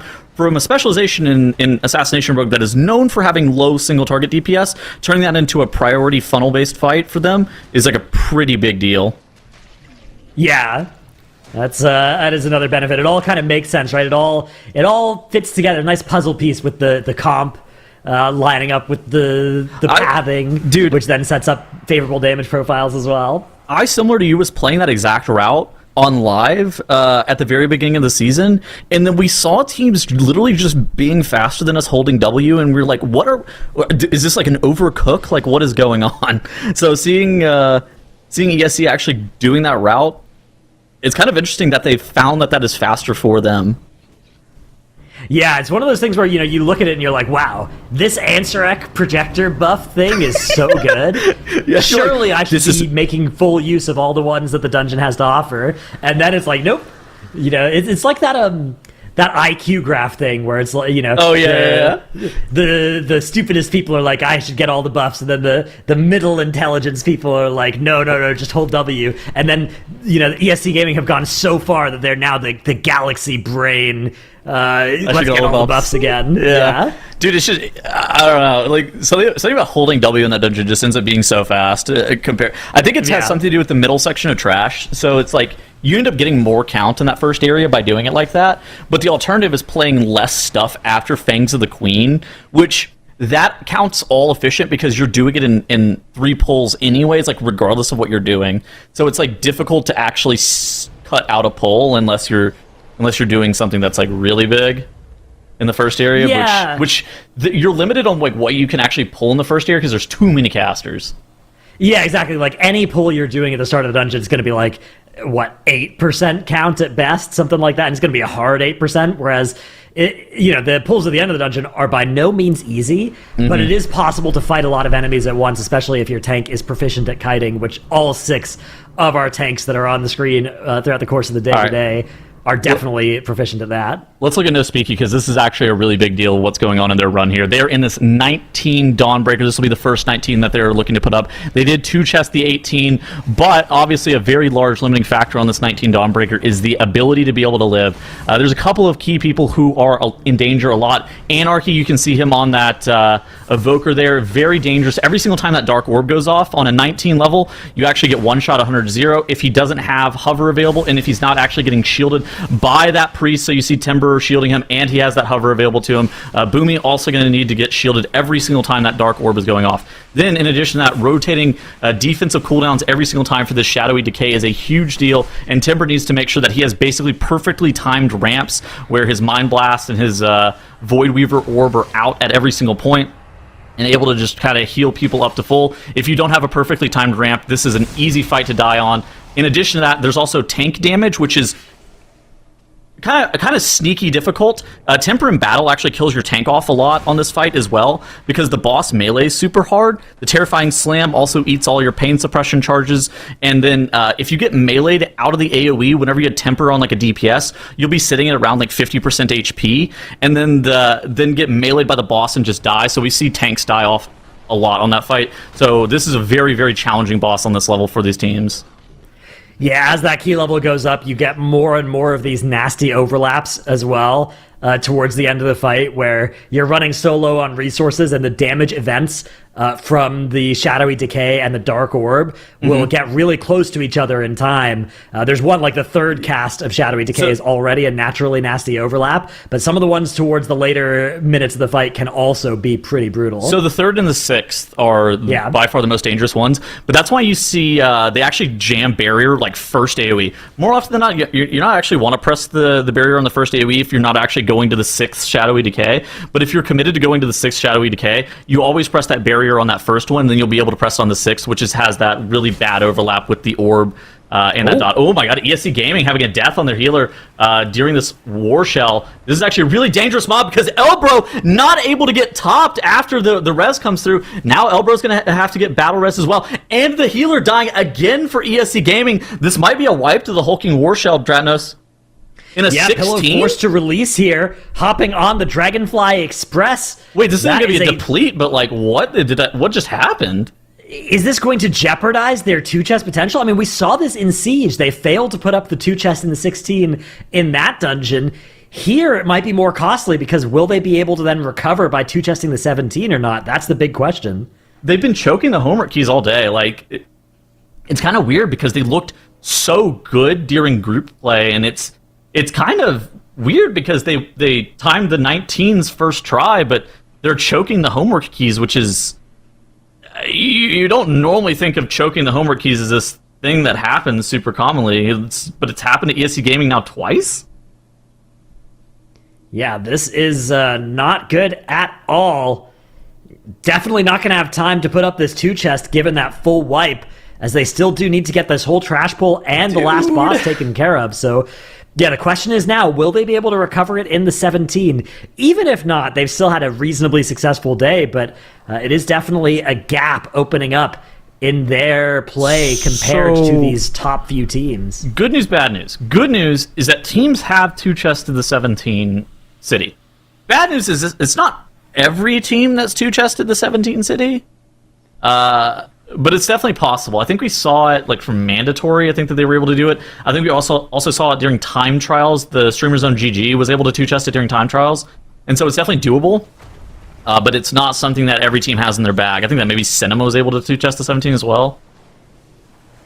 Yeah, so if ESC Gaming can put up the 17-2 chest, then all is forgiven, right? We're all good. It's back to normal. They're back on pace, and they're still doing the 9 total dungeons today. But if not, then they're going to have to do an extra run today, and that'll cost them 30 minutes. I mean, is fumbling your homework keys a worry? Like, is this something that we You'd should rather actually be fumble the concerned homework about? keys than the high keys, but ideally you'd fumble neither. Every homework key you fumble is one less, block of time that you have for those high keys. Yeah, that's kind of weird. Dude, top right, no speaky, Anubakaj down in 21 minutes and 25 seconds. They're actually able to get through that final Architect mini-boss. Again, 0 deaths here. Wow. They're very quick. They are not far off of the 2 chest timer in a plus 19. I mean, they are on the wrong side of it, but they're not going to be that far on the wrong side of it. The fastest 19 that we have is ESC Gaming's 29:01. No Speaky should be on pace to be about a minute faster than that. Yeah, I mean, this is like a 5:30 fight? Something like that? Yeah, something in that range sounds plausible. So maybe 28:30 by the end of this. Okay, so maybe 30 seconds under, maybe a minute under. But I mean, dude, Yeah, we'll see, which does make sense. I think ESC Gaming's did have 2 deaths involved, so if you just took those 2 deaths off, then they would be at 28:30 as well. Okay, yeah. I mean, dude, no speaky. They were bad during their group weekend. I mean, whenever we saw them in Group A and the Dawnbreaker, they actually weren't able to put this dungeon up on a 19. They ended up having to. They had a 2-chested 17, and they had to stop doing the 19 after an hour and probably 20 minutes of trying it, and then they had to go to 18 to make sure that they weren't going to get eliminated by shiny unicorns. And so, no speaky being able to clutch up and one-shot this 19 Dawn and having the fastest time. I mean, that's a big deal. Yeah, that is indeed a big thing for, No Speakies as well. This is a team that we were thinking of maybe being, consistent but a bit slower. But it looks like Dawnbreaker is maybe their specialty now, which I think during the group weekend, this was the key that kind of owned them. Yeah. But it looks like they have really focused and practiced. Rashanan figured out how to master this dungeon. Because, yeah, they are on a tremendously fast pace right now. Meanwhile, ESC Gaming up in the top left, yeah, they're still heartbreakingly close to this 2-chest timer, but they are going to be on the wrong side of it, so they will have to try and recover that when they re-enter this dungeon at the plus 17 key level. And at the bottom of our screen, we have the 2 Chinese teams, Stamp and Phoenix Gang Media. Stamp are working, both teams are working on City of Threads, Stamp in the 16, Phoenix Gang in the 18. Interestingly, you can see Phoenix Gang are sticking with that Frosty Cave that I kind of expect them to play everywhere. They were playing a lot of that in their group weekend. Whereas Stamp have swapped off of the Frosty Cave, which they were using in the other 2 dungeons, and they put Supreme on that Moonkin. So just for the storyline, Phoenix Game Media, they're 37-15 IO on retail. That player that they have on DK only plays DK. So that's going to be their comp for the entirety of the weekend. They only played the DK during the China finals. I think if we end up having a miss of tier and a scythe this weekend, that could actually be really, really bad because they might end up having like a -2 dungeon level in that key because DK is so bad in there relative to like a Moonkin. And so they're kind of praying for no miss of tier and a scythe, but so that's kind of a weird situation for Phoenix Media. Yeah. Again, we came into this weekend and we thought Phoenix Gang Media was definitely the team that had the biggest gap to close with the rest of the field, right? Based off of the group performances. So yeah. I'm impressed with what they've been showing so far. Even though they had some troubles in that 19 Dawnbreaker, the fact that they were able to time the 19 Dawnbreaker and put up a reasonably good time in it as well is, I think, a good sign for our biggest underdog team of the weekend. They were actually pretty good during the CN finals. Their biggest issue was the fact that they had the same cap as some of the they have like a similar cap to a lot of these other teams, but they don't have the 2 chests that a lot of these other teams have. They're like pretty slow. They like one chested to 16 GB, but then timed the 18, which is a little bit weird because you kind of expect teams that can time the 18 Grimbatol are able to two chest the 16, and so it's kind of that weird situation there. But I think that this is a little bit of a longer format, so that maybe will allow them to kind of catch back up. It took them a while to get that 19 Dawnbreaker timed, but the fact that, again, they have that cap, in having a little bit more time, maybe that's going to allow them to be able to realize those points that otherwise wouldn't if they were in maybe a bit more pace-intensive format. Yeah, exactly. That's going to be an important factor, right? We're seeing the day is sort of started off standard, right? Where this feels like any other TGP day where you're starting off by pushing up these keys. But the fact that we don't have that elimination and we're approaching the ceiling in so many of these keys means pretty soon this is going to turn into a really interesting decision of, do we go for some really fast time improvements, right? Trying to improve times that are already super impressive in some of these keys, or are we going to see teams starting to attempt the plus 20 Dawnbreaker, those sorts of world first keys? What did you say we needed from No Speaky here? Because they're going to have their ascendants coming up here in just a few seconds. About 20-ish seconds. The time to beat is 29:01 from ESC Gaming. Ooh, they're going to be really close to that. I think you're on pace to be a little bit under that. It's going to be very close. Once we have Ascendance and Power Infusion, I think it's going to be just about the same time, actually, which puts ESC Gaming's run into a really impressive light because, I believe it had 2 deaths in it and still managed to be 29:01. Here's the Power Infusion Ascendance that you were talking about. Yeah, I think that they're probably going to be somewhere in the order of maybe like 15 seconds under that. But yeah, whenever you factor in those... Oh, actually, hold on. This boss's health's not dropping as fast as I thought it would. Maybe it's actually going to be the same time like you were calling out. Yeah, no new Breath of Eons to pop here either. Oh my god. Great. So let's see whether No Speaky will be faster or slower than ESC Gaming. They have another 6 seconds to prove themselves at the final percentage points of Rashnan. They're going to be slightly slower. Still a very impressive run here in this 19 Dawnbreaker, but they are going to be ever so slightly on the slower side as compared to ESC Gaming. Still, 7 seconds slower, not the end of the world. Yeah, 7 seconds slower? Yeah, okay. Very good run from No Speaky, and that moves them back into first place at 55 points as well. Dude. It kind of even better than that as well, because ESC Gaming, they're at 54, and it would be sort of tied, but the fact they didn't get that 2-chest in the City of Threads means that ESC Gaming needs to 2-chest that 17 to stay even on tempo with No Speaky. Yips had a 4,000 IO lay on hands there to save them 15 seconds on Boomy there. That was crazy. Nice work, yeah. Yips, a very common, ambulance prop paladin, right? Delivering those lay on hands as people are in need of them. I saw it. He was, whenever he's playing paladin in raid as well, you'll sometimes see him delivering those life-saving heals. Yeah, I mean, paladin this season, this composition that you're actually seeing played with paladin disc priest, Augavoker has insane amounts of tools to actually be able to keep you alive. Having those pain suppressions, having that sacrifice, all of that paladin utility, and then just like the rescue, the Zephyr, you just have limitless tools, assuming that you're calling for them and utilizing them at the appropriate times. Now, Mandatory have used 4 world markers to designate a location on the ground here. Rare technology. Yeah, normally you there's use pings. No ambiguity about where they want people to stand and bait those orbs, it looks like. So historically, you like pings, especially like in this new era, but Mandatory old school team, they big world marker gamers. Absolutely. Here comes that Shadowy Decay cast. Looks like they're going to be stable for now. Health bar's not even really moving for Mandatory. They are making this key look easy. It is just that plus 16 level, so they are going for that 2-chest. They're not far off of the 3-chest pace even. They are on the wrong side of it, but this is a very good run we are seeing develop out of our tournament favorites. Gotta love seeing all of these just impeccable runs that have been coming out, I mean, sure, here or there we've seen mistakes on some of the teams or some bigger mistakes that compiled, but honestly today it has been such a good day so far. We are going to have a swap over here. Dratnos, Tettles, it's been great. And Tettles, before you go, I have a quick question for you. It's kind of awkward, but chat asked me to ask you, and would you be willing to hear me ask you? What? Okay. Yeah. Tettles, chat wants to know if you'll be their Valentine. Yeah, I wasn't doing anything else today. I'm down. Yeah, that's fine. That sounds good to me. Okay, there you go, chat. Ooh, all right, you don't have to be nervous anymore. Tuttle says yes, so there you go. But Wow. Drados and Tuttles, thanks so much. Drados, will you be our collective caster Valentine?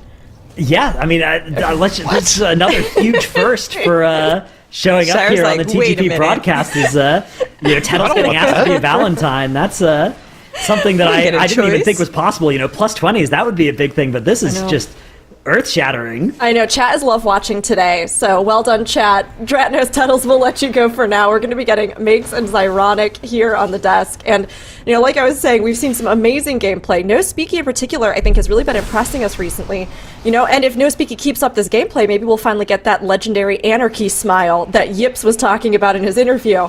But Zyronic, since we're kind of coming up here on the last couple hours of the day for day one, I was wondering, could you give us a little bit of a breakdown of kind of what we've seen so far?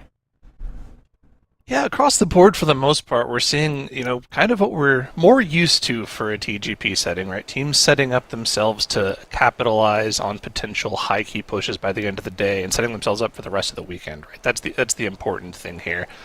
So far, all of the teams have at least gotten into the third dungeon, except for Phoenix King, who unfortunately just have had a whole bunch of bad luck today with bad pulls, and I think that Tank was DCing a little bit. Hopefully, they can, you know, clean it up near the end of the day here. But really, it's just the team setting themselves up for success, Mix. I mean, they're just trying to get themselves to that 19 point to where, if they do think they can eventually get to the 20s, maybe they can spend a little time on those. I mean, the good thing is, it's not the end of the world. It's just the end of today, and there will be 2 more days for them to maybe claw their way back, and that might as well happen, right? We saw it in the groups every single time the final hour was upon us. They had so many teams that previously looked like they might have been out of it catch back up to the rest of the groups because of how hard the dungeons are getting. So I wouldn't count them out just yet, but definitely not the best day for them, unfortunately, here. I am kind of curious as I am looking across the board in some of these dungeons, you know, with No Speaky also getting that 29-minute Dawnbreaker 19. I am starting to wonder what the end of the day might look like, because we are entering that final hour in 11 minutes, and the teams now, of course, still working on that third dungeon, but there's a potential that we'll see maybe a key for faster timer, or maybe even a potential push key at the very end of that hour. Yeah, there's a new dynamic with the differing setup this weekend, where the teams are playing all 3 days, where you actually can make choices to not show off tech because you know you'll be playing on Saturday and Sunday as well. So it wouldn't surprise me if any of the teams do have something like a 20 Dawnbreaker or 20 City prepared and cooked up, that they wouldn't really want to show it off today because they don't want to show other teams how to do it if they start trying to do it. So yeah, I think we might get to a scenario where teams are kind of sitting there wondering what to do, and they might just have to go into a 20 and practice a couple things, because that's the other thing as well, right? When you're back to this format, you have to remember, in between each day, Dungeons in the Tournament Realm are turned off. You can't practice during the weekend at all, unless you go on live and do live keys, but you're not going to get great practice with the way the key system works on live compared to Tournament Realm. So, yeah, we'll have to see here. I mean, No Speaky has probably had the most clean day to this point. Mandatory is right there along with them. Streamer Zone is probably the closest outside of that as well. But I mean, all 3 of those teams are 2 dungeon runs away from being in a position where they only have 20s left to run for the rest of the day, right? No Speaky has a couple 19s to go for, and Mandatory still has to push up their Dawnbreaker. Yeah, exactly. So if you're looking at the scores on our overlay right now, they're not as conclusive as you might think, because right now No Speaky has those really nice looking 55 points. I would expect by the end of the day, all of our teams are going to be sitting on 57. That's all 3 dungeons on 19.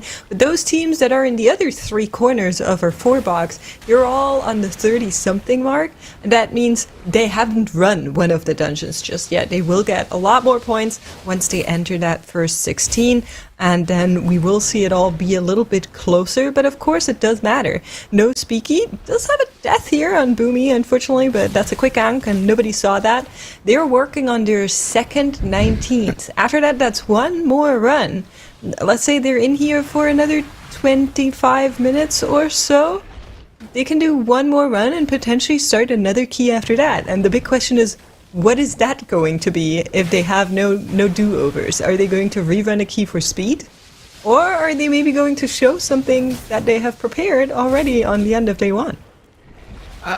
Yeah, that's a great question. I'm going to have to add that to the compilation, by the way. I don't know if you heard in my other session earlier today, I was talking about this. Chopper Red Hook has claimed a lot of Enhanced Shaman lives today, and that's just another one for the board. I think that's the first one for Boomy. He avoided it to this point in the day, but yet another Enhanced Shaman goes down to this boss. Lots of potential one-shot for the melee characters on this boss. But yeah, that's the question, and we're gonna find out pretty soon what the plan is for these teams, as long as they're able to play as clean and consistently as they have been, right? For no speaky, 2 runs of this, one Siege of Boralus and 1 City of Threads would come out to maybe about an hour if you consider time. It's been setting up the key, prepping up their Tempests and stacks for the dungeon as well. And then they'll have about, maybe 1 or 2 runs near the end of the day where they can potentially get some practice into a 20. And remember, they can go overtime in the practice too. They can stay in that key for quite a long time. I think our actual rule for that is you can stay dungeon timer until the timer is up. 50%. Oh, it might just be dungeon timer. You might be right on that. I think it's dungeon timer up. So if they want to, they can even practice something in a key and not run that key for completion and just go in there and be like, hey, let's look at this again for tomorrow, without putting a key on the board. It's all possible. Like you said, there's no practice time outside of the tournament besides live keys, and that's going to be very hard. I'm sure some of these teams are prepping some keys. They're gamers, but Mandatory does have that 16 in the Dawnbreaker on the board now, and it's not a +2, which I think is important to mention with how close some of the teams were. No, it is a +2. They got the +2. That's the hold on. important thing. Okay, They did. Yeah. I That is important for them mislooked. to get. Yes. Phoenix Game Media is getting good progress in this 18 City of Threads. They still have one last boss left. Probably not gonna get the +2 with 4 minutes just left on the timer, but we don't expect anyone to really need to get to this +2. 19 looks to be what teams are stopping at in this key. It's probably the least likely of the 20s we're seeing. Maybe this and Siege of Boralus are the least likely. Dawnbreaker the most likely 20 to potentially get attempted by the teams, which is kind of crazy to say considering how difficult 19 can be and how much we even saw No Speaky wiping to it in their cup weekend. So we'll have to see. Are they going to get to that point today, and are they going to start pushing up that 20? Need to get through these keys first. Stamp in their 16, making good progress on the coagulation. Plenty of time on the 2 chest for them, as this is their final dungeon. They need to push up to that 19 score still. Streamer Zone only just now starting their second run of the Dawnbreaker. ESC did miss their 2 chest, it looks like, in the City of Threads. So they'll have to go and run the 17 here. That's actually a potential big problem for them. Is 2 chesting the 17 is significantly more difficult than the 16. If you're not going to get the 16, I think it's incredibly unlikely that you 2 chest the 17. We'll have to see, though. I do like the tech that Dratnos showed off earlier, that they do with the Rogue, where they gain that extra buff. You were actually the one pointing that out to us in the talent chat, that we should show that off. And I mean, that's definitely interesting for extra burst on the boss. But I just don't know. I didn't see what it was that went wrong for them in the 16, but hopefully they can clean it up for the 17. I mean, they did in the Siege, right? I was kind of mentioning that the Siege for ESC Gaming didn't look too clean in their group weekend, and I was a little bit worried of having them in this dungeon here on day one and what that would mean. And precisely that happened. They had a wipe on Hadal, they didn't get the +2 in the 16 on the Siege, but then they came back into the 17, and they managed to go from there, get that 17 +2, and then push it up. So there is redemption potentially on the map here for ESC Gaming if they are quick with their City of Threats 17. I would really hope so, but we'll have to keep our eyes on it and see how they fare as they're now working on that dungeon. In the meantime, Nagura was talking a lot about this team. The Streamer Zone GG team. And of course, this is a team I think everybody by now is quite familiar with. Maybe some people not quite aware of the rename, as we do have a death on Elbro, bottom left corner, but this Ankh, so back with the group. StreamerZone.gg previously was called Missed Count, and a lot of their issues in previous tournaments were due to inconsistencies. In their group weekend, they already looked like they had shaken that off, and today I can only agree with that. I've been loving what they're doing. Yeah, they were one of the teams that always had some of the highest potential keys. They could do all of the keys that were winning the number one team the tournament.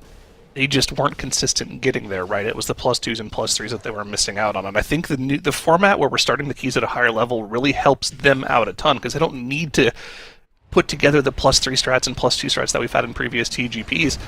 And I think it's been really good for them. Like you said, they were lights out in their cup weekend. They've continued that play today and had virtually 0 mistakes so far. And like No Speaky, they are really only 2 runs away for being soft capped on the day, where they can actually start going for those 20s. So hopefully they can keep up this level of play and, show us the potential that we've known this team has had for quite a long time now.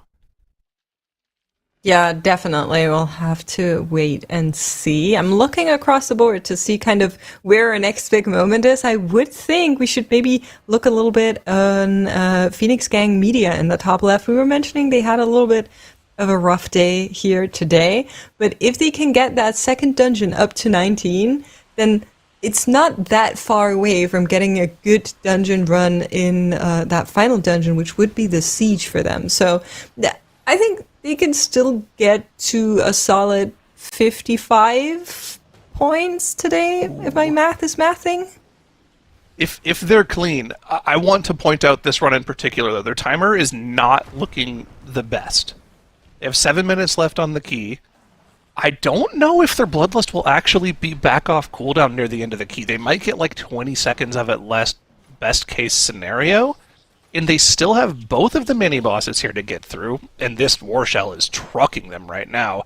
They're struggling to heal through the Stinging Sword debuff in addition to the Tremor Slams here. They're about to get another combo off. They have to get through both of these mini-bosses and the boss still. That's a lot of HP to chew through in now 6.5 minutes, so we need to keep an eye on them. Hopefully they can get through this 18. Otherwise, that's another 30 minutes gone that I don't think they really have to give right now in their position. No, that would be very, very bad for PGM if that is the case. We'll definitely keep our eyes on it. I've been waiting for that Bloodlust timer to jump on over to the 5 minutes to kind of see how much they could actually get off of it. But it looks like they won't even get that final Bloodlust back up. Oh, yeah, it just jumped, so... They'll get about 25 seconds of it. Usually when it swaps from 6 to 5, that means it's at the 5:30 timer, because that's just how debuffs in WoW work for some reason. So... they'll get like more than half of it. This Stinging Sword debuff as the Hulk Shell dies. Okay, just barely didn't kill them. That's one of the weird things with Disc Priest, right? When they don't have a target to hit, they can't really heal you that effectively. Fortunately, they're able to stay alive. Flash shield. Scary moment from them. All done, all done. They also have a lot of mana all across the board. Both the Paladin and the Healer this season are kind of drainy on the mana. We rarely see the Disc Priest go all the way It's not as prevalent as in previous seasons, but it can happen. It happened in some of the group weekend keys, so need to keep an eye for that as well. That is what could cost them here, but they are still working on that final mini-boss before they get into the boss fight, and it is getting quite close for them. Thankfully, Izo is a rather quick boss. Yeah, it looks like they should be okay here. On this 18, and Tettles was saying this is something about a 3:30 to 4 minute boss, so it should be okay if they're able to keep it clean. They did actually have a full wipe earlier in this key, and I believe it was in the trash section after the Fangs of the Queen that they had that wipe too, so it was a pretty big trash pull that they had to reset and go again on. If they're able to time this 18 with that full wipe, having to redo that big AoE pull, that's going to be a confidence booster for them that they can still get this key done. They should have time to do the 19 if they're able to keep it clean. Hopefully they can finish off that 18. We'll come back to that in a little while, though, because we've been on that key for quite a while here. Stamp is in their first 16 here. They're on the final boss already with plenty of time left on the 2 chests. They are just crushing it today. I mean, another one of the teams that's right up there with No Speaky Mandatory Streamer Zone. Stamp has been very, very solid today. They've had a couple missed opportunities, but they cleaned them up. Like, for instance, in the Siege of Boralus, right? They only one chested the 16 due to having some issues on Dread Captain Lockwood earlier on in the key. But they were able to 2-chest the 17 and make up that problem in the 16, so they still only had to run 2 of those keys up to the 19. There's a replay of the 19 Siege of Boralus here for No Speaky. Had a couple issues on, Dread Captain Lockwood here. Tank going down, Anarchy Boomy going down. Looks like this is going to be a quick reset for them. So, first major misstep for that team today. But I think they've earned the time to have those kind of mistakes happen. Yeah, they were working on that second 19. They kind of went Phoenix the King? route of, PGM are having trouble. Unfortunately, they do have a battle rest, but can they get the rest of the team back up? It doesn't look like a tank does go down here as well, and that's a full team wipe. And with that, the key is out of the question. That's 35 minutes lost for PGM, unfortunately. Very, very rough for them as they were already a little bit behind the other teams. They will need to really, really shake that off. Coming back to what we saw from No Speaky, though, that was their second 19. They decided to just put 18, 18, 18 on the board, and now they're going one by one getting the 19s, and so the Siege being a do-over, it doesn't hurt them too much in the overall scheme of things, so long as they can still put the 19s on the board today. Yeah, I think that is going to be the goal today, right? Triple 19s, you're happy with your first day. Anything extra on top of that is just a bonus, so they can afford a couple resets in their first runs of the 19s here. That was the first time going into the 19 Siege, like you said. So they can get right back in there. Go again. No major issues whatsoever. Phoenix King Media, though, that is just extra brutal. On top of all the problems they've had today, that's something you really don't want to see happen. They had an unstable test subject on top of the boss there, which is not a mob you normally see pulled on top of the boss. So I wonder if that was a mistake or that was just something they felt like they had to go for to get the count they needed to finish off the key. A little bit of a, weird circumstance for them, but unfortunately ended in a wipe. Mandatory does have the first boss down in this Dawnbreaker here. You can see Soda gathering up resources to get ready for the first of the major pulls afterwards here as they gather together 3 of those trash packs. We've talked about these particular pulls in the middle of the Dawnbreaker key. These pulls have so much damage, not only going out on the tank, but on the group as well. These Manifested Shadows in particular, a lot of Void Zones to dodge, a lot of debuffs going out on the group as well, and of course you want to try to burn these Shadows off before they get their Dark Flows cast off. If 3 of those flows start going off, there's really not a whole lot that you can live through that with. A big part of the Dawnbreaker is that somehow just all of the trash mobs are kind of evil. So it's very hard to find spots here where you can get good count without it being absolute insane. So this is like the best you can kind of find. And then you also obviously have to do the pulls around the mini bosses, which this also leads to one. And we've been seeing teams commit a lot of stuff. You can even see the barrier here to make sure you can survive that AoE that you were just talking about. Didn't get the mob killed off in time. So a healing cooldown will need to be used to make sure, but Streamer Zone, we're seeing deaths. This is Grandma's house. This is the third of the mini boss mobs that they're trying to deal with here in their first attempt at this 18. Fortunately, I think they have enough time still to run back and try to regather this together. Crimson, fortunately, releasing a little too early and flying back while the mobs were still in combat. Took a little bit of residual AoE damage. They threw a few extra deaths at the timer, costing them an extra 45 seconds here. Those 8 deaths, that's 2 minutes off of their timer. Do they still think they have time to get the +1 here? Based off the timers we've seen in the other 18 Dawnbreakers, I think if they're perfect from here on out, they can still get it together. But there's literally no room for any further errors here.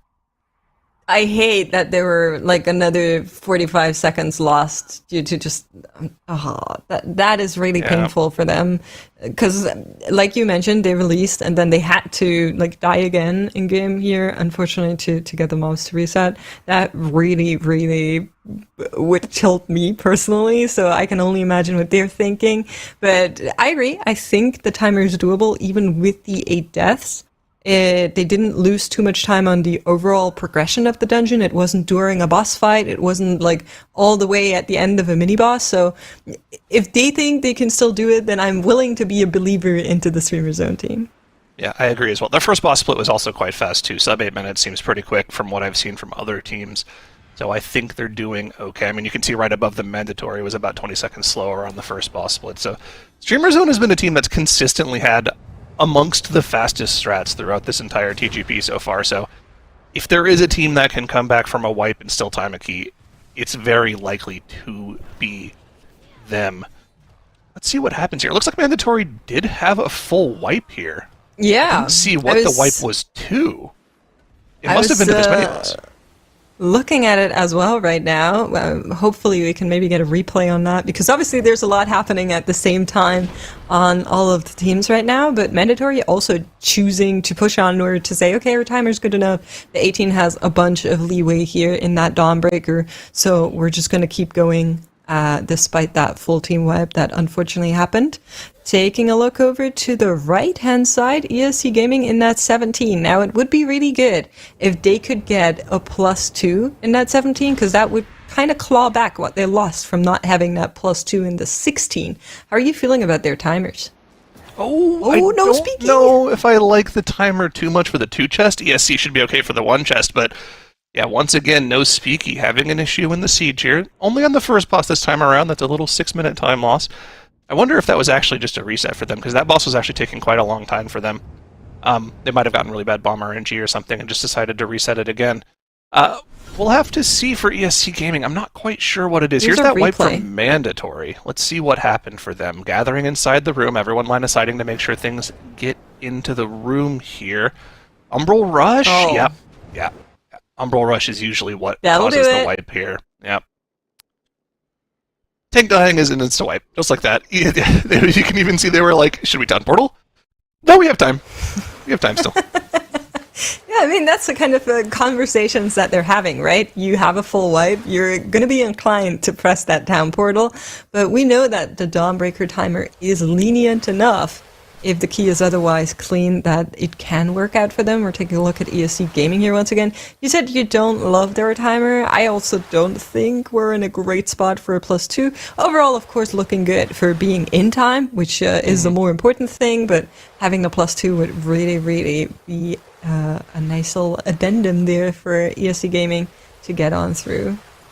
Yeah, it looks like ESC Gaming's cap for the day, if they're unable to get the 2 chest here, would be just to finish off the 19, which I think if they're able to do, they should be pretty happy with. Triple 19, I think, is a pretty solid day 1 performance. Set yourself up great for tomorrow when we only introduce 2 more dungeons, so you'll have a lot of time to push after you push up those 2 new keys as well. Yeah, 2 chest timer I don't think is looking realistic here in the 17. Also, they need to keep it completely clean for here on out to even have a chance at that. We'll get a better idea of how that looks once they get to the coagulation and see how long that boss takes for them.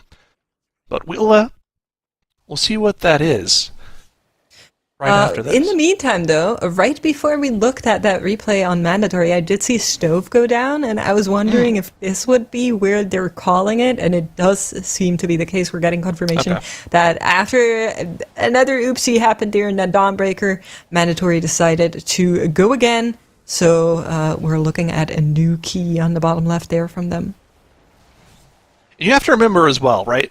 These guys have been playing nonstop now today for about 4 hours. You know, with the 20-minute breaks as well, but still, the pressure of performing in this difficult of a key level on a competition day, knowing that, tens of thousands of people across the streams are watching, there's a lot of pressure on these guys to perform. This is a stressful environment to play in, so it's not too surprising that as we near the end of the day, sometimes the play might, sort of loosen up a little bit, and you'll see more spot deaths here and there, more team wipes from here on out. It's very, very difficult to perform in these keys, even when you aren't under all of this pressure, so it makes sense to see little more wipes near the end of the day here.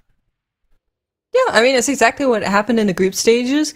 That would be great for teams like Stamp and PGM, who are currently at the bottom of the leaderboard, if they could convert their own points. For Stamp, that's working out.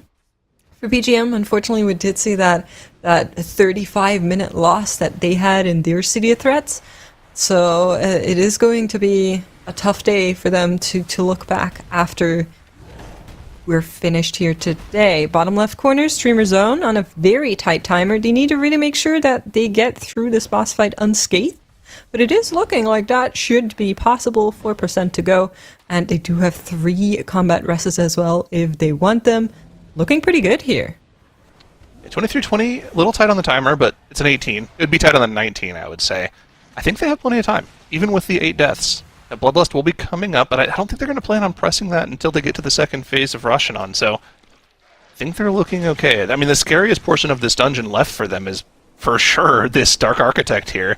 The amount of damage that goes out every single time he channels on 2 players is ridiculous to heal through. Hopefully they can get through that cleanly if they're able to. I think that 18-1 chest will still be on the board for them. It's not on the board for mandatory, right? They had to reset that 18 like you were talking about, so they're going again here. They lost about 15 minutes of their time. Again, I think the goal for most of our teams here is just to try to get 19 down in each of the dungeons. It doesn't look like anyone's really going to have the extra time to attempt a potential 20 based off of the wipes we've seen near the end of the day here. Yeah, I mean, my hopes was on no speaky, but since they are having a couple of problems in their siege, it's looking more likely that they will be right on the cusp of getting those keys done, hopefully. I do think there's a couple of teams that won't get to the 19 triple that we are hoping to see from these teams. So that means that they're already now losing some of the time of tomorrow or Sunday, right? Because overall, you do get these 15 hours minus the break timers, and you have to use those 15 hours for all of the keys. Now, if you are unable to do the first 3 dungeons in the 5 hours you've been given on that first day, it kind of bleeds on over into the Saturday and the Sunday, depending on where you're then catching back up with those dungeon timers. So it's kind of like a Damocles sword that's hanging over your head, right? The more you tap into the time you don't have, the more dangerous your situation gets. Yeah, it definitely feels bad to be still doing day one content when everybody's starting off with the new dungeons, right? And we've seen that in the past. Teams that have to instantly start off their day by finishing up their homework, as Dragnos and Tettles were calling it, their homework keys from the previous day, definitely does not feel good. So hopefully we can see as many teams as possible get essentially done with their 19s today. I think the only team that is guaranteed not going to be able to do that right now is Phoenix Gang Media. The next closest team is probably ESC Gaming. ESC needs to close out their day with the perfect couple of dungeon runs to get 17, 18, and then the 19 done as well. I think they actually have just enough time near the end of the day here to finish the 17, one shot in 18, and then they'll be able to start a 19 before the end of the day. That's assuming they don't two-chest here. But based on the timer left, I don't know if there's enough time left in this 17 for them to two-chest. They have a minute left on the 3-chest. Coagulation at 30%. They're going to get one more use of Bloodlust. Have about 7.5 minutes on the 2-chest. It might still be possible. It might. Yeah.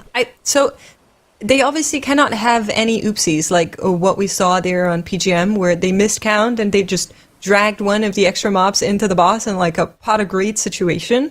But if ESC Gaming from here on out is clean, their count is good, I think it can work out for them, and it would be massive, because then they could just go straight into that 19, they would skip having to do that 18 that you're seeing on Stamp there, and they would claw back the time that they lost in the 16 earlier, but they really need to make sure they got that dam in that 17 ending here. Speaking of Stamp, there was a little funny moment there where they were stuck behind 2 RP mobs waiting for the gap to open up there. Fortunately, the sea parted and they were able to get through. Yeah, that was that. Sometimes you just lose a little bit of time to the RP there. Nothing that's going to be too big of a deal for them. I just thought that was a little funny. Yeah, definitely.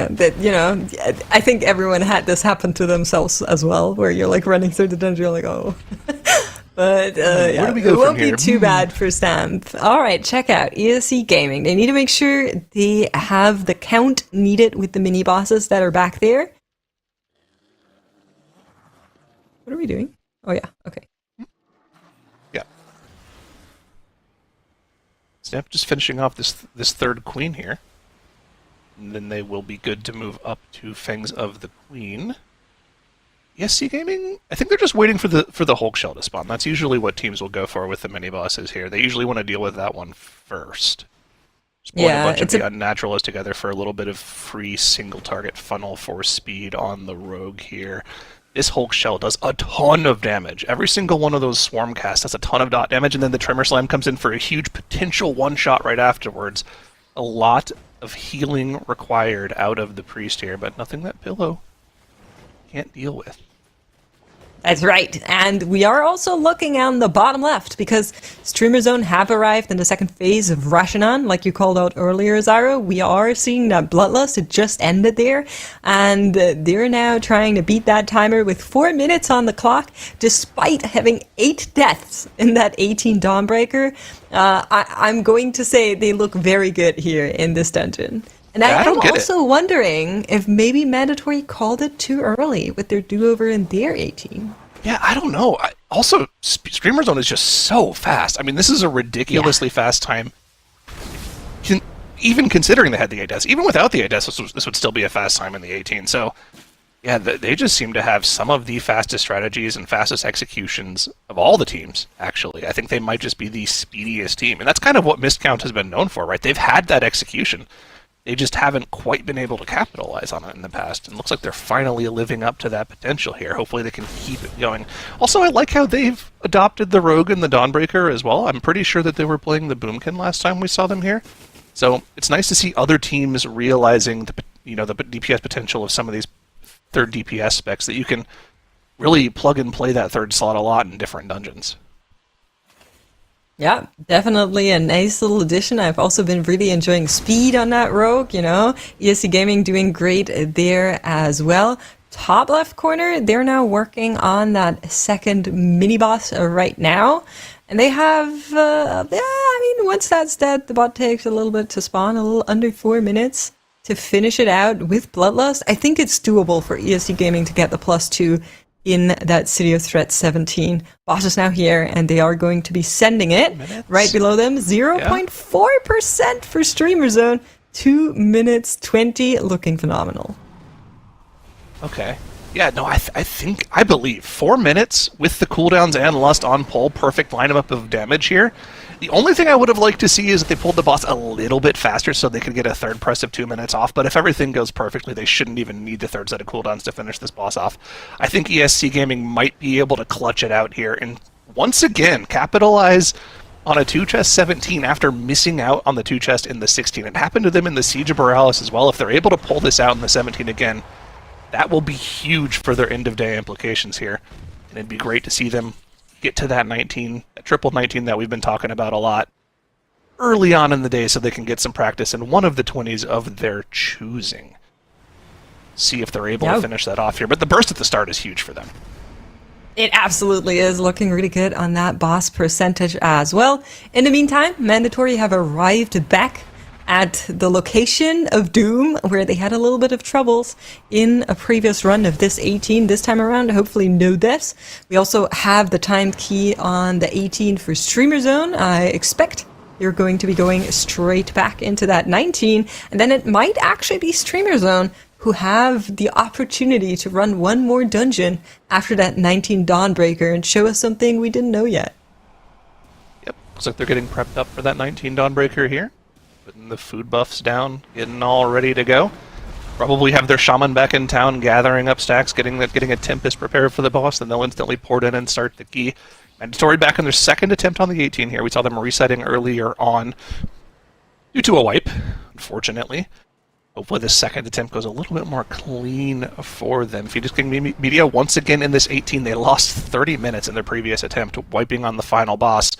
Hopefully they can keep it together and give themselves a little bit more time this time around. Remember also in the last run for Phoenix King Media, they wiped on the trash after the boss that they're currently on, the Fangs of the Queen. So they're able to keep that clean, have 0 deaths. They'll give themselves more time to deal with trash before the final boss, so they don't feel like they have to pull extra trash onto that last boss, which is what wiped them the previous time around. But ESC Gaming in the top left, the second set of 2 minutes have been pressed and the boss HP is melting. 1:30 left on the 2-chest timer here and only 15% of the boss's HP left to go. Yeah, I'm absolutely loving this. I was really, really hoping that they could manage to get this dungeon +2 after the time that they've lost previously, unfortunately, and that's exactly what they're doing. And honestly, if that isn't what the TGP is about, then I don't know what it's about. Teams being able to come back after unfortunate situations is my absolute favorite thing, and ESC Gaming once more solidifying that as they are finishing out that 17 +2, enabling themselves that +19, and moving up in our standings here on the leaderboard to the second spot after looking a little bit doomy there. Yeah, that's huge. And, if that doesn't show you that 17s are easier than 16s, I don't know what to say. Clearly they're easier. If they're able to 2-chest 2 17s and only 1-chest the 16s. Yep. No notes. Moving on. Stamp. Huge AoE pull after the Fangs of the Queen. This is usually where the boomkin pops I off. love this pull. It is. It's also where usually the tanks are in big danger, so often we see that bubble there to make sure they don't take any damage at all, and just keep everything close there. You need the big amounts of damage to make sure that you get through this before they absolutely slap your tank. Stamp doing a phenomenal job of that. It is also, quote-unquote, only the 18. They would like the 19 there as well to make sure that they have it all finished for the end of the day. But finishing up this pull fantastically. See, usually this is the pull where the boomkin pops off, but if your Enhanced Shaman just gets a bunch of Baldos and procs and kills everything before your boomkin can do damage, then unfortunately the Enhanced Shaman just gets to steal all the pie. It looks like that's what's happened here for Stamp, is poor Supreme. His well-maintained Spymaster stacks just get beaten by an Enhanced Shaman. Unfortunate for him. At least they got through the pull clean, though. The 0 deaths is really important for them there, and they'll want to keep that clean if they want to have a chance of getting to the triple 19 we've been talking about so much so today. Streamer Zone finally have started off their 19, although it'll be a while before they get into any pulls that are super dangerous and have a chance of wiping them. Usually we see after the first boss is when the difficulty tends to ramp up in this key, so we'll check back in with them once they get to that point. No Speaky, though, in their, I think, third attempt of this 19 Siege of Boralus. That's They're heading into Banana Alley, which has wiped many a team today. Well, they haven't had any issues with Lockwood or Chopper, so that is progression to me. And like you're mentioning, this alley has been a bane for Yips before. They did have, in their group weekend, even a couple of wipes in this area, so we'll really need to focus in on see how they're moving through this dungeon. But overall, a little bit of a... All good. Moving through this dungeon, but overall, they're looking really good here. Yeah, I mean, every single one of these crushing slams on this 19 key level is something you need to have some mitigation up for. That or you need to line of sight it to not take any damage, and that's really not an option for the Enhanced Shaman. He's never going to run 20 yards away to line of sight something. You can see Timbermaw spamming out shields on everyone there as well, just to make sure they have that little extra bit of mitigation to not get one shot by the crushing slam. I think the raw damage from that ability on this key level is somewhere in the realm of like 9.5 million damage that you have to live through. And most characters have about 7.5 to 8 million HP, so you have to have mitigation up to live it. And these first few pulls in this section of the dungeon is just brutal. 3 back-to-back-to-back demolishers. Look at Timbermaw dropping down to 10% HP from that slam, just barely able to stay alive to that damage. Yeah, it's tough out here if you're a squishy class. There is a reason some of these teams are opting to play a Frosty K, because it's honestly phenomenal at living, but it's not going to be an option here for them. We'll see it at the very last boss, Bigoth. Those putrid waters, they also hurt a lot, and you need pre-mitigation up or you're dead as well. And that is where that limit comes in for a lot of those keys. It's not necessarily only about the timer. In some of those dungeons it is, but in most of the dungeons it's about being able to live. And that is something that they will need to figure out for many, many things. Even with that Dawnbreaker, I mean, we've been seeing teams be really fast in the 19, and we've been alluding to, maybe there is a world where a 20 Dawnbreaker could be on the table at the end of the tournament. But bosses like Anupi Kai make me so worried for what that is going to look like, because even on the 18 that you're seeing on Mandatory there, the damage is already so tremendous, and they need to really make sure that they have everything ready for all of these overlaps. Yes, let's see if they're able to get it done. This is probably the most difficult portion of the dungeon left for Mandatory here, and like you mentioned, those overlaps with the orb damage going off at the same time the boss is casting Manifest Shadows for a lot of AoE damage is by far the most difficult portion of the fight to live through.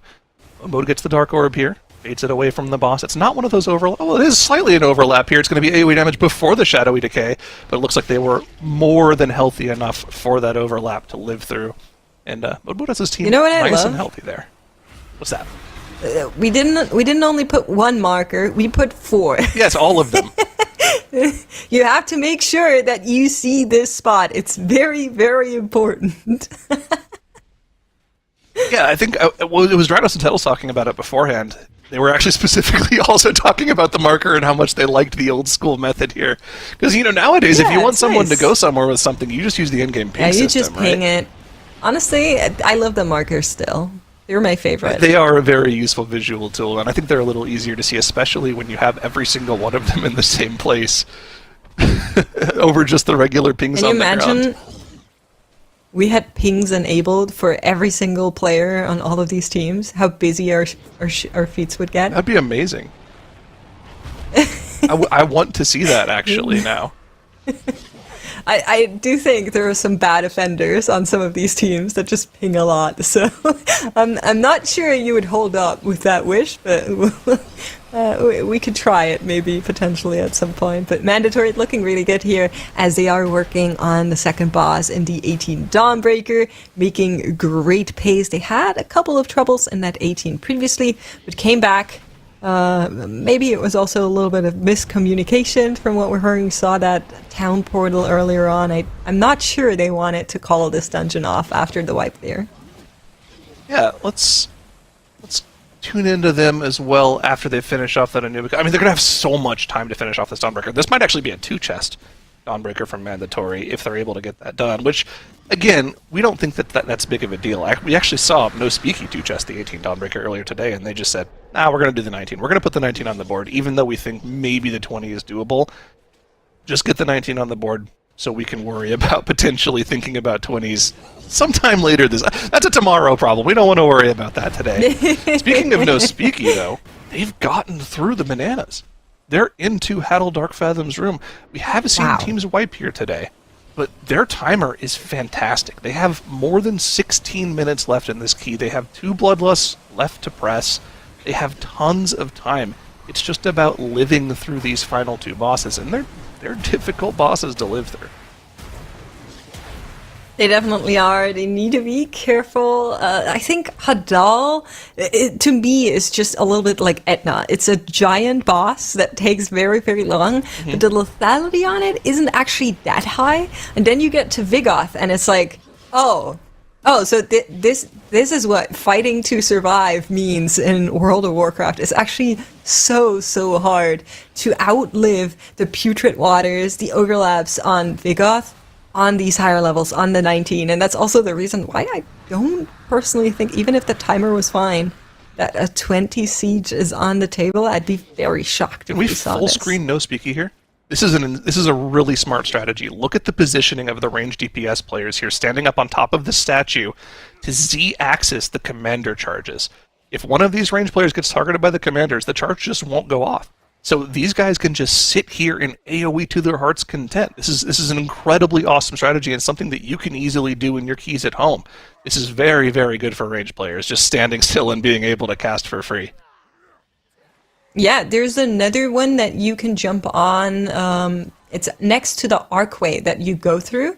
So there is a little lantern or something. You can also stand on that one to try and avoid the commanders, but really, really nicely done by No Speaky here. You need to make sure that you're not in line of sight to your tank if you are getting up there, because you can see that Yips is kind of carrying it in a circle, and they are having to move around a little bit, and then they go back and make sure that the baits are going back there. But yeah, very, very nicely done by No Speaky. Yeah, that's the first lust that they have of the 2 available, usually being used on that double commander pull. So that's clean from them on to Haddle here. Like you mentioned, it's not necessarily the most dangerous boss. I actually think the most dangerous part of Haddle Darkfathom is actually that middle section of the room right around the statue. That water, if you're a dwarf, even though the flood mark is only 10 inches, your character can sometimes get stuck and start swimming there. So that's why you see these players jumping up on top of the statues so often. Yeah, that's tragic. I wouldn't know. I'm a blood elf enjoyer personally. Well, we've got somebody else who's going to be coming on to enjoy the final 30 minutes. Tuttles, get back in here. I know chat has been pining away for you after you became their Valentine, but, we'll jump in. Tuttles, as you've been watching, how's it looking here for the teams as they play the last 30 minutes of the day? I feel like none of the teams have had a perfect day now, except for maybe Streamer Zone. I feel like Streamer Zone is maybe the only team that can even start to attempt a potential plus 20 at the end of the day.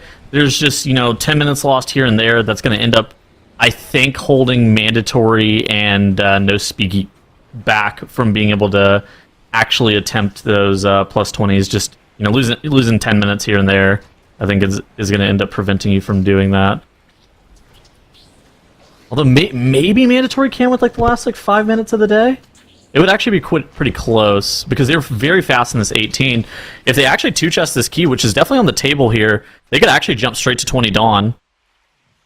They could. Do you think they will? No Speaky didn't. They two-chest the 18 and then they just went straight to 19. It kind of depends on how good your 20 was during practice. How reasonable do we think it is to do a 20 Dawnbreaker, though? Do you think it's the easiest of the 3 keys we have to go for today? I think it's the only one that's doable in a +1. Okay. So for record, there was a 20 that was overtimed by 1 second on live about like 6 or 7 days ago, and so it's one of those things that it's definitely doable. And now it's kind of a question of how many attempts is it going to cost you. But this is a marathon format. Like I feel like I would have preferred no Speaky to actually go for the 20. I feel like you're looking for the highest cap in each and every single dungeon. Like, you don't really care about the 19 if the 20's on the board for another team, right? When would you have because they had the 20 unlocked, that's what you mean? Exactly. They teach us the 18. I agree.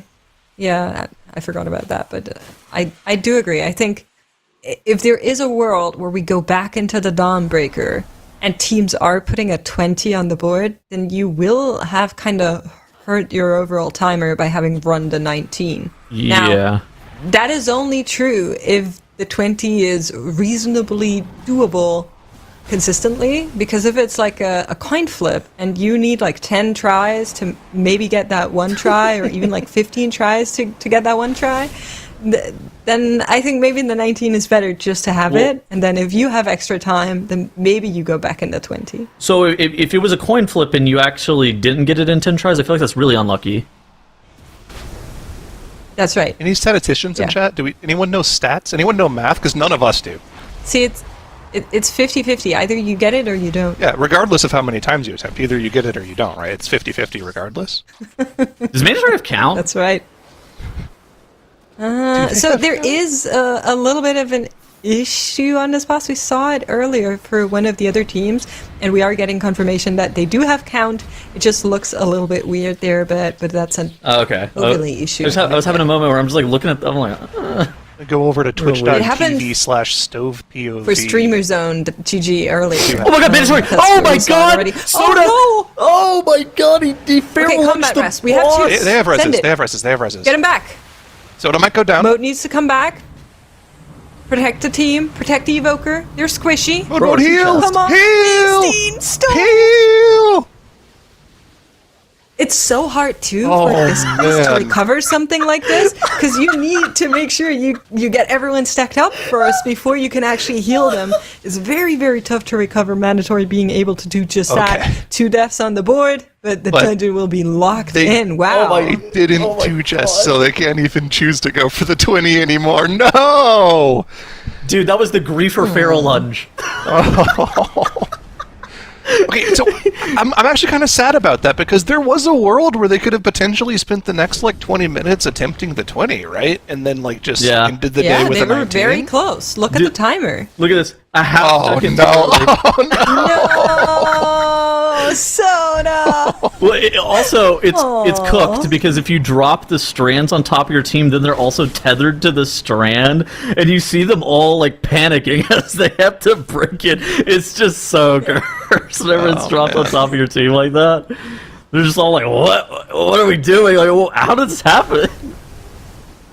Oh, man. Well, they got the key done. They got the +1. That's what matters. They'll be able to go into the 19 next, and they have the next 25 minutes or so to set up a good 19 in that Dawnbreaker, which hopefully they'll be able to finish that off in time. We've seen Dawnbreaker cost team hours, actually. It was no Speaky in their group stages that had spend that much time in that dungeon, so hopefully Mandatory can get it done quickly here, but you have other teams still cleaning up some of these 18s as well. Phoenix King Media, a second attempt at this 18 onto the Hulking War Shell. They do have a death on their Evoker. And they've actually had a few extra other deaths throughout this dungeon so far. This timer is not looking that great. Do they have the other mini-boss killed off here? I don't quite see it. Looks like I think yes. it is dead. This timer is still not looking great, though. So I mean, the final boss is like 4:15. You can reasonably do like a 3:45 if you have Lust on pole. But I'm with you here, Zara. I think their timer might be toast. And it would be the second time that Oh, yeah, no, happens. this timer's They do definitely Theory toast. Evoker go down. Another 15 seconds. Challenger's Peril is going to hit here. Oh, no. I think we're town portaling here. Yeah, this is over. Just absolutely rough day for Phoenix Gang Media. Really unfortunate. But they're not out of it just yet, right? We still do have Sunday and Saturday to get through, so they'll be able to come back in tomorrow and clean up some of these keys, but still not a position you really want to be in. Stamp, on the other hand, though, in their first attempt at the 18, they do get one final press of Bloodlust with the last boss at 3% HP. They are going to time this 18 and be able to move on to the 19. Have a death from Timbermaw as well on Vitgoth for No Speaky here. Plenty of time on the board. Just need to keep it clean on the final boss here, on the second platform. All right, let's have our way too early overreactions. Who do we think is the best team that's performing right now? Who do we think is going to win the TGP? Way too early predictions. I love that you're doing this, because I saw Zyro in chat earlier saying that the answer to that question is the team with the most points at the end of day 3. Yeah, probably one of the teams. Just like weaseling your way out of that question, Zyro. It's one of the great answers. Like, who's going to win? I don't know, somebody. Probably. I'd be surprised if no one does. Let me tell you that much. I think it's high. It could go to coin flip. Who has played the best today is essentially what you're Yeah, it was asking. Overreaction Friday. Who's played the best? I feel like it's got to be Streamer Zone, right? I think you're right. That's what I was thinking. At the top of my head, Streamer Zone's probably the best. Probably followed closely by No Speaky. Probably those two. Yeah. I think I'm interested in seeing what Streamer Zone's going to actually be able to do with the remainder of their time. Ooh, that's quite bad. But it's okay. Honestly, if you finish today with 19, 19, 19, not a big deal. They're gonna get some advantage with their overtime. They were not getting another key in the timer anyways, so it didn't really matter that they wiped it. That's not great, but like if they're able to put up 19, 19, 19, that's fine. Mm-hmm. You don't think they would have been able to put another key up? I think they would have. I think they just lost on that benefit of being able to run another key into the overtime. Were they not 12 minutes into the dungeon and they need like, you know, this dungeon's like what, like 33 or something? Yeah, 22 minutes left in the day. I think they would have been able to start like one 22 key. minutes in the day. 16 minutes into the dungeon. I think it would have worked. They had like 3 minutes or so. Were they 16 minutes? They weren't. Oh, gosh, Yeah, okay. they were very far. They were after too. They were Fangs. like over halfway through Fangs. Yeah. Okay, well. Died. So they had Elbow go down on Fangs, and then it was a chain reaction where the tank died. But they were like on 30-something%. That's okay, so they would have actually had enough time. Yeah, you're right. That's Yeah. I think for them that was actually not great now, but since we're kind of expecting all teams to land on the 19-19-19 ideally, rather than having like a 20 in there, I think it's still okay. But I do think it's not great. So Streamer Zone, I think, is the only team that can potentially have time for anything better than a 19-19-19, or they could opt to rerun for time tiebreaker, right? Yeah. What would they rerun? Looking across their dungeons today. Look. I don't think they've really had any 19s that have gone too far south. Like, this is a team that has been playing extremely well today, right? I think the only dungeons they really had any issues in were in the level up keys. Like, in the 18 Dawnbreaker, yeah, they had like 8 deaths, but they still timed the key. They still almost two-chested the key, actually. So, I don't think there's really a lot for them to gain by rerunning for time. I think the only thing they'd really want to do is potentially throw an attempt at the 20. So they're winning time in both City of Threads and Siege over the rest of the field, who have put up Right. 19s. They're insanely fast. Their Dawnbreaker is for some reason not very fast. I think they just have really fast dungeons already as is. Quick call out. Tremendous news. This is fast. This is very fast. Yeah, I mean, there's still a potential of stuff to happen. Not that I would want to jinx, but I do think they're looking to be like the fastest teams in the 19s overall. We do have No Speaky finishing out that Siege as well. So if you are streamerzone.gg, what do you do if this Dawn goes exactly as it's looking right now once you're finished with it? Because they will have time. I want to see the 20 Dawn. Yup. I want to feel vindicated by saying that to Nagura that I felt like one team would at least be running a 20 by the end of the day today, and she told me that I was insane. Yeah. So for vindication purposes, I want to see that.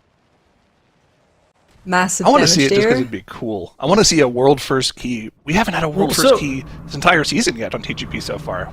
We're due. The 20 Dawn was missed by 1 second on live. About 6 or 7 days ago. So Yep, that counts. It's doable, right? Like we know it's doable. I would rather have the unlimited attempts rather than a little bit of avoidance that you'd rather have than you have on live. But I think if there's a team to do it, I mean, Streamer Zone has had the best day one. I mean, and if they're able to get a +1, if everybody else is stuck at 19, 19, 19, and Streamer Zone are at 19, 20, 19, oh, they're in their bag for sure. I think it can't be understated also, like, actually how fast Streamer Zone is going in this Dawnbreaker. I remember you were giving us a lot of splits in the keys on like what you kind of want to look for a second boss kill. Wasn't the Anubikash timer something like 24 minutes is what you're looking for to be like on pace in this key? Something like that? Yeah. And they're That's 3 minutes like under that. Like a really fast Dawn is like a 22-minute Anubikash, it looks like. So they're even a minute under that. So they're very fast. Rarefied air territory on their Anubikash split. We are very fast.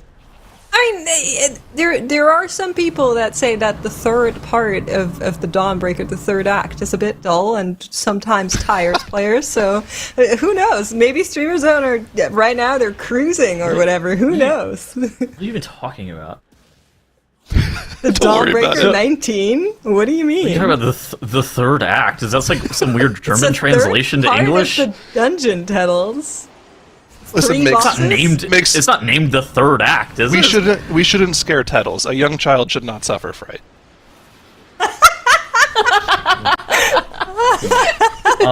Okay, so ESC real. Gaming, So real. ESC Gaming currently has the fastest 19 Dawnbreaker, and they put up a 21-24 Anubikash split, so around 30 seconds slower than where Miscount, or why did I call them Miscount? StreamerZone.gg are right now.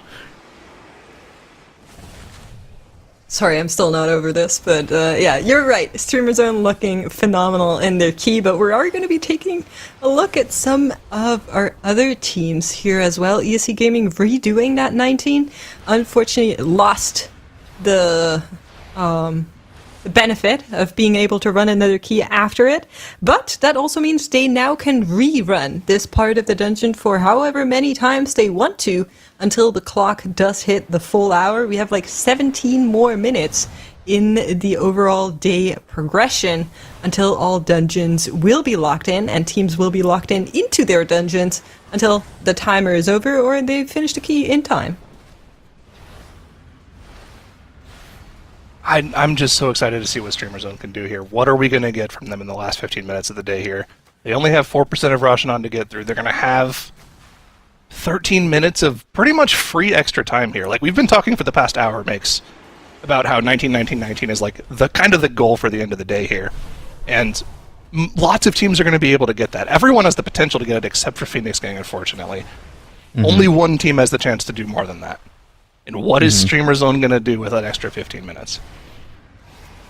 How funny would it be if they just said, no, we're good for today? They just log off. Yeah, we're like, oh, we're happy with this. We don't want to show anything. I was talking to Mike a little bit in replay earlier today, and he kind of said that StreamerZone.gg could win, but he was like questioning, like, are they going to be consistent enough to win? And I kind of want to parrot that. Like, I feel like this is the team that has exceptionally high highs, but were they going to have the consistency to win kind of coming into today? They had the longest reign at rank 1 in terms of live key pushing, so this seemed like this was an optimal season for them. And now, looking at this, it looks like they're about to be able to have all 3 of the dungeons done at the highest level and have the fastest time in each and every single one of them, which is a huge deal for time tiebreakers if we potentially go to that. And like Zyro mentioned, are they going to be able to do more? Are they going to go for that 20? That's going to be like a question that's on everybody's mind. We know it's kind of possible, but they're going to have to like really get in the lab and start calcing how to live a new Bocage without a bunch of avoidance. Like, what does that really look like? Because that's really dicey. Those dark orbs just do insane amounts of damage to you, and so how does that really look on the tournament realm? Like that could potentially be a little bit of a pitfall. But for Streamer Zone, they're the team that has the most time available to actually be able to test that today. Yeah, I'm really curious on what their verdict is going to be here once the dungeon finishes. There's still a little bit of extra time where they will need to get through. No pot of grease jump-ins from the shaman, please. That was crazy. That was wild. Dude, another question I kind of have is like, what? It's just, dude, there's so many possibilities for Streamer Zone here. This is actually so weird. So basically, you have about 2.5 hours per dungeon on the weekend. So you have 6 dungeons to do over the 15 hours. So you have about 2.5 hours per dungeon. But Streamer Zone is done with 3 dungeons after 5 hours, effectively. Assuming, like, if this Dawnbreaker can't go to 20, they're basically done with all 3 of those dungeons after 5 hours. Meaning the 3 dungeons that we're going to get over the next 2 days, they're going to have excess time to push up relative to the competition, which is going to be crazy. Well, I will also say that while the math on average holds up like that, in the reality that isn't true, right? For some of the dungeons, they go higher than a 19. So you are going to be spending more time in there, and then they're also more valuable because of tiebreakers. So yes, if you just took the averages, then the 2.5 hours hold, but because an Arkar or a Necrotic Wake, like even a Mist, you would spend probably more time in there than in some of the other dungeons. But Ooh, Streamer Zone. Death there. Oh, Jisoo proccing his Defy Fate. Fate Okay, has so we been just- defied. They're okay. That's what we have it for. We just burned Onk. That is effort for Hero the Star- Orisa spray. No one saw that. We're getting a little bit low on our mana for both our healer and our second healer here. It's okay. The boss is going low on HP. It all works in her favor. That's true. It is getting scary the to rare- see less blue than there is not blue on the mana bar for your Disc Priest. That's usually a bad thing, because you're dropping to 1% from the strands. But barely able to be kept alive by AJ there, expending all of his mana to keep the team alive. One final Erosis Spray going off. AJ doing everything he can to heal through the ticking damage there, but I think they've done it. The 19 is down for Streamer Zone here imminently. Oh, and wait. we will see what it is they get to do with the remaining 12 minutes of the day. Now, Yes. team, they weren't the fastest in Dawnbreaker now because of that death. Okay. The fastest Dawnbreaker is a 29:01, Streamer Zone 29:06. Don't do that. I think they run 20. I think they run 20. I think they have it. I think they've done it in practice. That's my prediction for what StreamerZone.gg does next. I will say 20 as well, All right. because I am going to use my caster jinxing powers to make it happen. That's how All that right, works. 1 in chat if you think 20, 2 in chat if you think anything else. I'm interested in hearing what the chat has. Anything else? Okay. And now Anything we else? wait The for the field. You get stream the- delay. You get the field. That's right. Oh my god, Mandatory almost wiped the orb. It's okay. They was- live. Close, all good. but they live. So a little bit of a wake-up moment. It's getting late here in EMEA, you know. Lock-in has been called for Mandatory.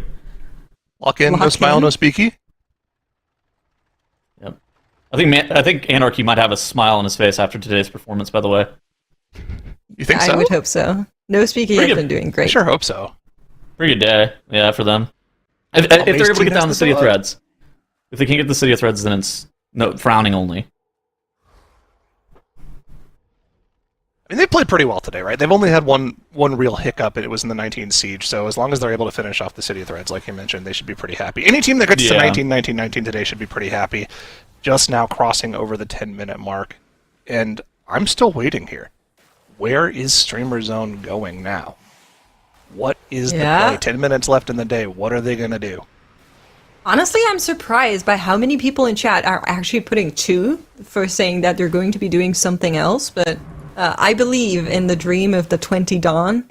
I believe that Streamer Zone are going to run one more dungeon because they have 10 more minutes, and the overtime to make something happen here. And the only thing that's kind of a little bit sad about that Dawn is that there's not as much front-loaded difficulty as there would be in something like an Necrotic Wake or an Arakara, where you could really min-max those 10 minutes and get a couple of do-overs as well. It's a bit more straightforward in that Dawnbreaker because how it's spaced out. But we are getting all of our teams in those final 19s. Now, if that clock strikes the full hour and we have any oopsies happening in the final 18s that are happening, that would also be really bad for those teams. So they will need to continue to keep it clean. Streamer Zone into Siege. No! Oh, wow. No! They're rerunning the 19? No! Okay, for context, their Boralus was like Fast. 45 seconds faster than the second fastest Boralus. So it's a bit of a surprise to me that they're like, you know what, we go even further beyond. Like this is the time that we can make up. It's not Buzz Lightyear. I don't. Well, so I understand it, okay? From a logical standpoint, it does make sense. I understand that they just want to lock this dungeon out at the fastest that they think they can run it, because they expect it to not go to the 20. But at the same time, I really would like the 20. Grim's got one shot by the Bella there. A little unfortunate. Yeah, they're also basically playing for zero mistakes, and so if there's anything that's a mistake, they immediately zone out. You guys remember whenever they were doing the Arakara during Group B weekend? Mm-hmm. And they were basically going for that tiebreaker, and if there was like any mistake, a minor damage loss, they were just like zoning out. I feel like we're in that territory for them with this Boralus. Yeah. Like, I think right. They're battling for like 15 seconds or something. I think, in the long run, like Mix was saying, this is definitely the smart play. There's two things you can do here. Right? There's two trains of thought. You can go for the 20, put attempts into a 20 that we're not 100% sure the teams are going to be able to do. I think it's definitely possible. Like Tendrils was saying, it was almost timed on live by like literally a second. But there's also a school of thought in which you literally just put as many of these dungeons today behind you so you don't have to think about them for the rest of the weekend. And even though they already have a super fast time in Siege of Boralus, if they think they can go faster, why not try to gain that extra time for a potential tiebreaker down the road right now rather than put it off until tomorrow or Sunday? So they did have one death in their 19, so that's why they know they can be faster there than an already very fast time that we're observing. I did pull up the splits so we can get a little bit of an idea. But, for example, I know that from some of the other teams, we definitely had sub 6-minute splits on the first one. Oh, hold on. I'm in the wrong dungeon. Never mind. I looked at the City of Threats. Hold that thought. Well, they can be faster in the City of Threats then. They certainly that is can, also something to look at. Because then that 19 isn't actually their fastest either. Why go for the Siege then? Oh. I mean, can you really downplay anything that Streamer Zone has done today? They've been great to watch, right? It's been like Michelangelo carving a head from a round block of marble, right? It's been a wonder to watch. It's been fantastic to see them play, but they're not the only fantastic team. That's like all of our teams across the board have had great runs. Anyone finishing on triple 19 is going to be set up for success tomorrow. So I will say I have redemption. They did have 2 deaths in their Siege of Boralus, and they also had a little bit of a slower chopper split. So everything I said is still true, despite me looking at the wrong dungeon, and hereby I am redeemed. So yeah, 2 deaths. I think 30 seconds you can definitely be faster, but they will need to have a very perfect run, and I'm curious on what's that going to look like for Streamer Zone here. I'm still just like stun locked. I was referencing Michelangelo in the middle of a BGP broadcast. What's even going on? It's okay, Tuddles. You'll get there. You'll get there. I'm not an arts guy. Just know that we're on level tell. 2 as casters now. We've passed level 1. I feel like tomorrow, maybe I do a segment where I show some calcs on broadcast, some living calcs on 20 calcs for living the second boss in Dawnbreaker. I thought you were talking about doing math on broadcast. That was no. Yeah, that's very forbidden. Some one-shot calcs where we try to figure out, we're trying to math out whether this is doable without avoidance. Because it's one of those things that, because of how the dungeon scaling works with like the Guile, So like the 11 to 12 jump, whenever you get the guile, you get like 10% health, 10% damage. It like rapidly increases the scaling of the dungeon. Like of course it's like exponential scaling just in general.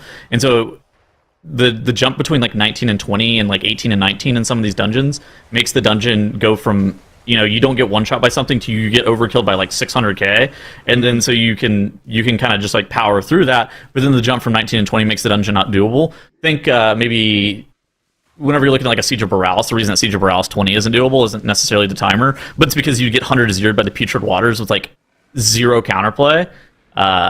And so that's why the 20 is not doable, but the 19 is just like right on the cusp. And it's like that's why that's the bleeding edge level of that dungeon. And it's like kind of a Dawnbreaker second boss is kind of in a similar weird situation where if you could do 19 and a half, you absolutely would, maybe even 19.75. But then there's the question of, is 20 doable? Is 20 doable without avoidance? Yeah, that makes sense.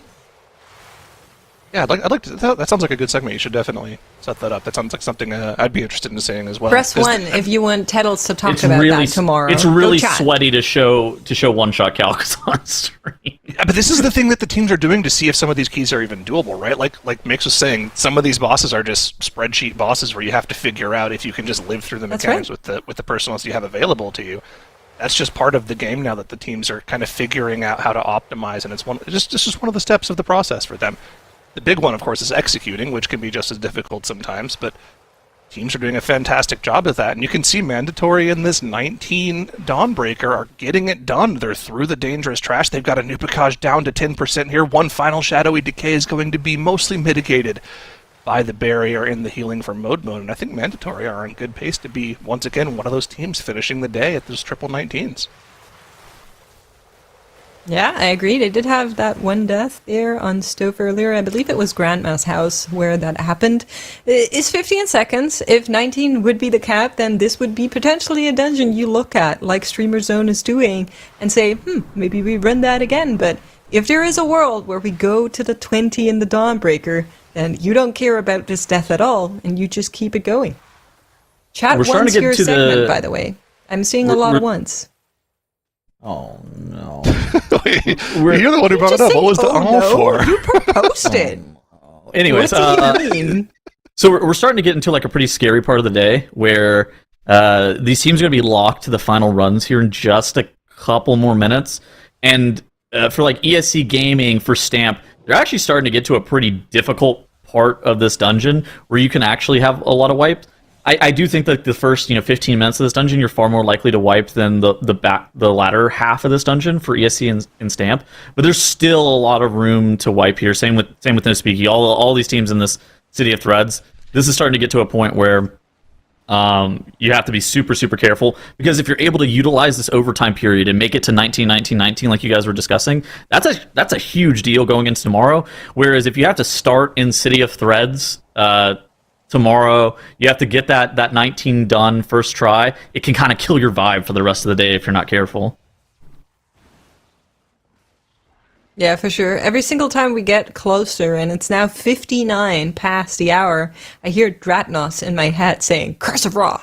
So I'm always a little bit scared when we're getting there, because there is this thing where in the TGP, once the full hour commences, suddenly teams start to really have trouble in their dungeons, and then of course that's over. So let's just hope Dratnos is wrong in my imagination, and we will have perfect runs for all of our teams from here on out.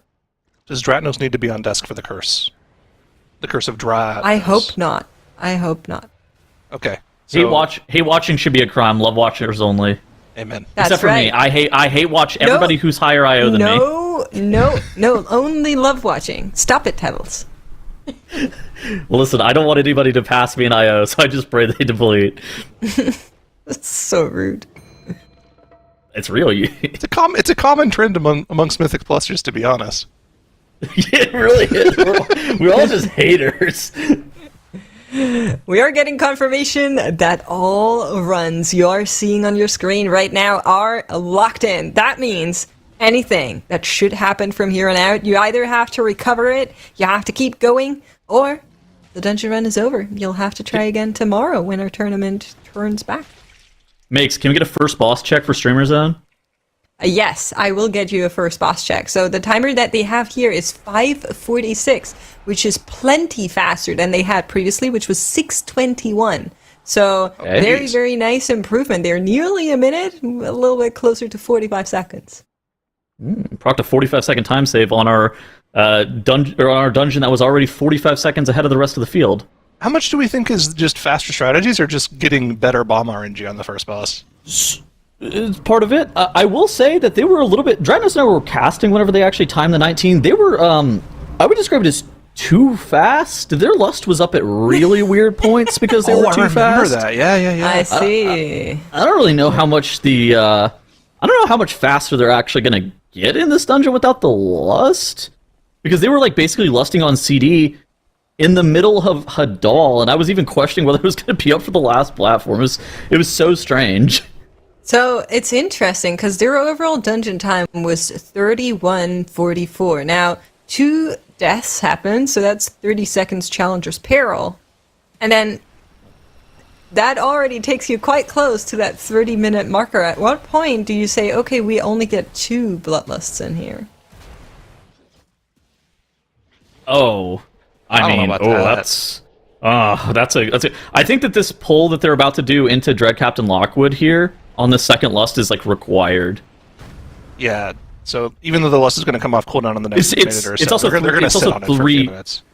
It's 3 lust versus 4, right? Is the question not? Yeah. Not 2 versus 3. Yeah. Yeah, that's a good question. I mean, it seems that having the lust available for double commander, the one right before Hadal, is like extremely value. Especially we're already too fast for that. And yeah, I don't know then. Like, what do you do to make it faster? I don't know. We're maybe you just like forego. So basically, they lusted Hadal. Maybe you would lust Vic Goth on pole, which is you shave off around 20 seconds lusting on pole as opposed to lusting the last platform. It's a faster strat, but it's really, really scary. So too fast for like this Mick lust. said, look at this. Just sitting here. we are too fast. Yep, we are too fast. Again, we're suffering from success. Oh my god, ESC Gaming not suffering from success. El Broblio dying, that's just suffering. What'd you call him? El Broblio. That's that guy's name. Broblio? That's his government name, I think. Yeah. I think that's his mains name online, yeah. Elbro. Yeah, exactly. Blio. Exactly. Blio. My government's named him. Yeah. I'm familiar with Elbro. I just okay. It's no. Please proceed. But we are back though. He did back. I'm also familiar with his game. I can. You did kind of just hit him with like the angry mom, like when she calls out your first and your last name when you're really in trouble. That's okay. Okay, we did use the Bloodlust there for Streamer Zone, so finally getting that off cooldown and instantly pressed. Yes, Mandatory top right going to be able to time this Donnie B. Yeah, they got the Lust rolling. We got the Ascendance and the Power Infusion popped. Yeah, they should be able to bring this home, assuming that our Shaman doesn't just dive bomb our melee again.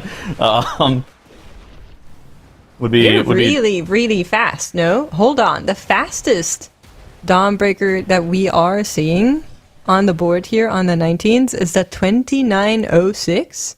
I think they're going to be... Could they be faster? I think they're going to be a little bit slower. It's going to be pretty close because they just ran out of their damage, right? Lust ran Our out, damage is done. Out. Yeah, that's true. These last 0.6% are going to be very, very slow. And that 0.6% is actually like... It's a lot more than 0.6%, right? Because Rashanon has so much HP to chew through. Tons of it is done from bombs, so... Yeah, this last 0.5% probably going to take them another 30 to 45 seconds, so it's not going to be the fastest run. It's still going to be a very fast timer, though. So do not press arrow launch. They didn't have the death. Okay. Dude, that was you did so press cursed. it, but later. Yeah, I mean, they're going to be, I don't know, 20, 30 seconds over that best time.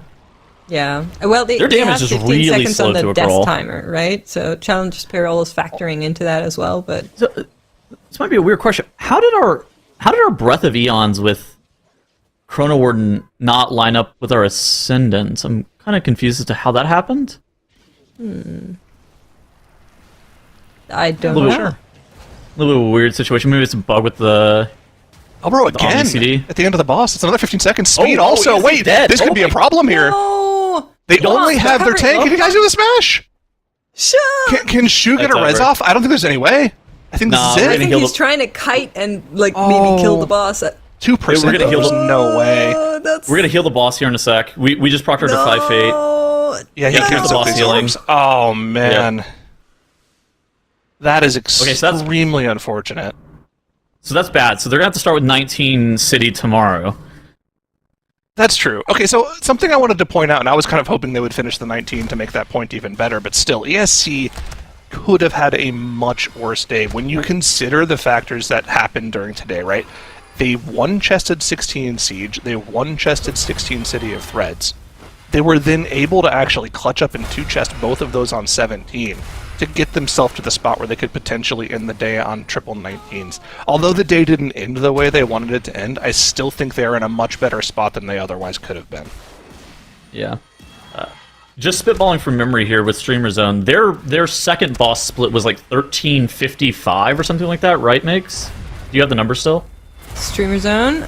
Yeah, so that was 1332 on Lockwood. Oh, okay. So we've lost time, partially due to just AFK.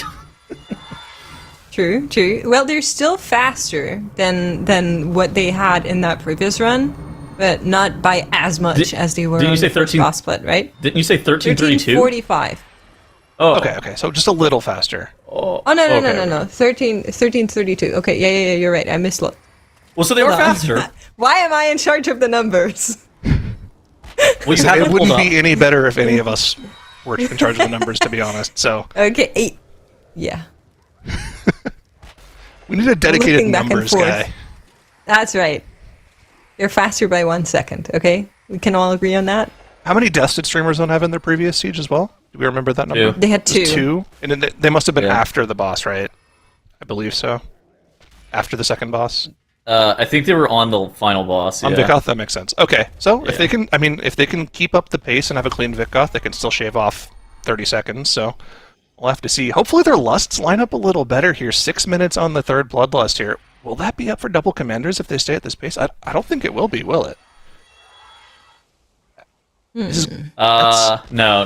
They're too there's no fast. way. Yeah, they're too Nah. fast again. Suffering from success. Oh man. I know. I It's a kind of common- hate that. Well, If I didn't know you're what they were going to already, do like, last time. Gated by your bloodlust, and there's no world where you're just gonna accept having one less, because then you're slower again. Oh, Cryptics! Why We go weren't for this in. dungeon? We weren't in Prowl, bro. What? Huh?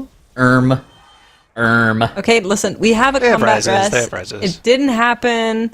Just a little bit of an oopsie. lost They've his been Spy playing for 5 Masters. hours. It's okay. Yeah. We just They lost have 20 time. stacks. Yes, that's that. Listen, it's okay. The enhanced shaman's doing all the damage anyways. For now, until they get to the boss. Also, Then he's gonna burst working firm. on their 19 City of Threats, top right corner, and they're still dealing with the mini bosses. Now, I would assume this is the second one. They have dealt with the big beetle already. Yeah, I think their timer should be okay.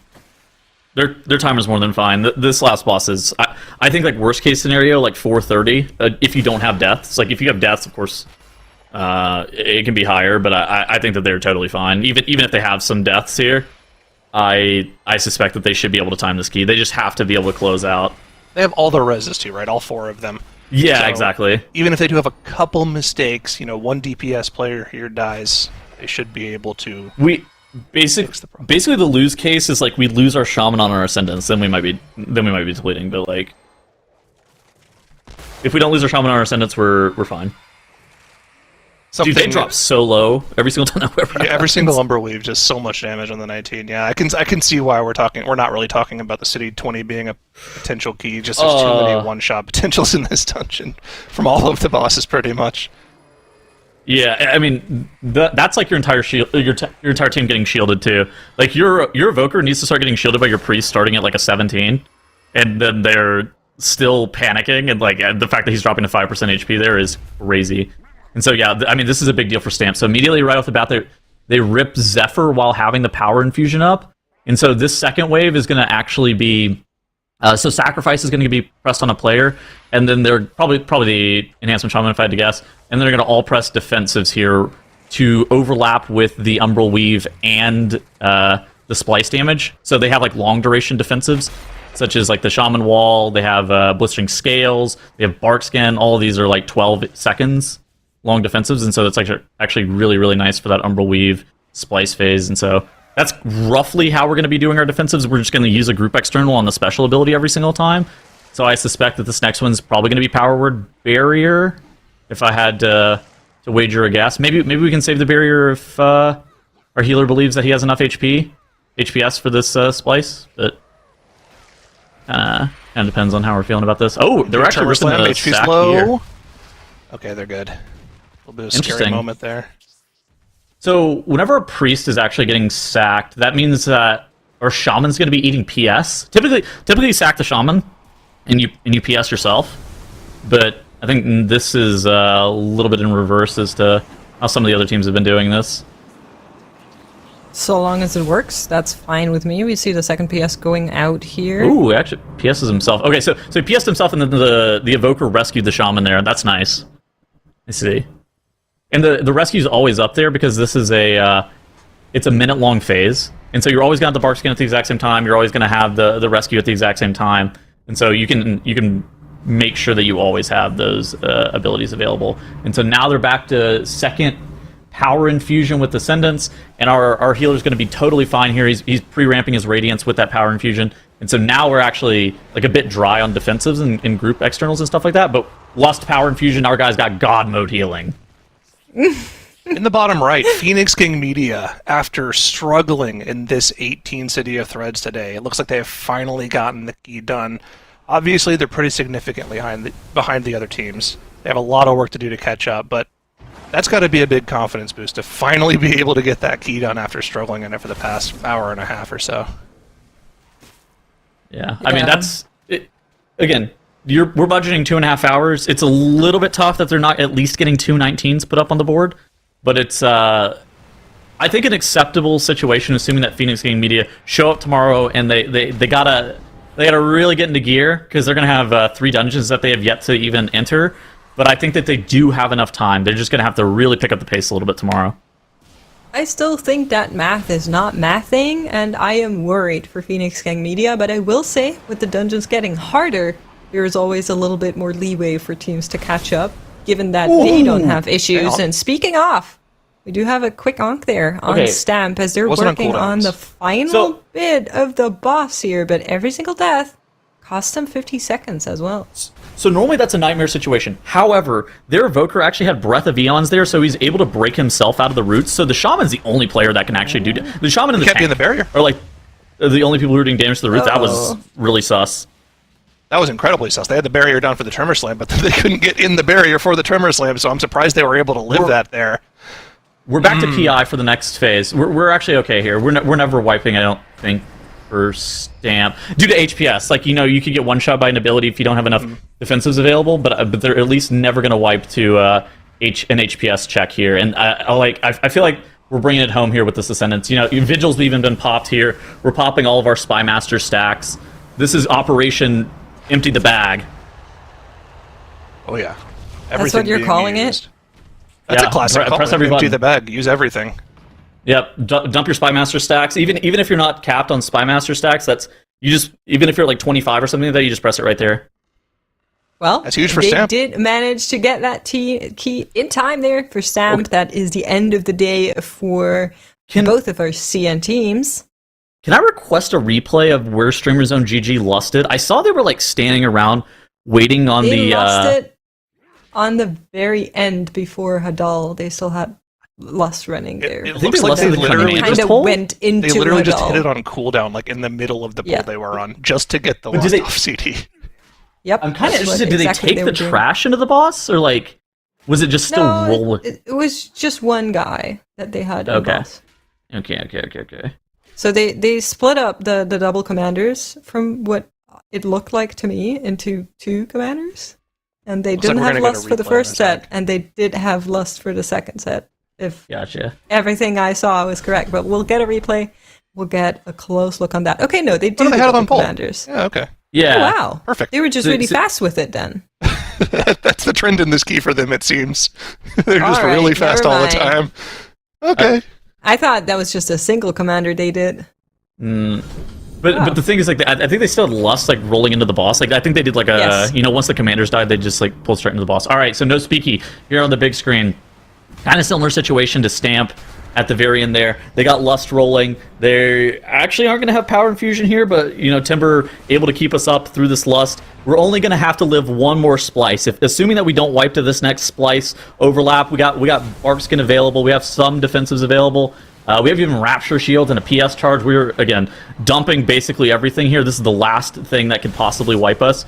Assuming that we're able to live through that. No Speaky going to be able to down the 19 City of Threads. Able to put up triple 19s. Again, making the third or the fourth team to be able to put up triple 19s. Only ESC Gaming and Phoenix Media not able to put up triple 19s today. So that gives us a glimpse at our time tiebreakers as well, right? Because they're sorted by time. And right now, the team with the fastest 19s, to no one's surprise really, is Streamer Zone, who we are watching right now try to get an even faster time than the fastest siege that we have in the entire day, followed by No Speaky, followed by Mandatory, followed by Stamp, and then ESC Gaming had the fastest Dawnbreaker, but they weren't able to get the 19 City of Threats on the board. Can we get a Hadal the Nautilus timer check? Okay, listen, this time I will get it right.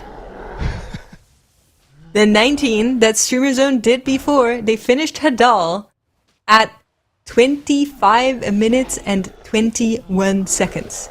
Oh, yeah. I think we're going to be exactly on that timer. Do they not press these twos here? Do they save them for the pull of Vikoth? Or do they press them instantly? That is a good question. I'm not actually We're sure about to find out. Here. You have a weird situation. I feel Insta-press. Insta-press. Yeah. That makes sense. You would be sitting on them for probably over a minute if you didn't press them here, right? So Yeah, I think so too. this does make the first platform take a lot There's a longer. little bit of RP, you need to walk down. It works out. Yeah, you get the artificial CDR from the RP. That's good comms. True, yeah. That's big. And I believe this is our last team for the day, by the way, so this is the only dungeon run left, if I'm not mistaken. So we will be watching Streamer Zone until the end of the day here as they try to get a better timer in this 19 Siege. Is it 25? Are we not about to 20? be light? Yeah, that's what it was. Are we not about to be light on defensives going into the boss? We're going to have no Rapture, no Barrier. Okay, we are going to Zephyr at least. No, artificial Rapture cooldown will reduction, be remember? back up. They're good.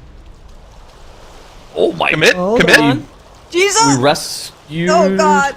Wow, okay. That's our streamer. That's our streamer right there. He's him. No! Okay, finish the not boss. him. Finish the boss. Okay. Well, Okay. now unfortunate. it's not the fastest key Minus anymore. 15 seconds. Oh man. So that was 3 seconds slower real-time based. They had 2 deaths in their previous run. If they have a 0 death Vic Goth, they're still going to gain 15 seconds based off of the death timers. So they're not, I mean, even if they do finish this boss with 0 deaths, they are not going to gain a ton of time. And they potentially can gain 0 time if they're bad with their cooldowns here. We'll see, though. I mean, there's no reason to cancel this run. This is the last run of the day. They're over time, so let's see what they can do. I just want to like point there's out only, Rapture is back up. 4 seconds. You want to pre-rapture these putrid waters, I think, is the big thing about Rapture. But yeah, It's fine. We'll get the next ones. That's true. So, I feel like there's a cap on your speed in this dungeon because of, like, being gated behind Lust. This feels really weird that this is the dungeon that they picked to rerun. Yeah, I agree. But maybe it was just a dungeon where they had 2 deaths, so out of all of the 19s that they had, they were like, okay, this is probably the one where we can shave off some time. I think it does make sense on the overall picture.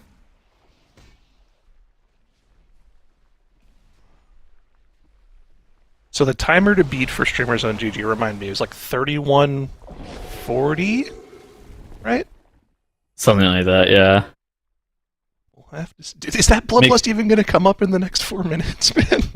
Dude, this is why I was okay. So 31:44 is the exact time. This is what Dratus and I were literally just spitballing whenever we were watching it live. We're like, dude, what is this lust? Like, this is actually the crazy. It's crazy that they're so fast. Because they're so fast that it would kind of imply that they have the timer for a 20, but you know they can't live a 20. They just look every single time the Putrid Waters comes out. Watch how low they drop. So like you know they're not living this on a 20. It's just not happening. But they're so fast in the 19 that their lust is at like really weird times. Well, we should expand on that too, because right, like I mean, you're probably going to cover this whenever you do your segment tomorrow as well. But just like to talk about that a little bit here, someone might look at that and be like, "Oh, they have 15 to 20% of their HP left. They should be able to live." Like, no, because you're missing out that they have a shield on them for like 40% of their HP when those go out too. Yeah, every single time this is happening, they're basically getting power word shielded, or they're getting holy bulwarked. A lot of the times they're going to have chrono word shields, so they're about to have chrono word shields right here, so they're not even too worried. Like, yeah, you saw the effect on their health bars. Like, you can't like really tell on the frames super well, but if you're looking at their health bar, you can see that they're over shielded by some amount.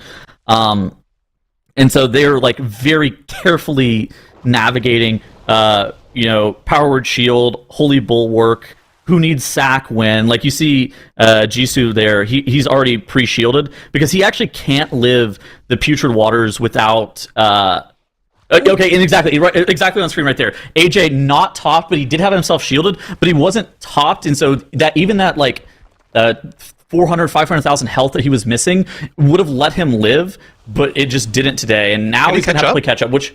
Yeah, he's got he PI needs to here. catch up. It's Okay, you caught it. it worked out here, but it's always a little bit sketchy once you have your healer do go down. We're not improving our timer, I fear. Yeah, well, there's no reason to cancel the run, right? We already talked about it. End of the day, we're overtime. We'll see what we can do, but this is definitely not what they were aiming for when they came into this dungeon as the last run of the day. Last time, in their best run, they walked to the last platform and still had 30 seconds on their bloodlust. It was very, very weird. I mean, that looks like it's going to be the case here now as well. They have like 35 seconds finishing the gripper. Well, okay, a little bit less. They're gonna be like 15. Yeah, they're gonna be like 15 once they make it to the platform, right? Oh. This is actually pretty bad timing for the Putrid Waters to come out. So you want to shoot the cannon whenever the Putrid Waters is between 6 and 7 seconds, or 16 and 7 seconds remaining on the CD. So Jisoo's going to have to just like sit there and wait a few seconds to actually shoot that cannon. You can't shoot it immediately. Otherwise, you just line up like the worst possible timing on the slam. And Crims and AJ were stacked. And a very unfortunate death for Crims there. A really, really unfortunate situation. The third death, they do have the Bloodlust. They do have the Battle Rest for Crims, but again, we weren't trying to time the key. If we were trying to time the key, we're in such a fine situation. We were trying to improve on a 31 minute and 44 second timer, and I think with that death, it might be a little bit too far out of reach. We were already kind of skeptical as to whether or not it was doable, but another death to Yargi, and that's okay. I mean, we're gonna BRS him, but we may as well just town portal at this point. We're not getting an improved timer. They're gonna let that Boomkin sit there on the box on the right, thinking about how he could cheat the AoE mechanics from the boss. Let him think about it for a little while. Okay. I mean, triple 19s, you can't be mad. All these teams are at 57 points. Yeah, this is our team that's leading right now. Streamer Zone, the fastest times on the overall, and I did read something in chat that sounds insane enough to maybe be true. What if they went into the Siege? Because that's the only dungeon they know they cap out in at 19. What if there is a world where they have both the Dawn and the City of Threats on a 20 potentially prepared? We can only hope, honestly, and I mean, I think there's a good chance, Makes, because we've seen them come out so strong today, and whether they were whittling down time or whether they know they're going to push even higher tomorrow in other dungeons, Streamer Zone GG coming out on top here. But I mean, honestly, we have 4 teams on top with 57 points coming down to tiebreakers, which is a really exciting place to be, and as we kind of see here on day 1, 19s across the board becoming our baseline. I mean, Tettles, we're kind of theorizing, but where do you think teams are going to try to get ahead tomorrow pending those dungeon reveals? I mean, I think that you just have to go to the new dungeons. Again, we're kind of looking at So for Streamer Zone, I think we're looking at potential +1s. I think for teams like No Speaky, I think that they have to revisit this City of Threads at some point to be able to shave a minute off there. I think that for... I don't really know what Streamer Zone is doing differently in Siege, but they were basically diffing the entire competition in that dungeon as well. So I think that that might be something that for like it seems like No Speaky, like mandatory, like Stamp, you might have to revisit. For Stamp, I think that a big thing, they could drop the DK and maybe go Moonkin, but I think everybody's trying to play catch up to Streamer Zone. Again, it also kind of depends. Is the +1 in the Dawnbreaker doable? Without Avoidance, like what is that really going to be looking like, especially if you don't have Icy Preservation files? That could also be another little bit of difference between live and Tournament Realm stuff, because 6% DR is, it's not the biggest thing, but I mean, we are talking about like living or dying by like 1 or 2% here. I mean, it's so close, and it's amazing to see these teams coming in and just being neck and neck already on day one. Of course, a lot of things can happen in day two, but it's ironic looking over things today, reflecting back. Did anybody today underperform that you thought might perform better? I think looking at the scoreboard right now, it would be really easy to say, oh man, ESC Gaming must have had a bad day or a bad showing. But I don't think that's the case for them. I think they played really well today. They just got really unlucky at the very end of the day based off of how they played. Again, going back to the point I was making earlier, they only one-chested 2 of the 16s that we had available on the board, but they were then able to go capitalize and 2-chest the 17s. Going into the last hour of the day, they were the only other team besides Streamer Zone GG that had a chance at potentially doing a key after they hit their triple 19s, and unfortunately the 19 City of Threads just didn't pan out for them. I think they still played really well today, and yes, they'll have to start off tomorrow by probably going to the City of Threads, but I think they could very easily come back and time some super high keys tomorrow and Sunday. I DM'd Speed during one of their breaks and asked what was going on in those lower level keys, because I also noticed that was like a pretty big issue. He said lower keys are actually a big issue for us. We actually just don't take them as serious sometimes, and that can lead to potential problems. Like, and I think that showed with today, where missing 2 chests on 16s, but then being able to lock in on those 19s and time them. Like, while it's great that you locked in and were able to time the 19s, losing so much time in the 16s feels like it's just a really tough spot to be in. I mean, they have the fastest Dawnbreaker. I am seeing a little bit of what we saw in their group weekend as well. I said I was worried about the Siege.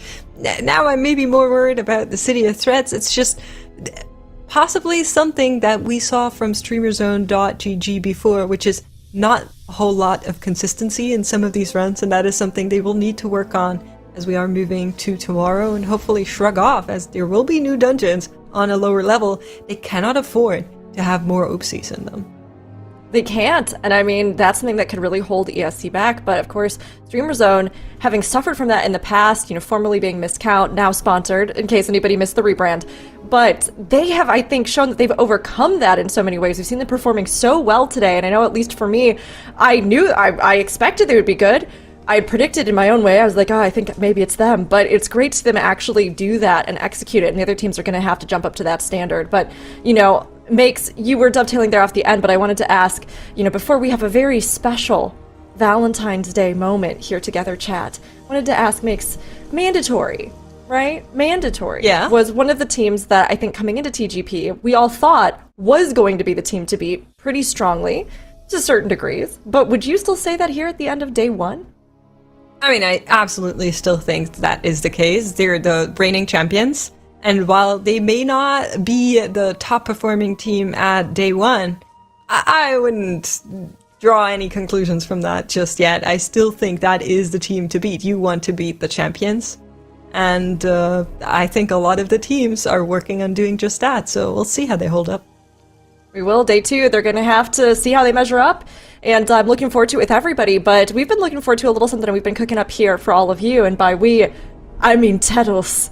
Now, chat, earlier you asked Tettles if he would be your Valentine, and he said yes, and Tettles has a little something that he wants to say to all of you here on this day filled with love. Please, Tettles.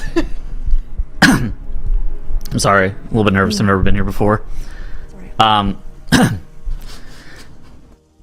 To all the chatters who watched the broadcast, your days of being lonely are now in the past.